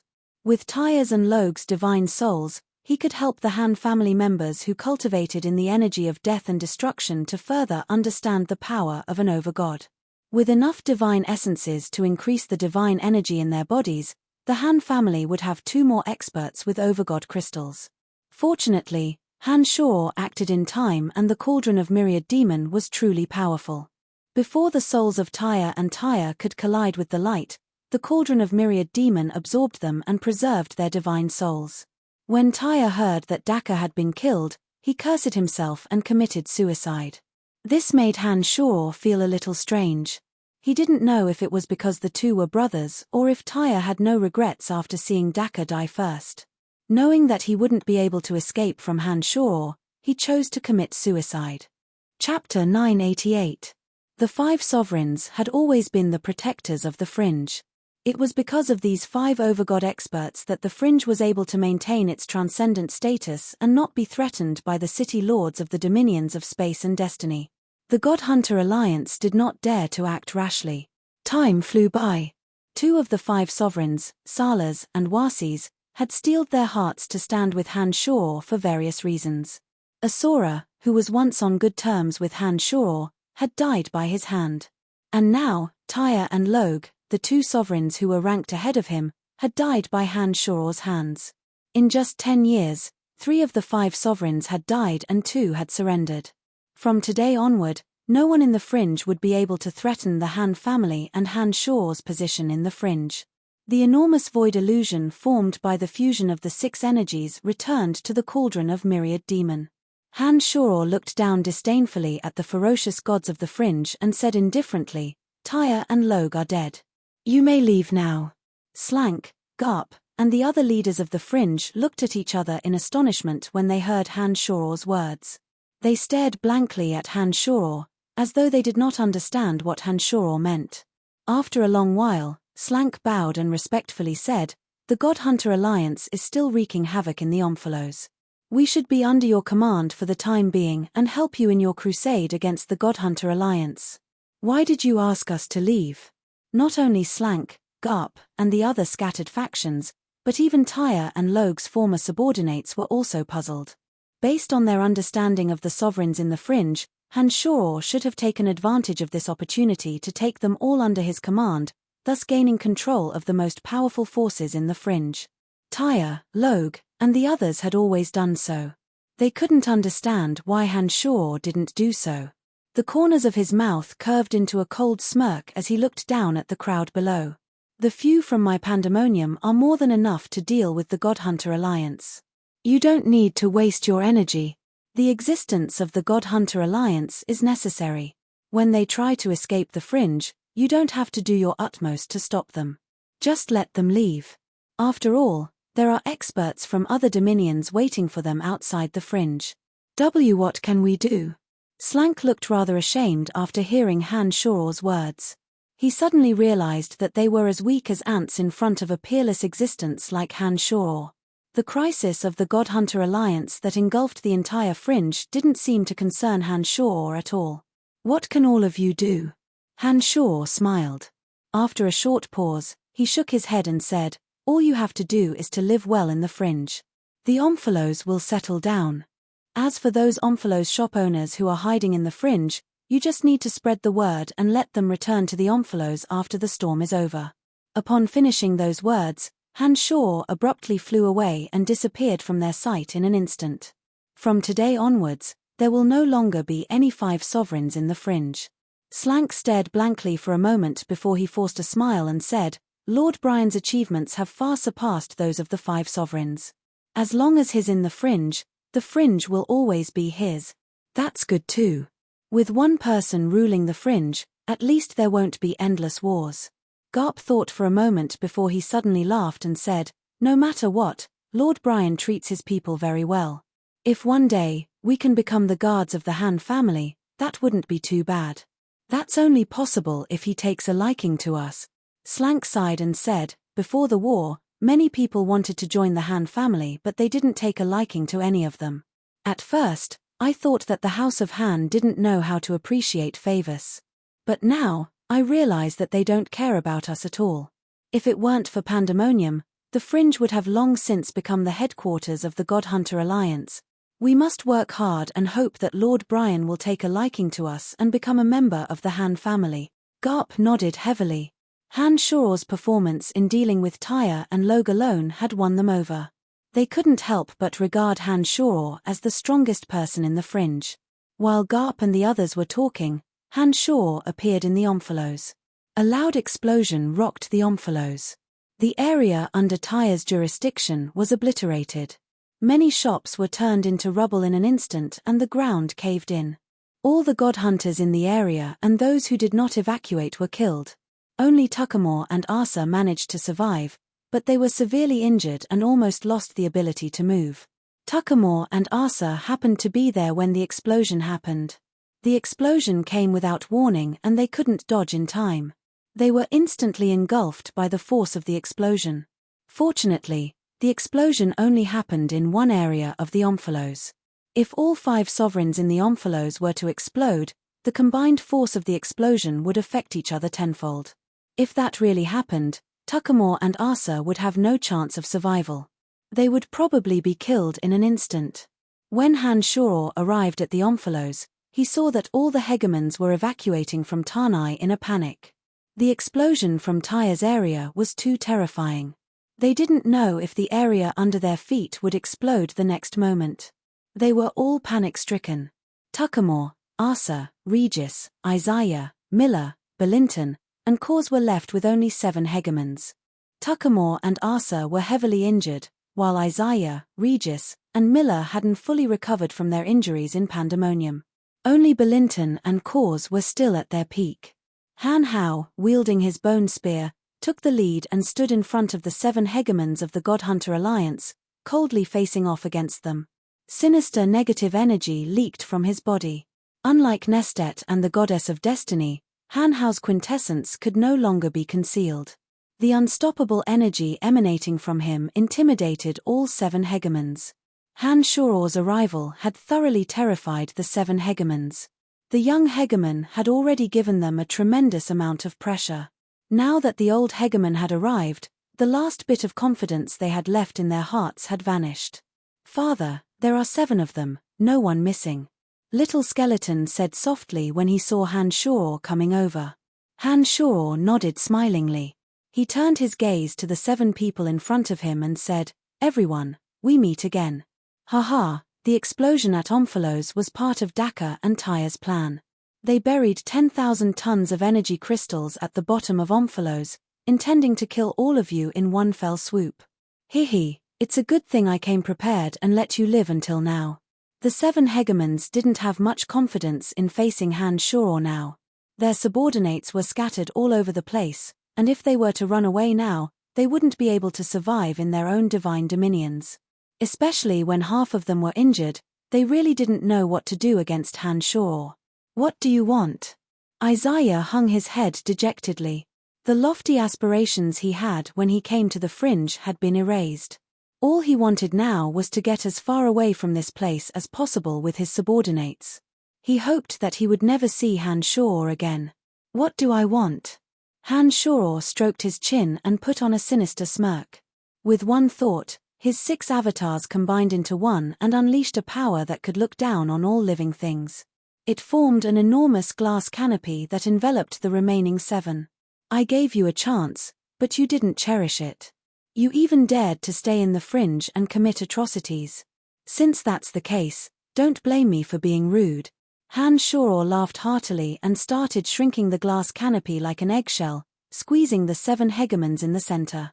Of the 7 hegemons, only Belinton and Cause could use their full strength. Tuckamore and Asa were heavily injured and didn't have the strength to fight back. Isaiah and the other 2 were still injured, having been beaten up by Han Shoror in Pandemonium. Now that they were facing Han Shoror again, they had less than 70% of their strength left. How could they possibly be a match for Han Shoror with their current strength? Not to mention, Han Shoror had a little skull with a quintessence by his side. Given Han Shoror and his son's current strength, unless they ran into an overgod with a quintessence, they wouldn't be a match for them on Elysium. You dare kill us?" Cause, a hegemon who cultivated in the Edict of Life, seemed to know some secrets. He shrieked, "We hegemons have existed since time immemorial. Even the 12 quintessence over gods have tacitly acknowledged our existence and refrained from attacking us. You dare? When the goddess of destiny arrived at Pandemonium, she had vaguely revealed some information about the God Hunter alliance. It seemed that the existence of the God Hunters was indeed necessary, which was why the 12 overgods didn't attack them. Even when the goddess of destiny's partner was killed by the God Hunters, she didn't exterminate all God Hunters. That was enough to prove that the God Hunters had a special meaning. Why wouldn't I dare? Han Shoror put on a carefree smile and clenched his hand. Kor's bones cracked and he spat out a mouthful of blood. His face contorted in pain. Hehe, you seem to know something, don't you? Han Shoror nodded and laughed. Very good, very good. Since I can't learn anything from the goddess of destiny, it seems that I can learn something from you. Upon finishing those words, Han Shoror summoned the cauldron of myriad demon and enveloped Kors within it. While refining Kor's divine soul with the cauldron, Han Shoror gathered the energy of his 6 elemental fusion and avatars to surround and kill the remaining 6 hegemons. He muttered, "The existence of God Hunters is necessary. I won't exterminate all God Hunters. I only want you hegemons to die and use your divine souls to fuel the power of my Han family." As he spoke, Han Shoror gathered all of his energy into a single point and released it. With the crisp sound of eggshells cracking, the bodies of the hegemons exploded and their divine souls flew into the cauldron of myriad demon that was refining Kor's soul. You're tuning in to the Celestial War YouTube channel. Don't forget to subscribe and join us on this journey to catch the most captivating stories,